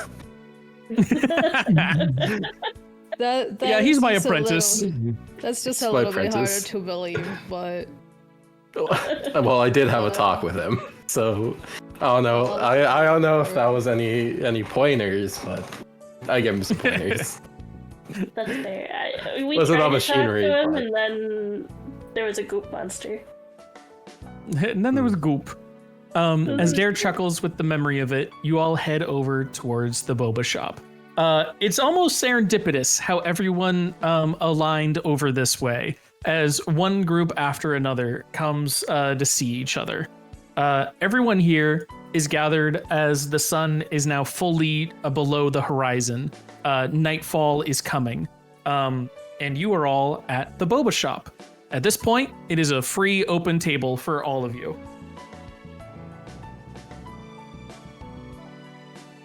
I go up to Truth and be like, "Hey, do you still have the bag?" Yeah. Like turn over, just like with my left hand shaking like a clenched fist. Be like, I take the bag. thank you. I really thought we were just gonna be done with this at this point, but I guess not. I thought so too. I really thought we were gonna. Hey, I'm gonna like stop talking to him and talk in his head and just go, I would not fault you if we just give it to someone and walk away. It would just be so much easier. I'm gonna talk to him in the back. The reply and be like, "Do you think Calliope would want this? She has to kill a Veilord, right?" Why does she has to kill a Veil Lord? Yeah, I just overheard it. Some freaky shit happened, man. Like you were there. Freaky shit, bro. Is there like Freaky one? shit. Is there like The one other- specifically that she has to kill? No, she just said a Veil Lord. An any eye Veil appeared on Lord? her forehead, man. I don't know. Like a third eye? Dare's crashing out. Third eye. it's okay. Me too, buddy. Me too. Truth Yeah. noob, right? Same. Third golden eye. Third eye, that's insane. I would never deal with that's disgusting. Let's Disgusting. Oh man, working for Vubin. so it can be any Veil Lord? I think so. You look over at Calliope just sitting there. Zurg, quick question. Who's that like really that fuck ass Veil Lord who is like was right next to the Nightwings hangout? I think we actually teleported into the capital and he's like the goody two shoes guy or whatever. Are you talking about Rallo? Was it Rallo? I know that we one were are you like talking in the about? capital when we like first walked through a random door. I think it was at Snow or Frost's like place, and then we were like in the capital, and he was like, I just remember we were like in the same like region as him or same country as him. That's Rallo. Yeah, That's Rallo. that'd be Rallo. Yeah. Yeah. You were at Alpaluk, which is the world like capital, and also Yeah. his like Brador's capital. Yeah. Never mind. That's like the one Veil Lord I couldn't say out loud to the group. I guess. Veilord of the Paladins. Yeah. Yeah. Above That's, table, that's I cannot Toto. go after Rallo. Toto would kill me. Above table, I want to go after Rallo, and Toto will kill me. Above table, I don't want to do anything. Toto still wants to kill me. Well, below table, I'm Oh going my to. god. I'm gonna go back to the conversation. Just so does that mean like, if we wanted to, we could convince her to kill Rallo? I think so. We could try. I think she has her heart set on a couple already, though. Well, let's hope he's one of them. And then I'll just sit back at the table and look at Nami. You mean Calliope? Calliope, oh my, I'm sorry. Is Salvatore having the head of the cat? He's staring through. I do it all the time. He's He sees through the through. monitor. I've been calling everybody by their Discord names. Like I think when Butler joined, I called him Eric. Like first thing. Yeah, you did. He did.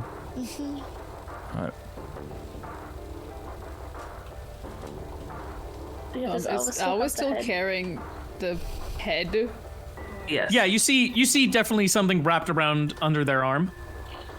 Oh my god. But first of all, I look beautiful.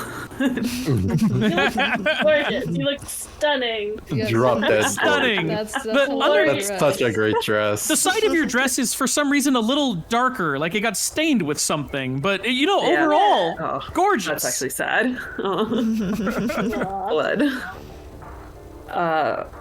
Yeah. Okay, well, were you guys able to get into the stage all right? Yeah, we were backstage. It was ridiculously easy. Okay, Yeah. that's great. What were you gonna say? Yeah, it was just really easy, you know? Like, we just walked in and walked out. Yeah. Okay, that's good. That's how we want it. No, or slip in, slip out. Looks at truth. Don't take that. Don't think about that. What? Come back. Oh my god.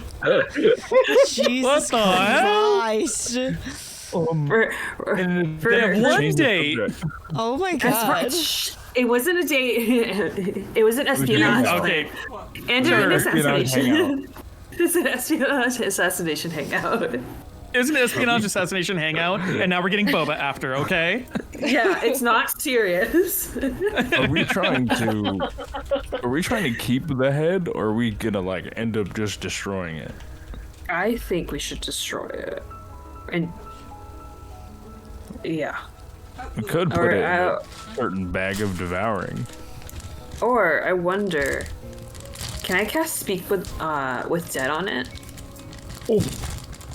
Yeah. Okay.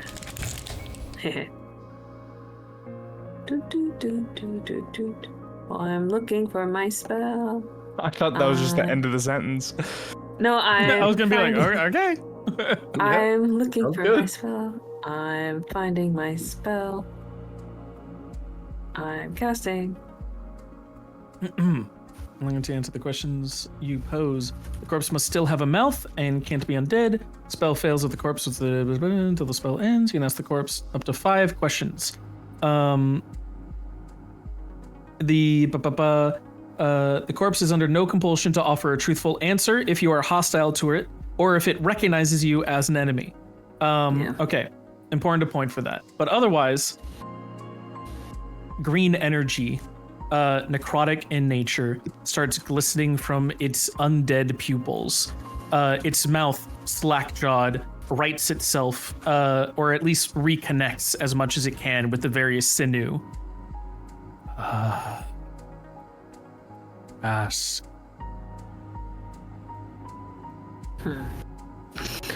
What are things that we can ask with the? I'm like holding it afar, like and leaning towards the group. Like, what are things that we can ask that he would tell us? Maybe like the goal of this war or how to stop it or like a fatal flaw in the hydras that we could use or something. I'll see if. Do we know anybody that was close to Personal? Because I could pretend to be them. Bro? Only the crow, crow? but he betrayed the crow, so I don't know if that would necessarily benefit. It's probably Can you- on better terms than with us. Percival's never met you guys though, right? No. He met Rage, right? No. Never met him in Very person. beginning? Never met him Yeah, in but I person. feel like he'd give more answers to someone that he might What if- know than just strangers. Then what if you pretend to be one of the Veil Lords? Yeah. I wouldn't. The Baylor Who is he work for sitting me, next to and talking to, Zurg? Delir. Delir. Wait, what were you gonna say? He was sitting in Oda? front of Delir. He was talking to one of the other royalties, though.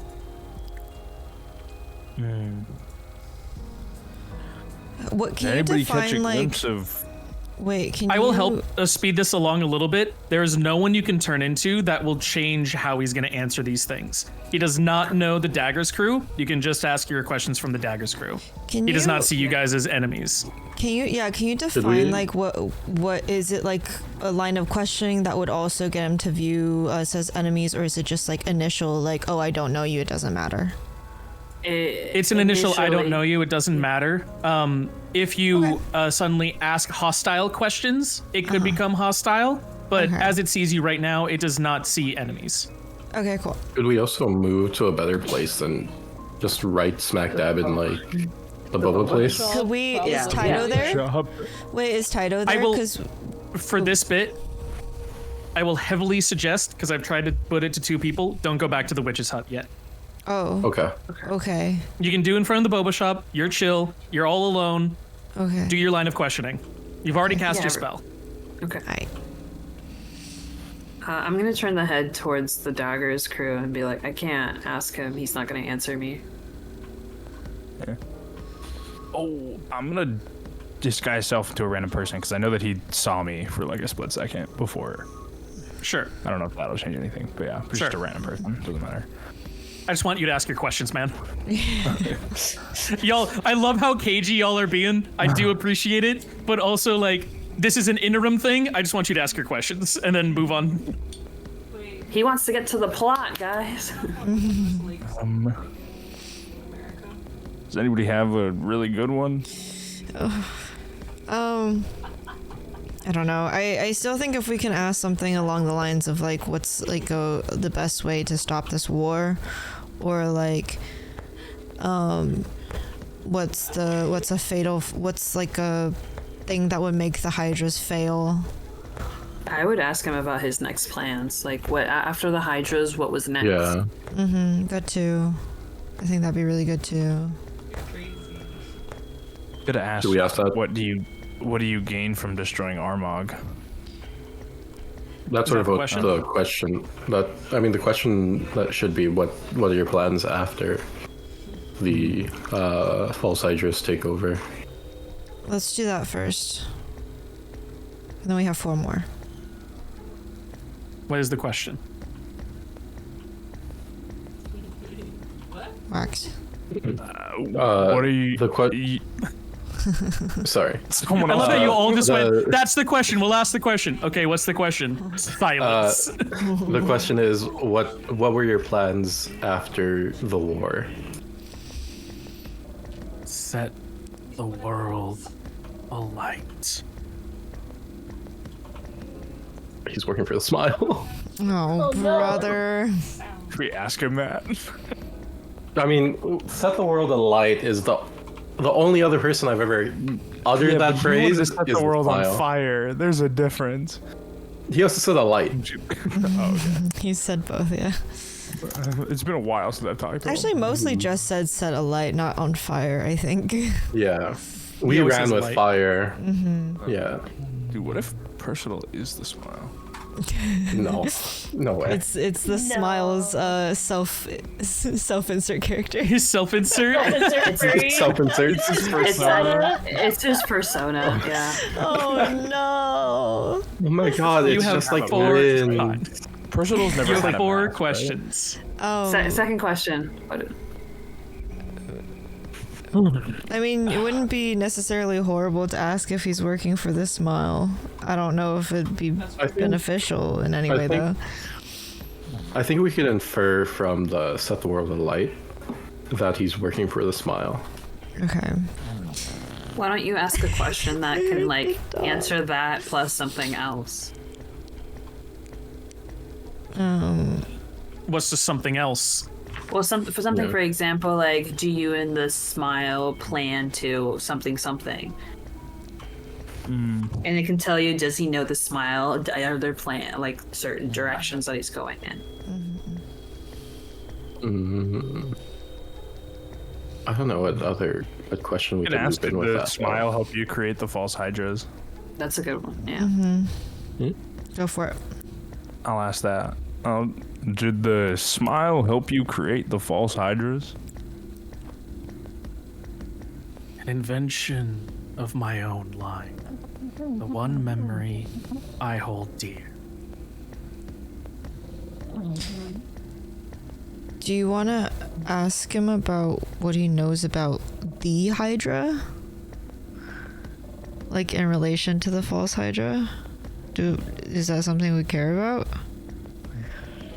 Yeah, we can ask that. You want me to do it? I guess that was more pointed towards Nami. Nami? Sorry, what was the question? Do you want to ask Percival about the relation between the false Hydra and the Hydra that's been following you around? Well, I think we kind of got information about that through the one who listens. Okay, so we don't need that. Okay. So then, do you just want to do the Like how to stop weaknesses it. of the? Yeah, let's do what are the weaknesses of the Hydra? Is there a kill like a kill switch on all of them or something? That's the question. Yes. Being perfect in their mimicry. The only death lies in choking stagnation. So it really is the smoke is the only way is to make it stop breathing. I want to ask him about his one memory that like he used to create the hydras. Yeah, I also How would many- like if you guys asked him like what Have two more. Veilord he didn't trust the most, like who he expected to betray him or something. I don't know, How many something about the Veilords. You have 2 more. 2 questions remain. Okay, 2 questions remaining. you could ask both. Do we have anything else outstanding that we want to know about for sure, or is it just like those 2? Okay, I'll take it as just those 2. It sounded like it. And I'll ask him, what memory did you use to create the false hydras? Memory of a past me, a past life, up in the sky. A different person, yet the same. I awoke.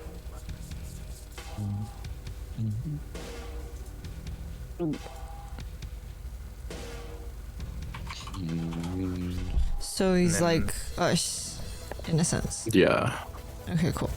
Love that. Like what? he's like us. Yeah. Yeah, Was he player made? He could be. We could don't. have been. Crazy. It's necessary self. What if we asked that? Yeah. What if we asked some fuck shit question like that? Are you player me? Alright, and then what's the next question? I don't know. Which Veil Lord get- do you trust the least? Yeah. Or And why? we know that's Would counts that- as 2. Would that be a valid question to ask though? Because I mean, I'm assuming if he worked with the smile, he was trying to kill all of them. We could ask who did he work most closely with, and then that's who we kill, or Nami kills. Yeah. I'll help you not waste a question on that. You knew he was from Zarunta, so he'd probably be the closest to the Veilord of Zarunta. The one he was sitting in front of, Delir. The one he was always close to, Delir of Zarunta. You guys, I Probably think the closest maybe- with Zarunta, Delir. So I we feel can like kill guys. maybe he was close to Rallo. Yeah. Rallo, really? I think it's Nuna. Definitely. It all I think- points to Rallo, guys. I think we kill Oh Rallo. my Wait, wait, no, hold on. Actually, in character, you guys were discussing about which Baylor he worked with the most, right? Oh, I thought that was all above table. Is it above table or is it in character? I thought we were above table. I You thought can we do were above either table, or. too. I think it's a little bit of both because we are discussing the questions. Yeah. One That's fair. question remains. Okay, continue. Don't mind me. What were you gonna say? No, what were you gonna 'Cause say? Yeah. I'll wait for you guys to finish the questions. No, I feel like Okay. you should. I know, because we were discussing it like kind of in and out of character. Yeah, It's kind of- yeah. but we definitely would have talked about it in character. When you guys mentioned like the Baylor he worked with the most, and then it just leads to like, well, he's from Serunta, so obviously he worked for the Lear.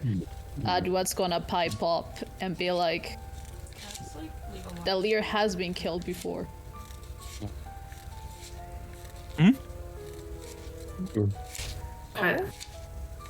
Wait, how do you know that? I saw it. Like Okay. in a vision or No, more than 4,000 years ago. Okay, we can circle could- back we to could- that after yeah. we finish with this head. I don't want to hold it much. Okay, so any other like pressing questions that we want to ask, or should we ask a fuck ass question? You did ask if we were to kill a Veil Lord tonight, who should it be? Just kidding.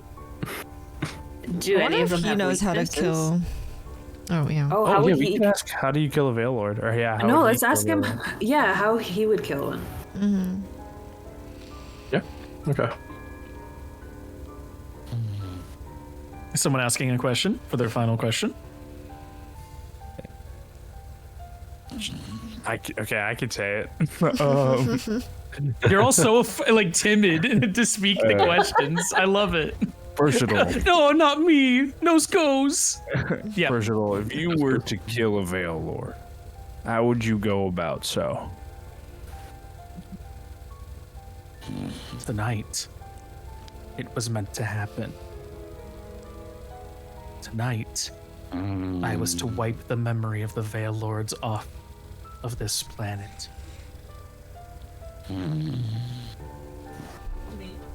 Maybe we shouldn't have killed him. Well, it's a little late for that. No, just put the head Okay. back on the body. With that, the necrotic energy that emanated from the once golden eyes returns back to their dim copper. The energy fades away, the jaw becomes slack once more. The spell has ended.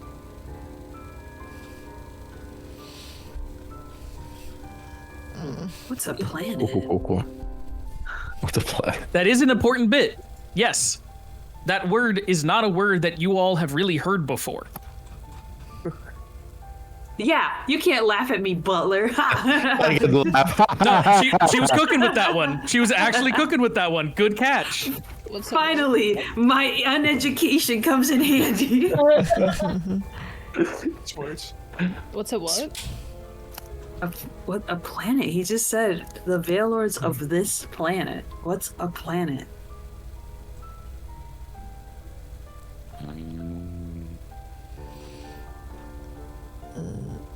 Well, No idea. we have a couple of things to go over. First is the planets thing. The second is the Duath saying Delir has been killed before, and the third thing is all the Veil Lords are meeting in the capital right now, and they're all probably the easiest to get to right now. They're all meeting. Okay, should we walk and talk? Well, first of all, let me get rid of this somewhere. Do we want to do the bag of devouring? For the head? Yeah. If you're not doing the bag, may I suggest taking off the jaw so nobody else can cast Speak with Dead? They can't cast it within 10 days. 10 days. Oh, just in case. Yeah. Calliope is gonna pull out her bag of devouring, give a little pat on the head. Be like, hey, do you want a snack? Alright. Wait, where does it go when it's in the bag? It gets eaten. In the He tummy. eats it. Oh, just eat okay. it.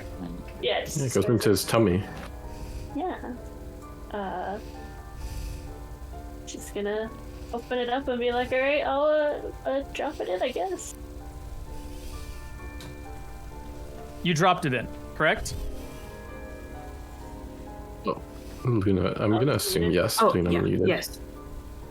Okay, cool. Dropped it in, then we don't have to roll that dice. Perfect. As it drops in, the bag quickly zips up and goes. Clavy just kind of pats it, goes, good boy. And returns back to being a docile bag. Would you look at that? Comes in handy. So we're walking and talking to go to That the. would probably be. meeting Yeah, place, we're right? gonna Good walk idea, and yes. talk. Yeah. Where are you walking and talking to? Outrage. Do you wanna? You're the one with the pearl. I mean, we're not at the Capitol. Doesn't it tell you where we're going? It starts glowing towards the direction of the capital. Yeah. Okay, so are we going there? And on the way there, can Duoth talk? I would tell her to Duoth, like, can you tell us about this death you experienced? I can, I suppose. It was thousands of years ago. When Apollo was barely being built.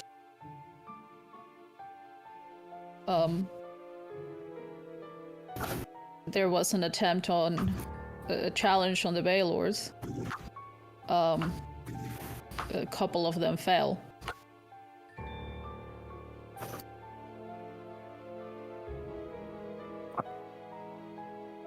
So they I believe come back? it was Sedna, Dalir, Lados. I believe that's the ones I can recall, but Well, how did they die? How did they fall? You're being kind of vague. people fought them. They Okay, tried did to they? rise against the Baylords.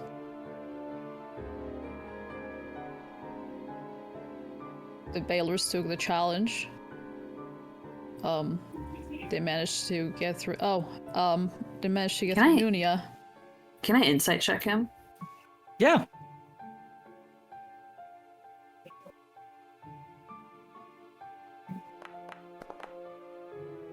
Oh my god.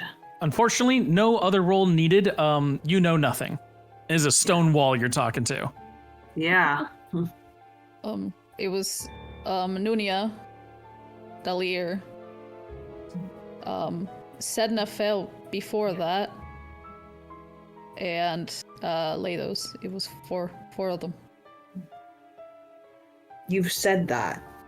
How did they die? They fought them. They fought By them. weapons? By magic? Did they Yes. cut their heads Yes. off? And why don't you say that?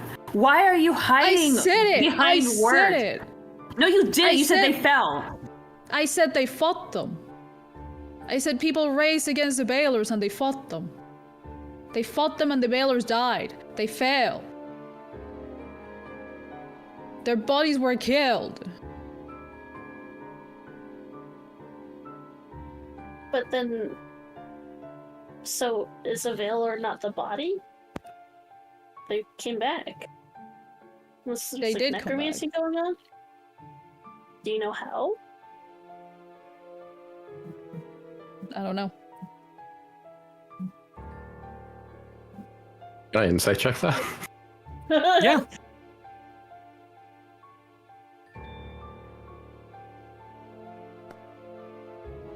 Fuck. This game doesn't There want is. us to know. It's not a nat one. It's not a nat one. Yeah. Duoth, you need to roll. In this case, depending on it's not on whether on it's a truth or not. I need you to roll a deception check as the stat that's being rolled against. It does not necessarily mean you are lying or anything. This is just for us to do a contested roll. There is a Right. chance you roll below 6. Fuck. Okay, the dice have told their story. A like, nat 20. What is a tank? On the Duoth is outside tanking and these. in his head. God damn it. You need a trigger to do that, Calliope. Yours doesn't count either way. I know. You're open. Oh, Miss, No. I got a +6. I'll save the day, everybody. I wanted to Gets a see if three. I could get to 3. Anyway, Butler 2, I appreciate rolling for it, Mister. I've seen the doc. Yeah. Thank you for doing that. I got you. I'm not gonna spoil the game like that. Preach. As you guys are continuing further ahead, though, that is where this part of the story kind of like takes its close, at least for now. As you, following the Pearl, eventually come to Russell. He's hiding around the outer edge of the capital. He sees you all and kind of hushes, but like brings you over. As he's hiding outside one of the gates, he goes, "Hey, okay. I've seen them gather here in the capital. It looks like they're recollecting in the war room. With what we did to them, they're in disarray. With whatever they're planning to do, I'm not saying we kill, but we can sneak in. We can see how they're going to change their plans for whatever's happening around here, whatever the weird things that they're up to.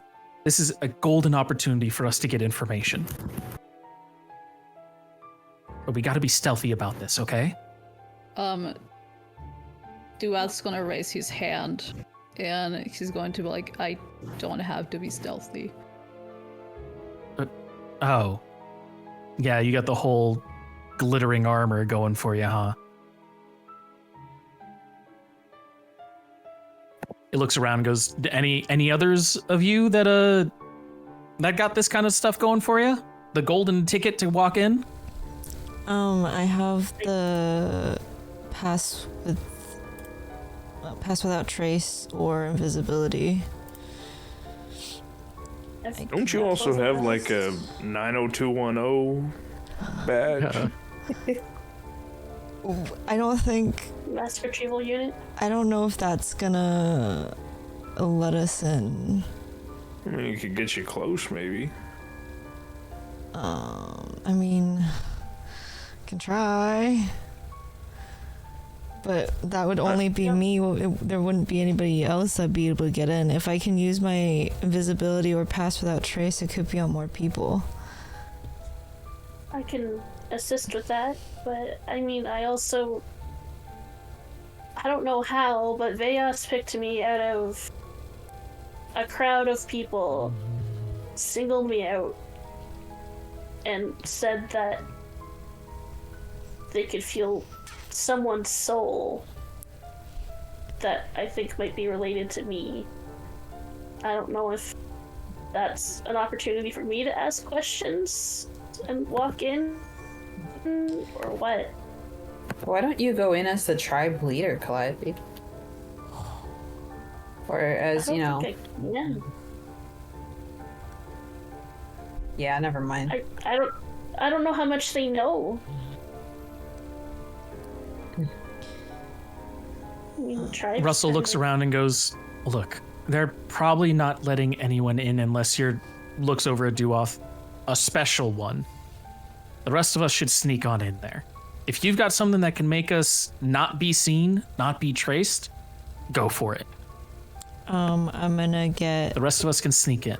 You know, technically, that means Duoth would probably be the easiest to get in. Well, yeah, I can just walk in. Okay. Duoth, you do your best to try and maybe take some eyes on you. Maybe it gives us even a better chance to sneak in after you. I can You try. go in the best way you can. Duoth, do paladins have like squires or deputies? Because I could always try and disguise myself in a similar garb and maybe be like your servant, squire, I never whatever. did. I just don't like the idea of you going in by yourself. Well, I'm going to try and make I'm going to try and go in, right? So you guys can sneak in. Yeah, but I mean, if We'll be we right can at there least have behind. one person with you, I just don't like the idea of you going in alone. Well, we're gonna be right behind him. Like literally right behind him. Oh, like, okay. Like he's our hall pass. Yeah, No, like we're Y'all all are gonna be invisible. basically like, yeah. We're just following him in because he's a big guy, so people would usually move out of the way, so it would actually make a bigger bubble. So no, we wouldn't run into anybody. It's actually a better plan than if we all just tried to Can sneak we in. all turn Instead of a invisible bunch like of that? invisible people opening doors. Yeah. Just be careful. After what happened, Russell is rather very likely on edge, and there's probably very heavy security. Just be careful. I mean, you can say you're one of security. I am. Yeah. Okay. So. But I'm just telling you guys to be careful. Okay. All right. Oh, go ahead. I have a question. Yes. Before we go in, I guess the big question I want to ask is, are you with us or are you with them?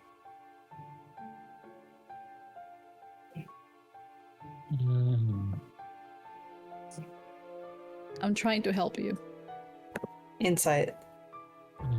Go ahead.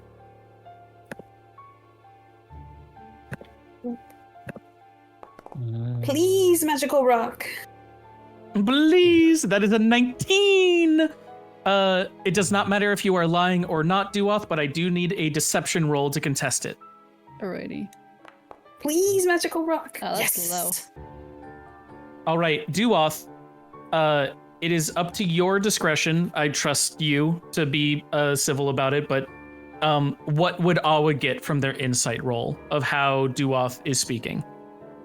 He is not lying, as in, yes, he's trying to help them get in and do what they gotta do, but there is more to him wanting to go in than just, I'm helping you guys go in, I'll be a distraction. He has an agenda, kind of thing. Okay. I have two questions, kind of like based on that. Is he lying out of omission? Or is he omitting to hide his secondary plan? Or Additional questions cannot be asked. The answer has been given. You can wonder those things, you can try and figure them out, but that's what the roll got you.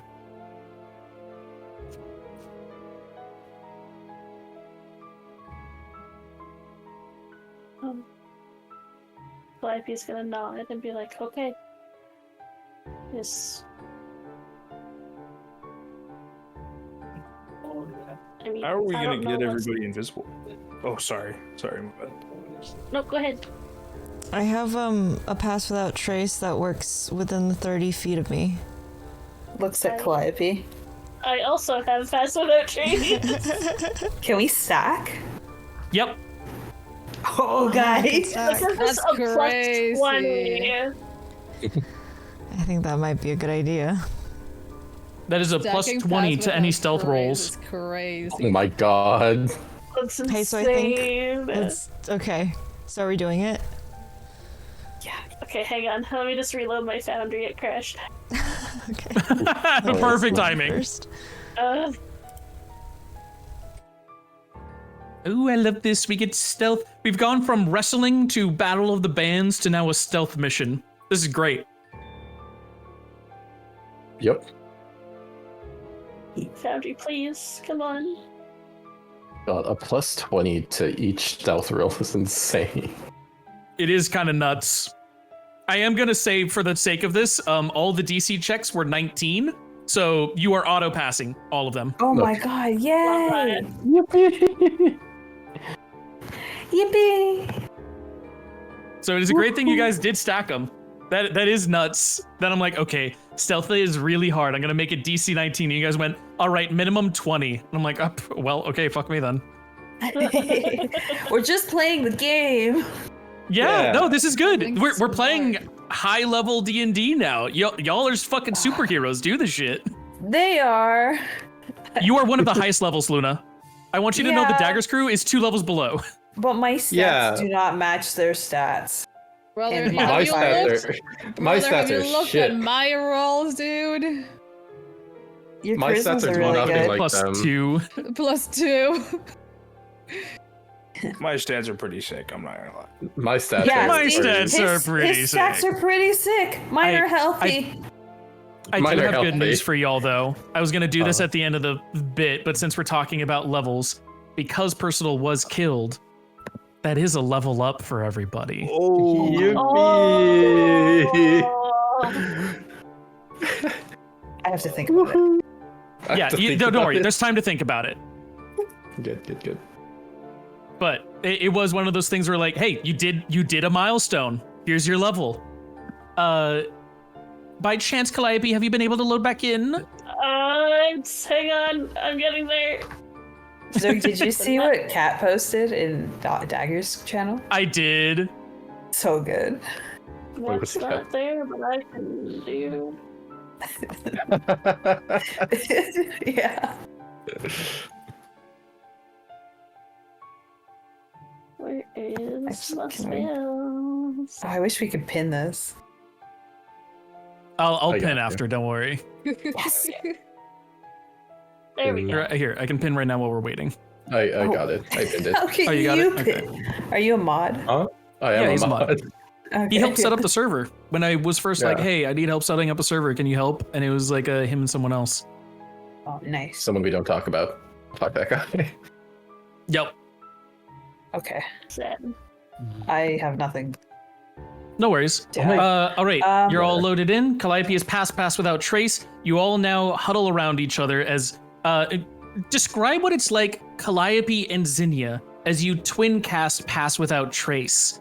What is your little ritual like? How do you weave it together?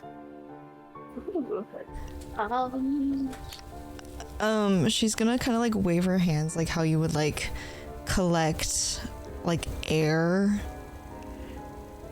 like almost together, like you know, like you know the trash tornadoes in Vegas. Yeah. Little ones. It's like trying to like kind of conjure like that kind of motion with your hands. Till it like covers everybody. Calliope would join in with like that motion, and so there's like a breeze that blows through, and I think somewhat similar to Russell, there is that like little pickup of leaves that swirl around with Calliope's own little magic being added into it. The leaves lift off the ground, humming with an etheric energy. You both wave your hands in front of each other, creating this circular cyclone of aether as it spins up from the ground, twisting and turning itself, circular motions around all of you. It starts spreading from just a small little pillar to a wide basin of aether as it envelops all of you.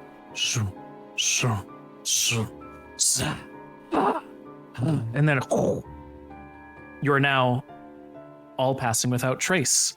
Duoth, standing 30 feet away, sees that the rest of you, while not having gone invisible, the mind's eye just never looks your direction. It never sees where you are. And Duoth, but for a brief moment, wonders where you all could have gone before remembering, okay, magic, I gotta go do my thing. Duoth, it is up to you to lead us inside. Before going inside, he's going to pull out his badge again that he's been keeping in his pocket. He's gonna kind of just quickly clean it up and put it back on. Okay. And he's gonna walk over into the capital. Is it close to the time? It is close to the time. He's gonna go in and walk to the capital. He goes in, and you see one of the guard attempt to hold up his hand, going, "Hey, it's a Veil Lord's meeting. We can't have." Oh, goodness. Saluting. Yes, sir. Apologies, sir. Here you are. And he opens the door with without a second to question it. Duad walks in. Just gives him a nod. As you continue walking through the small crowd of people, like kind of huddled together, coming on right by, door after door of guard going, "Oh, sir, Duoth," or sorry, they'd be going, "Sir Paladin," saluting, "Sir Paladin, Sir Paladin." A door opens. One of the guards goes, "They'll be, Sir Paladin, they'll be waiting over in the war room for you, sir. Take your next right." Another door opens. Do you continue walking through? He does. For the others in the group, huddling by, walking with each other, what's going on in your minds as you're following Duoth as he casually strolls into the capital, every door being opened before him? What a comfy life. Valid. They're just thinking, like, my God, he's so high up in the ranks. Which is odd. Yeah, it would have been great if that happened earlier. However, after all those doors open, you finally enter into the war room.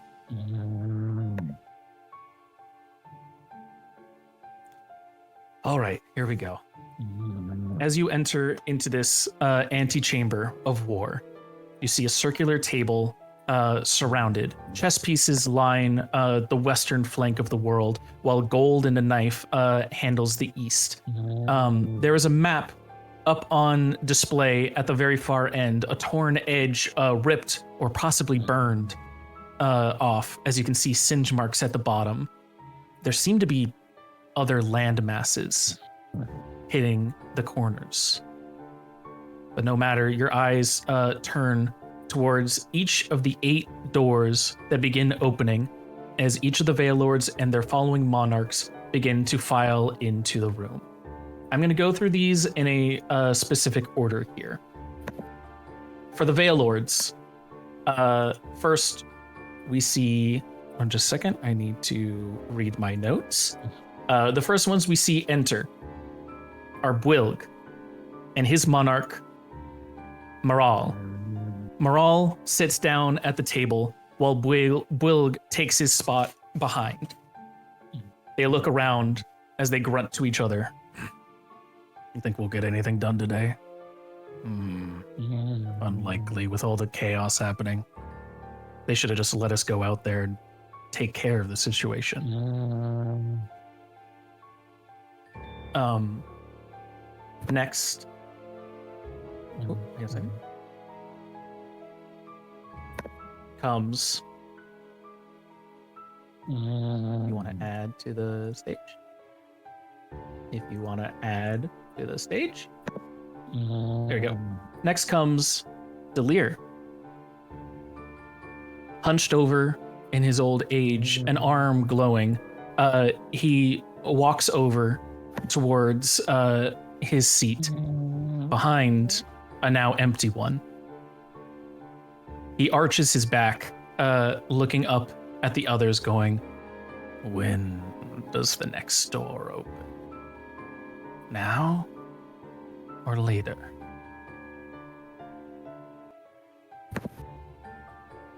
Next to come through,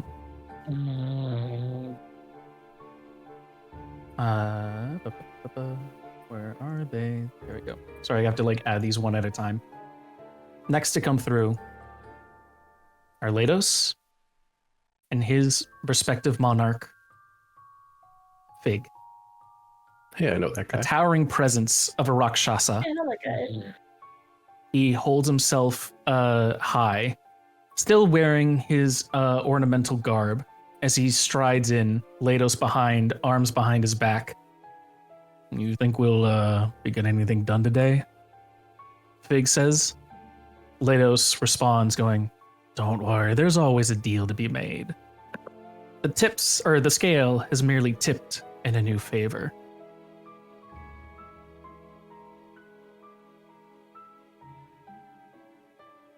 next to come through is Nunya and her respective monarch, the Ebony Cleric. Whoa. Oh, that looks cool as fuck. Like, so terrifying. I love it. Shroud in their red veil, the golden mask laced alongside. They tower over Nunya, yet there seems to be this brilliant radiance emanating from Nunya themselves as they walk, stride into the war room. You hear a whisper, a shudder. And then they sit down at their seats, stoic and unmoving.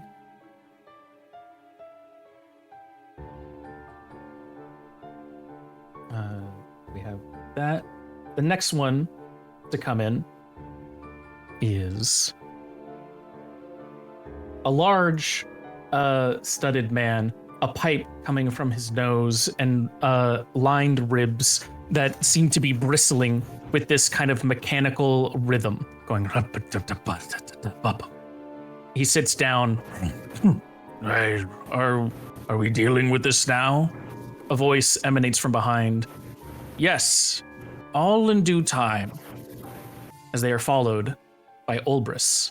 Oh. Yeah. Hell yeah. Yeah. Hello. A large Always looks so studded warrior, encased in their armor, clunks in as they come in and slap themselves onto the ground behind them. Akkad goes, we could have gotten more if we had pushed the next agenda. Olbris goes, there is nothing but the now. We will deal with what has come.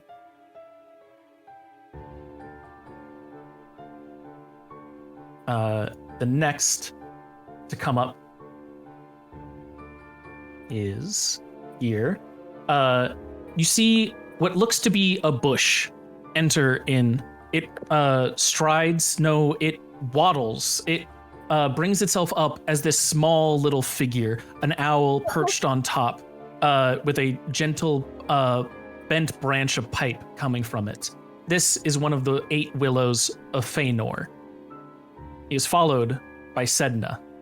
Sedna, in their glowing wisdom, has reduced the amount of water that they float with for all of this into what is essentially a small puddle as they hover over their spot at the back behind Feanor. Feanor, meanwhile, stumbling in and planting themselves, roots already seeping into the cracks, goes, I have no idea what I'm supposed to be telling the others after this.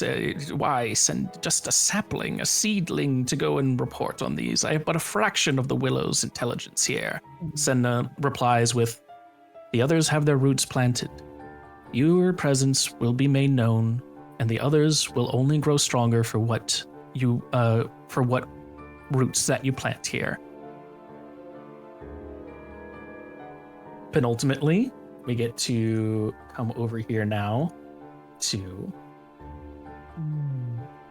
where are they? We get to come over to an owlin with glowing purple eyes that kind of flutters into the room and then sits down, going, this is a mess. This is a outright travesty. What are we to do here? What is the public going to think of all this? While striding behind them, a hand put on their shoulder. Veos goes, don't worry about it. This is just the kind of opportunity we needed. Once we get into discussions here, we'll figure out where we lay the blame, where we shift the narrative for our needs. This is an opportunity, Rui.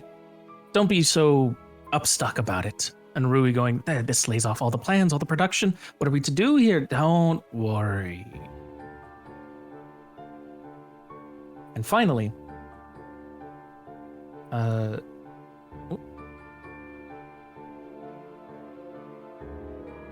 we go. Just a second.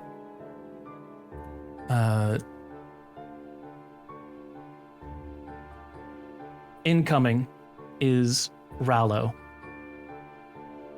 The moment he walks into the room, Duad kneels so that his head is always below Rallo's. As he kneels, Rallo looks around the room, kind of like commanding a presence as he goes, let's get into discussions. Are you ready? Cecil? Well, it'll prove to be interesting. Bro. The anger I feel right now to the both of you.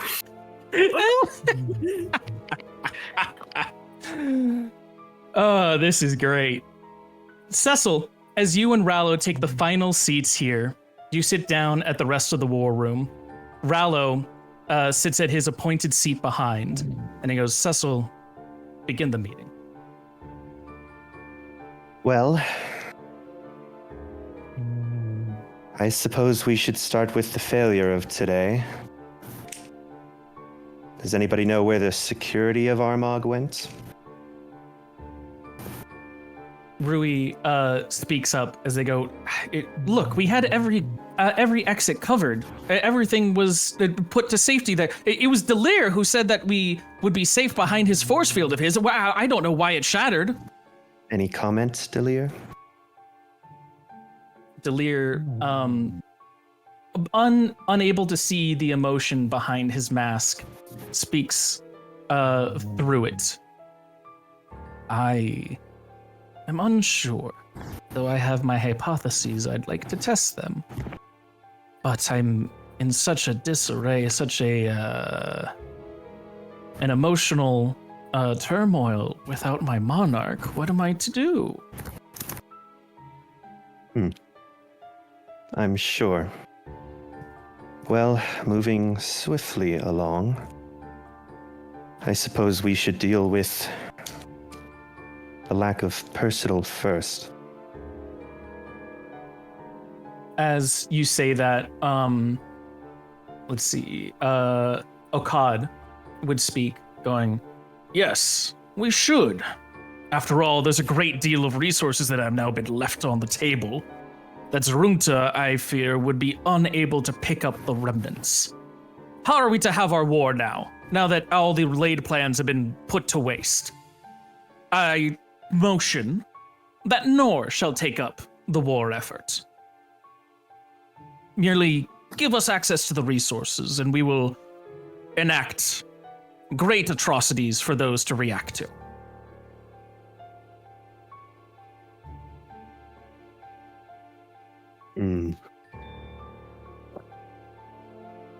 Any disagreements? You hear a disagreement from Fig speaking up, going, last time that they were allowed to handle an armed forces, it ended with a glassed lake across all of the Golden Commonwealth. Give the resources to the Golden Commonwealth. Let us take over something over to the west. We'll just take the west of Armagh. The central area can stay near Zurunta and Brador and even Canocleth if you all want to squabble over it. But give the resources to us. We'll make sure that the west is all taken care of, and anything around there, the ideas themselves, can be purged.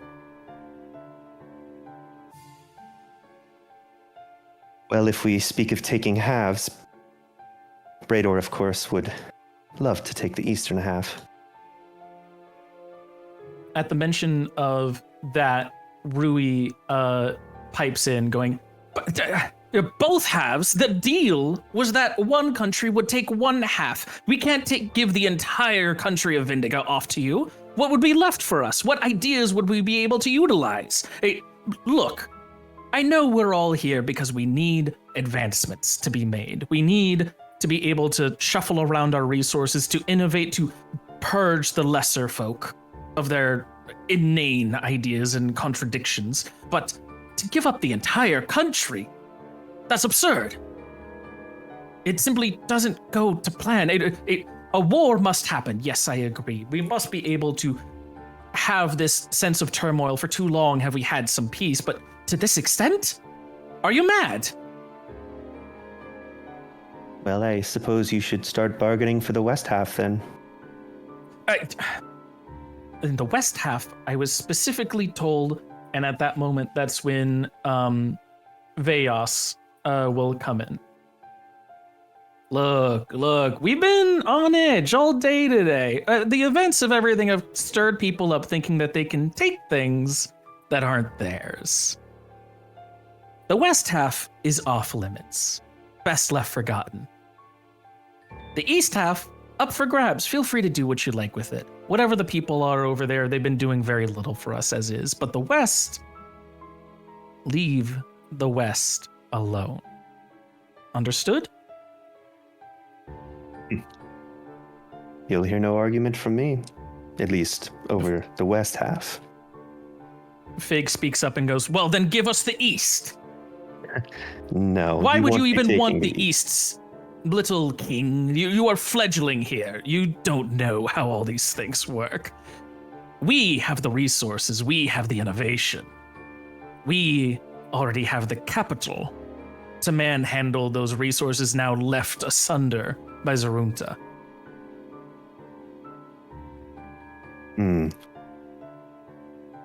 And so you offer simply to take it. Well, are you offering anything above taking it yourself? And I suppose we'll have to meet somewhere in the middle. Can we skip the hours of conversation this will no doubt bring on? Yes. We have no need for rigorous negotiations of things. What kind of commodities do you wish for? Well, let's talk about how you're planning on splitting the land first. Surely you're not still planning on taking all of it. I'll leave the west alone. But I want the eastern half. If anything else, I want the eastern half that connects to the tip of Canugleth. I feel we could make a good arrangement over there. Perhaps we could even maybe further the invasion towards Canugleth. I've heard they've had some of their own turmoil lately. Why not add a little bit more? Well, that does sound like a bargain. Feanor speaks up and goes, No. Look, we've barely been building up our resources as is. We've been controlling the waterways for you, making sure none of your silly little ships from your civilized areas are able to escape the continent. That was under the trade agreement that we would be a non-invasion worthy country. If you want to invade us, then say goodbye to the control of the seas. Say goodbye to the turmoil of the waters. Fig speaks and goes, that's against the greater plans. Fine. I want the northeast then. It's richer in resources anyways with that mountain range in the center. Perhaps I can get some more stone, some more minerals, some gold to feed my gambling casinos. And if so, I will offer a trade agreement to Brador if they let our armies through. Our new lightning rail. Our lightning rail shall build outposts wherever you like in Brador, connecting you to the rest of the world at lightning speed. It's Aether running railways across the land. And Cecil shoots the smallest look back to Rallo. Rallo gives an almost imperceptible nod. Well, you drive a hard bargain, I suppose we'll accept. Wonderful. Then the northeast of its resources shall be taken with the Golden Commonwealth. We shall take control of the Hydras over there. We should take control of the rest of the remaining forces, but the southeast still has to be contended with. At this, Akkad speaks up and goes, I've been too quiet for too long for hearing this squabbling go around. Really? This is the deal? A simple railway is all it takes for you to bow under his control? Nor would promise all of the minerals of the Northeast simply send us any of the surviving warriors, any of the surviving workers from that land. Any that are not eaten by the Hydra, come over to us to work our mines.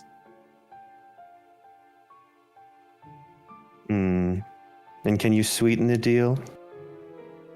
Fig looks around and goes, The lightning rails are an untested commodity, but let me assure you it is planned for the future. Those mines will eventually run out. And wasn't it the grand plan to weed out those people in the first place? They weren't even worth the memory, yet alone the thought. You think that they're able labor? They'll die within a week. Fair point. Akkad kind of guffaws as he goes, a week's worth of labor is already enough to get us closer to the core. Look, I know we've been nagging around on all this for quite some while, but we must remember why we were here. This land, its resources, must go through the shuffle, must be reattributed so that way every country can have their fair claim, their fair shot at running things. Vindiga's had it too big for too long, and last we checked, Braydor, you were the ones who broke trade agreements 30 years ago in the Golden Commonwealth's war. At that, Rallo stands up, does not speak, but he stands. Now. Akkad kind of shies away. Yeah. That was before my time, so you wouldn't hold that against me, would you? New generations and their administrations. Assuming that all the sins of the past cannot be held upon your shoulders. It used to be different back in the day. I regret taking these implants so that I might maintain monarchy for so long, but you have the semblance of youth about you. You do not know, but fine. I will not hold those grievances against you for the Golden Commonwealth nor Nor's people that were taken in the blast. His eyes shift over towards Rallo, as Rallo cautiously, intently sits down. If the resources are meant to be shuffled, if the people are meant to be culled so that a new generation might awaken, O Vale Lords, as is your great wisdom, then I merely ask that we do it in a fair fashion. Nor is the one that is closest to the northeast of Vindiga. If Zarunta cannot lay claim as they plan to do, let Nor take the northeast. We will still take its people. We'll feed them to the Hydras afterwards. You'll get your resurgence, your great thinning or all, but let us at least work them. They still have value to be squeezed from underneath. You will have all the resources for Braydor.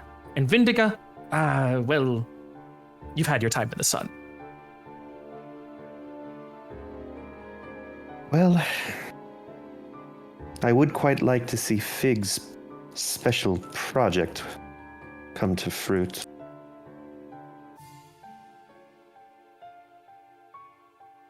I suppose... Fig looks at you as he goes, yes.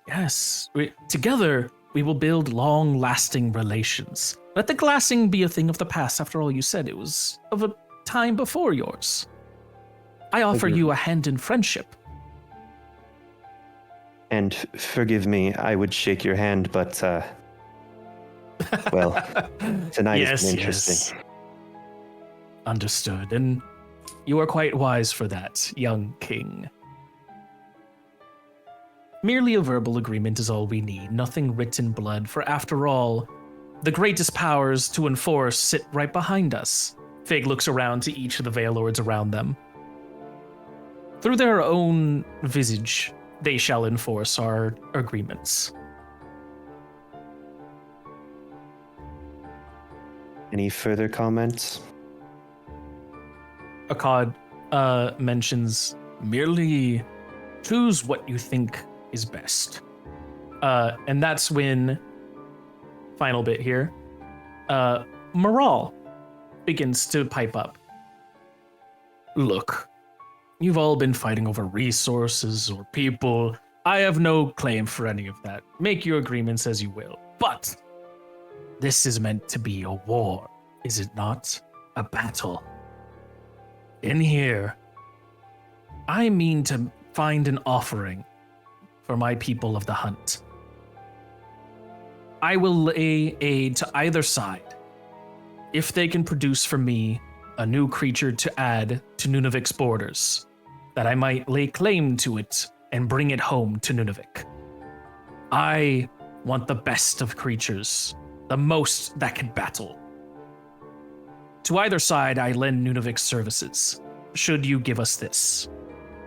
Akkad kind of smirks and goes, a great creature, I can offer you many from Nor's depths. Merely fight on the side of Zarunta, or in this case, Nor, as we continue to take over. And Fig says, I have no need for sending great creatures. You should fight on the side of Vindiga. That is when Rui speaks and goes, look, we've all been going over how we are to divvy up my country, my resources, my people. But if I am to at least help shape the image, shape the narrative for everything going on, that the people are there to fight back, that it is a just cause, I will need some on our side.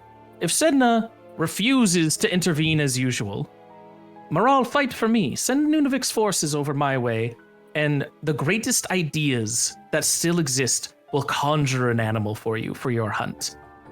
It will be short-lived, exclusionary, exclusive even. All for you should you fight for Vindiga. For, and they do like kind of scare quotes here, the side that is right. But ultimately, that divvying goes to our new monarch here. The one that has been gifted the control. Cecil, to which side will Moral give their services? I suppose points were made. Moral should... Moral, help the defense. We have to sell this. Make sure it looks convincing. Understood. My forces will be here within the week. You'll take great casualties at the beginning, but then afterwards, a savior moment will occur. People will be reinvigorated at the thought that they might survive. Rui goes, that is all I require. Akkad goes, now that that's out of the way, the greater question still lies. To who will take Zarunta's forces?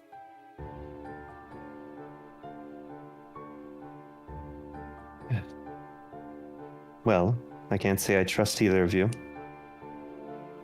And that's a smart decision. Surely you don't mean to take them for yourself, though. Well, I don't think I'd make it out of this room if I dared say I should take them for myself. Ah, young king, this is your first lesson. And here's the pact of non-aggression. We are merely bartering over here. This room is safety. And he looks around. Do you not notice all of our guards here? Meant to ensure our safety. In fact, you have standing behind you the 212. I would never dare try and lift a finger against them, but outside of this room, that's a different story. Once the battles begin, of course, we're all expendable. But at least in this room, you are among safety. You're among friends. I'm sure, just as Percival thought he was safe. That was outside of these walls. We will look into what caused this great commotion. And trust me, whoever did will be sorry. As that is said, let me look for a second. It is Veos who speaks up. Speaking of which, why, dear fellows, my eyesight finally picked them up. They were hiding for quite a while, but they really did a number by staying inside the room. A snap of the fingers, 2 passes without trace disappear. And standing in the corner of the room are 5 figures surrounding Duoth. Duoth stands up, looks at Rallo. My lord, the people responsible for what happened today. Motherfucker. You Rallo. bitch. Rallo looks, or well, first Akkad and Figo. The ones that were responsible for this. Here, gods, we must stay safe at that moment immediately. We did you a favor. As Rallo stands up, so too do. Just a second. Oh goodness, I have to do this thing.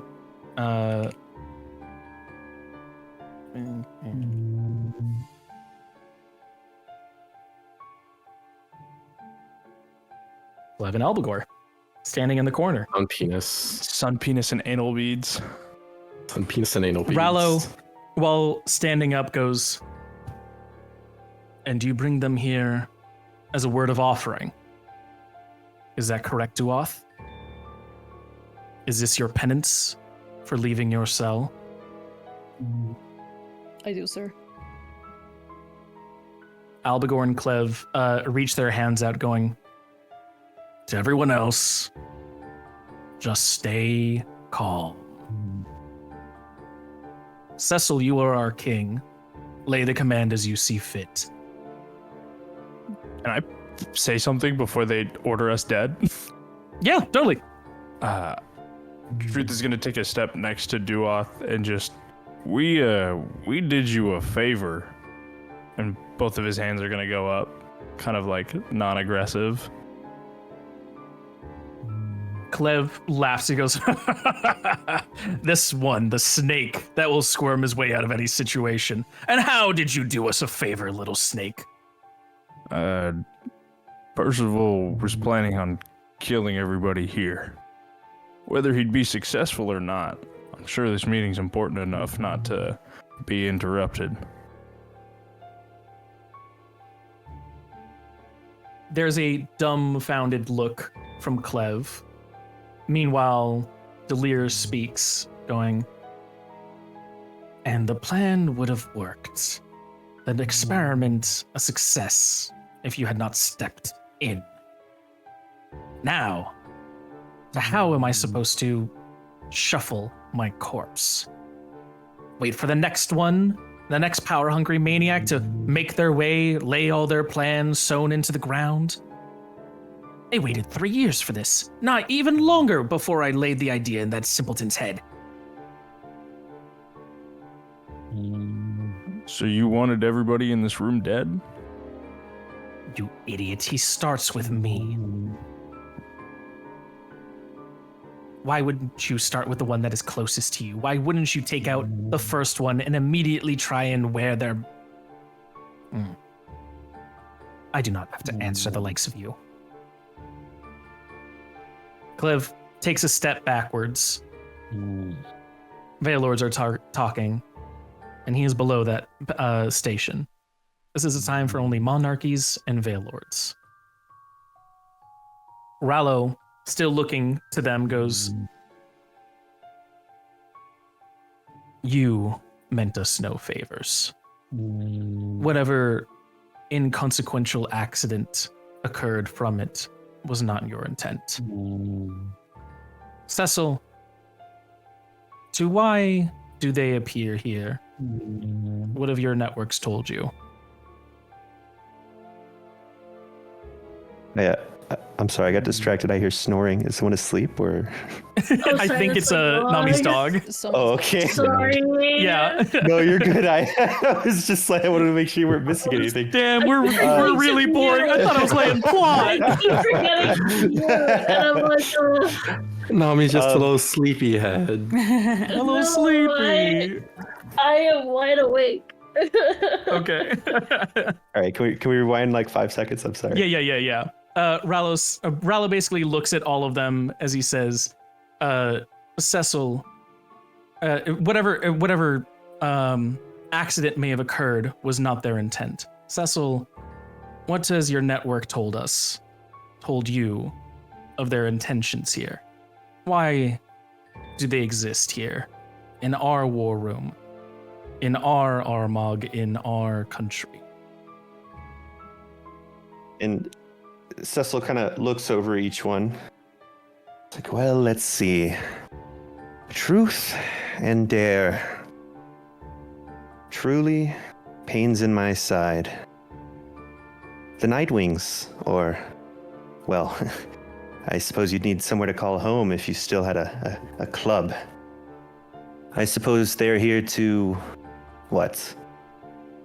Try to create your own new Thieves Guild in the Vindagian Empire? Not exactly.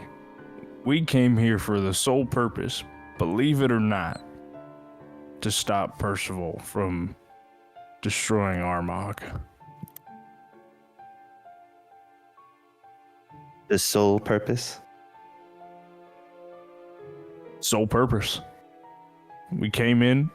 In fact, I actually made a promise to give up any Nightwings that are at the border waiting to come in. And did you do that? I haven't had the chance. I was waiting for an audience, and it seems like I got one. We've seen reports of them acting about here. We know they fled to this country. We might not know where they've holed themselves up like rats, but we know that whatever promise you made was a lie. I told them to always stay working at the, the angles. I told them to stay at the border until they heard word. Anything that they do past that wasn't my command. I came here for the sole purpose to save Armagh. Even when faced with ultimate death, he lies through his teeth. He thinks he can play the angles, say what everyone wants to hear, and the second their back is turned, talk to the others and make a new deal. Cecil, to what do we owe the displeasure of seeing the tiefling with them? Were they not yours?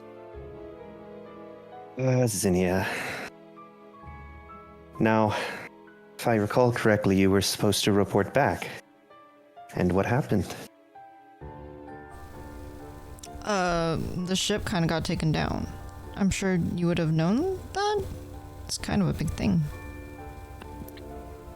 Yes, and that justifies never hearing from you again? How was I supposed to contact? That was their only way of communication? Your link pearl. Yeah, it went down with the ship. That was kind of the point. Link pearls are not destroyed so easily.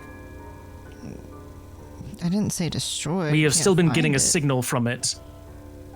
Oh. You know where it is? Yes. And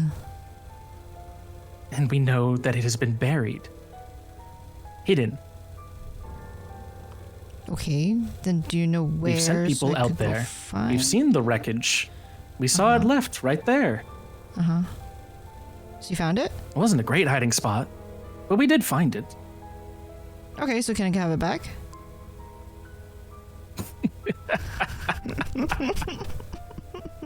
You think it's that easy? So you don't want to give it... Okay, I mean... Fine by me. Well, Cecil. I understand why it's Ashpoint now, but I digress. To what were the grievances to be had if one was not able to report in on time again? Well, I suppose we said we'd start with a few Nightwings. and left it open-ended from there. Zinnia, how is your brother doing? I thought that was contingent on, like, actually being able to report, and considering you found the pearl, that means you know that I lost it, and I couldn't find it. It is your issue to maintain contact. That's kind of a shitty rule. Your I'm not gonna ineptitude lie. does not save you. Okay.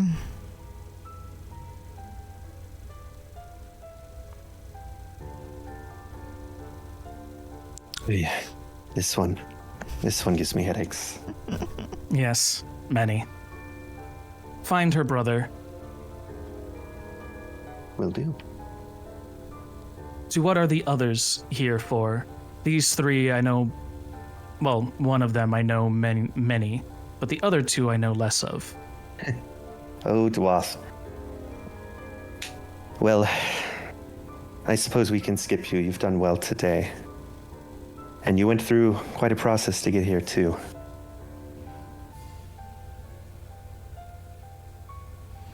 I made sure to leave a trail.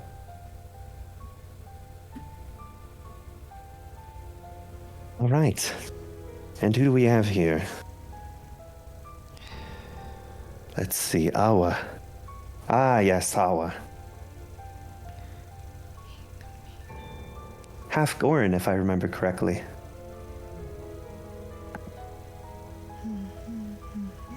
Really? say That's anything what to your you. spies report. Yes. Well, yes. Why so quiet, Awa?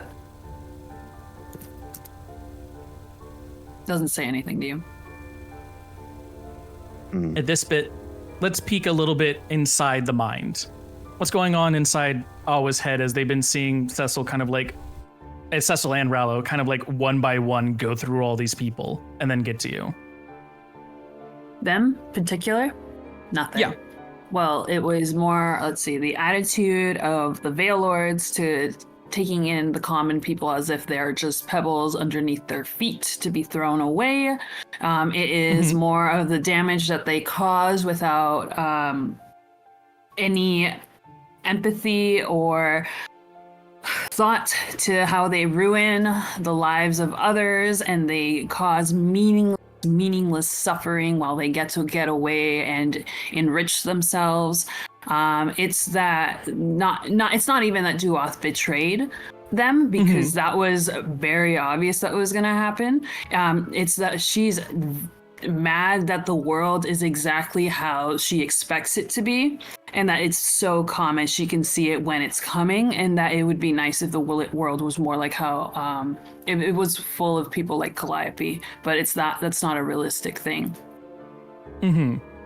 So she's furious. Yeah. As that fury is rioting in between everything that Awa has, a deep-seated rage starts building. Awa, you wanted everyone in the world, hopefully one day they could be like Calliope, but they're not. They're evil, they're conniving, they always have an ulterior motive with a plan happening. As that happens, the thought enters your head. Just a second.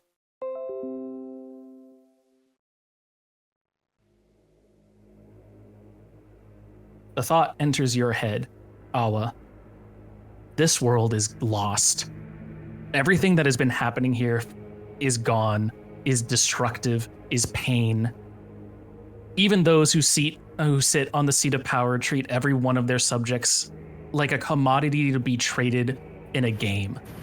The Veilords themselves flippantly talking back to everyone that is around them, pushing their own narrative without ever understanding them. Those people that you've traveled with for so long.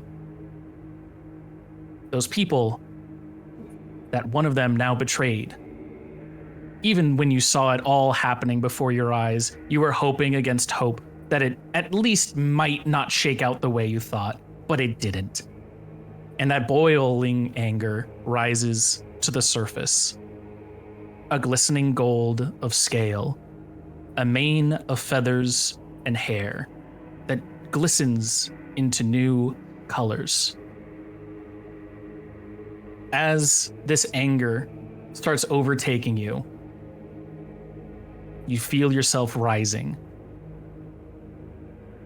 You have, at this moment, awakened the golden glittering dragon from underneath as it bursts out of the capital, rising and writhing around the building itself, bursting windows that shatter. The rest of the Veilords and their lackeys start running to flee, to hide, to protect.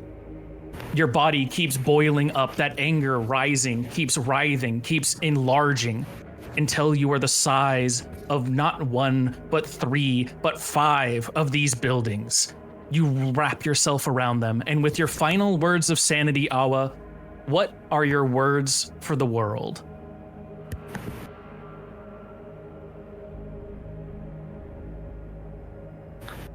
Oh my god. Oh, yeah.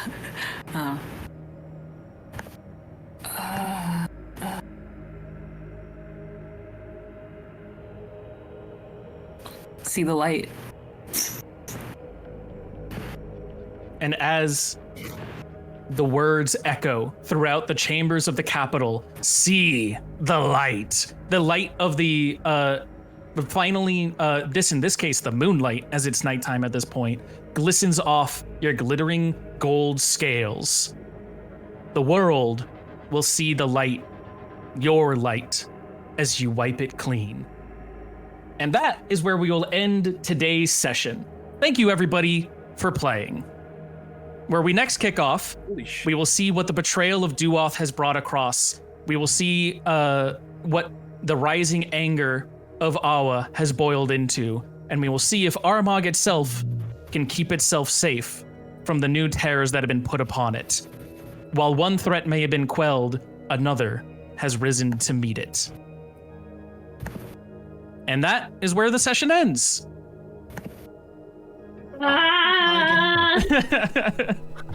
Holy fucking shit. Yes. Also, a big thank you to Duoth for Toto for making this amazing illustration. I also have something to show. I finished that today. Yeah. So good. You guys have no idea how hard it has been to keep this from y'all. Right? You did so good. It's such a good try. So good. While we also have this wonderful thing here, when we next pick up Awa, you might have just gotten some new art made, but now here is your token for Awa the Golden Dragon. We also, we have some new talk sprites for you for the next session. We got the whole package for you, buddy. The whole package, baby. The whole package. They're rolling out the red carpet just for you. The red carpet, baby. It's been boiling, it's been burning, and now it's finally come to an explosive finish. With everyone back talking, with everyone just showing how shit they were. Not for the party, obviously. It's all these like dumbass NPCs and them doing their little conniving bullshit. Yeah, Cecil finally has boiled the anger up. Yeah, you watch yourself. Yeah, you watch yourself, buddy. I know where you live. I still got a bag, man. So fun to bring out. I hope you guys enjoy that, because Euro and I have been trying to plan this for the last like 6 or 7 months, trying to make it happen. I actually looked before I joined, and you had originally asked in 2023. 2020. Oh my god. Never mind. Over a year. Fuck. 2 years. Jesus. What kept I was delaying originally trying to it? get that happen that long. I wonder. Yeah. It's okay. But now we're here, and I hope everyone had at least like a fun session, from a wrestling match where everyone got to have fun and battle against each other, to a battle of the bands where you had the big assassination attempt, to trying to figure out Percival's motives towards things, to seeing the true revelation of what the world order looks like, and your responses to it. I hope everyone had a fun time. Thank you so much for playing. This is like, I mean, in any other world, this would be like a season finale thing, but like this is kind of our mid-season finale. We'll try and pick back up next month, because for all your laid plans, it seems that the war has come knocking on your door. In some kind of way, in some kind of fashion, the war begins now. And we are officially in the war arc. You know what? I'm the most mad that all our insights failed. It was crazy. That was kind of nuts. I was like, I can't believe. Yeah, I was like, I can't believe this. Like, it's totally ending. Like, it's leading to the betrayal route. Like, it's all there. It's like, oh no, you don't get to know until the end. It's like, boom, there it was. There it was. So I knew that Duoth had a thing he wanted to say. I didn't know that he was immediately going to sell out. I did not have that as part of the thing Rallo was trying to ask him. That was a Duoth specialty. Oh, that was my a Duoth God. So what? Yeah, like I don't doubt that. Look at the way he talked about him. Look at the way the Toto gushes about Rallo. I'm like, it was very obvious. That's just. No, yeah, it was very I obvious. love bastards, but yeah. Yeah, I know you do. Duoth so that's is like, different. No, but the way Duoth would talk about him, and he was vague about it, and like withheld information through omission. And I was like, you know what? I'm starting to pick up on this. And the more you press, the less he would give. I was like, oh my God, it's gonna happen. Yeah. Although it is funny because before the Epithets campaign happened, apparently Duoth was not going to do this. And then playing that campaign kind of like changed how he viewed.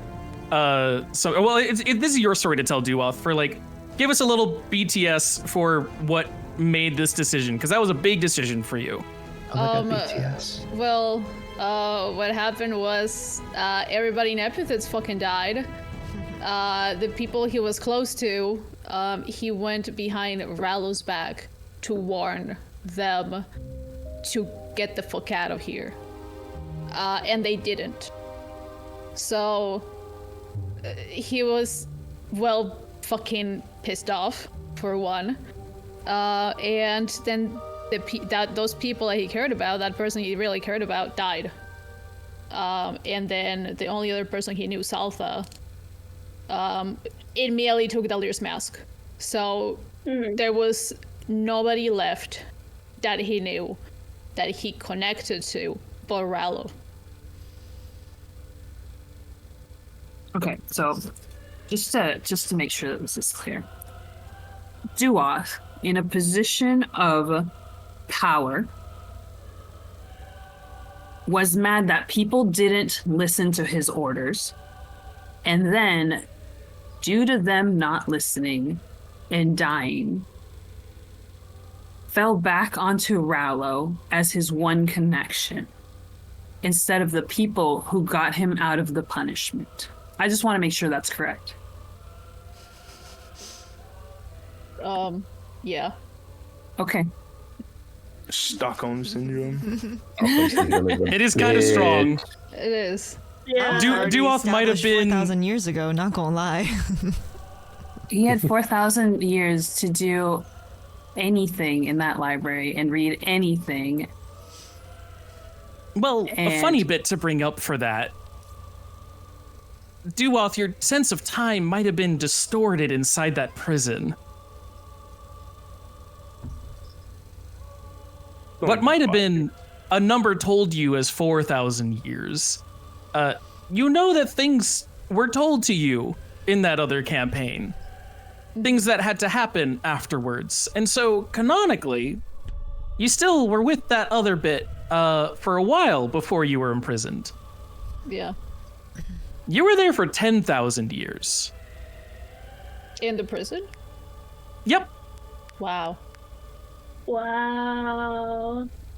Dang. But get ready to make another character because Yeah, honestly. Yeah, no, that's fine. Hey, yeah, hey, you want Third on one the tall roster. dragon? Well, now here's an actual giant fucking dragon to fight against Yeah. that I'm pretty sure wants Duoth dead, as well as so many others right now.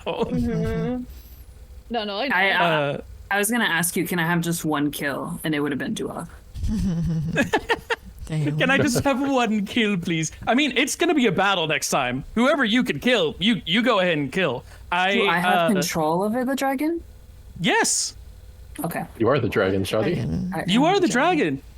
Trust is me, you. I am not controlling this shit for you. That is all you, baby. Like, you do whatever the fuck you feel like. You are angry. The only bit I'll say is, if you can, give in to your anger. Anything you're mad about, start God. laying waste. No You mean more I have control. to maintain my anger. Oh my god, hold on. Let me see. I think I wrote it all down. No, I don't like being angry because it causes you to make stupid emotional decisions. Well, I mean, that's kind of what the dragon coming out is like. Yes. It's go ahead. Feel free to make some dumb decisions. I guess. Okay. Ugh, what is dumb decision? All What right, is a dumb Shawty. decision? Good session. It is 12:30. Good sesh. So this is where we're gonna It end is. it. Thanks Yep, for that is the end of the playing, session. everybody. Yeah. Thanks for coming. Thanks for playing. Hope you had a fun time. I hope everyone gets to enjoy themselves, and we'll see you back for the next session of All Pierced Daggers. Goodbye. And Cecil. Yeah. And Cecil. Take a note.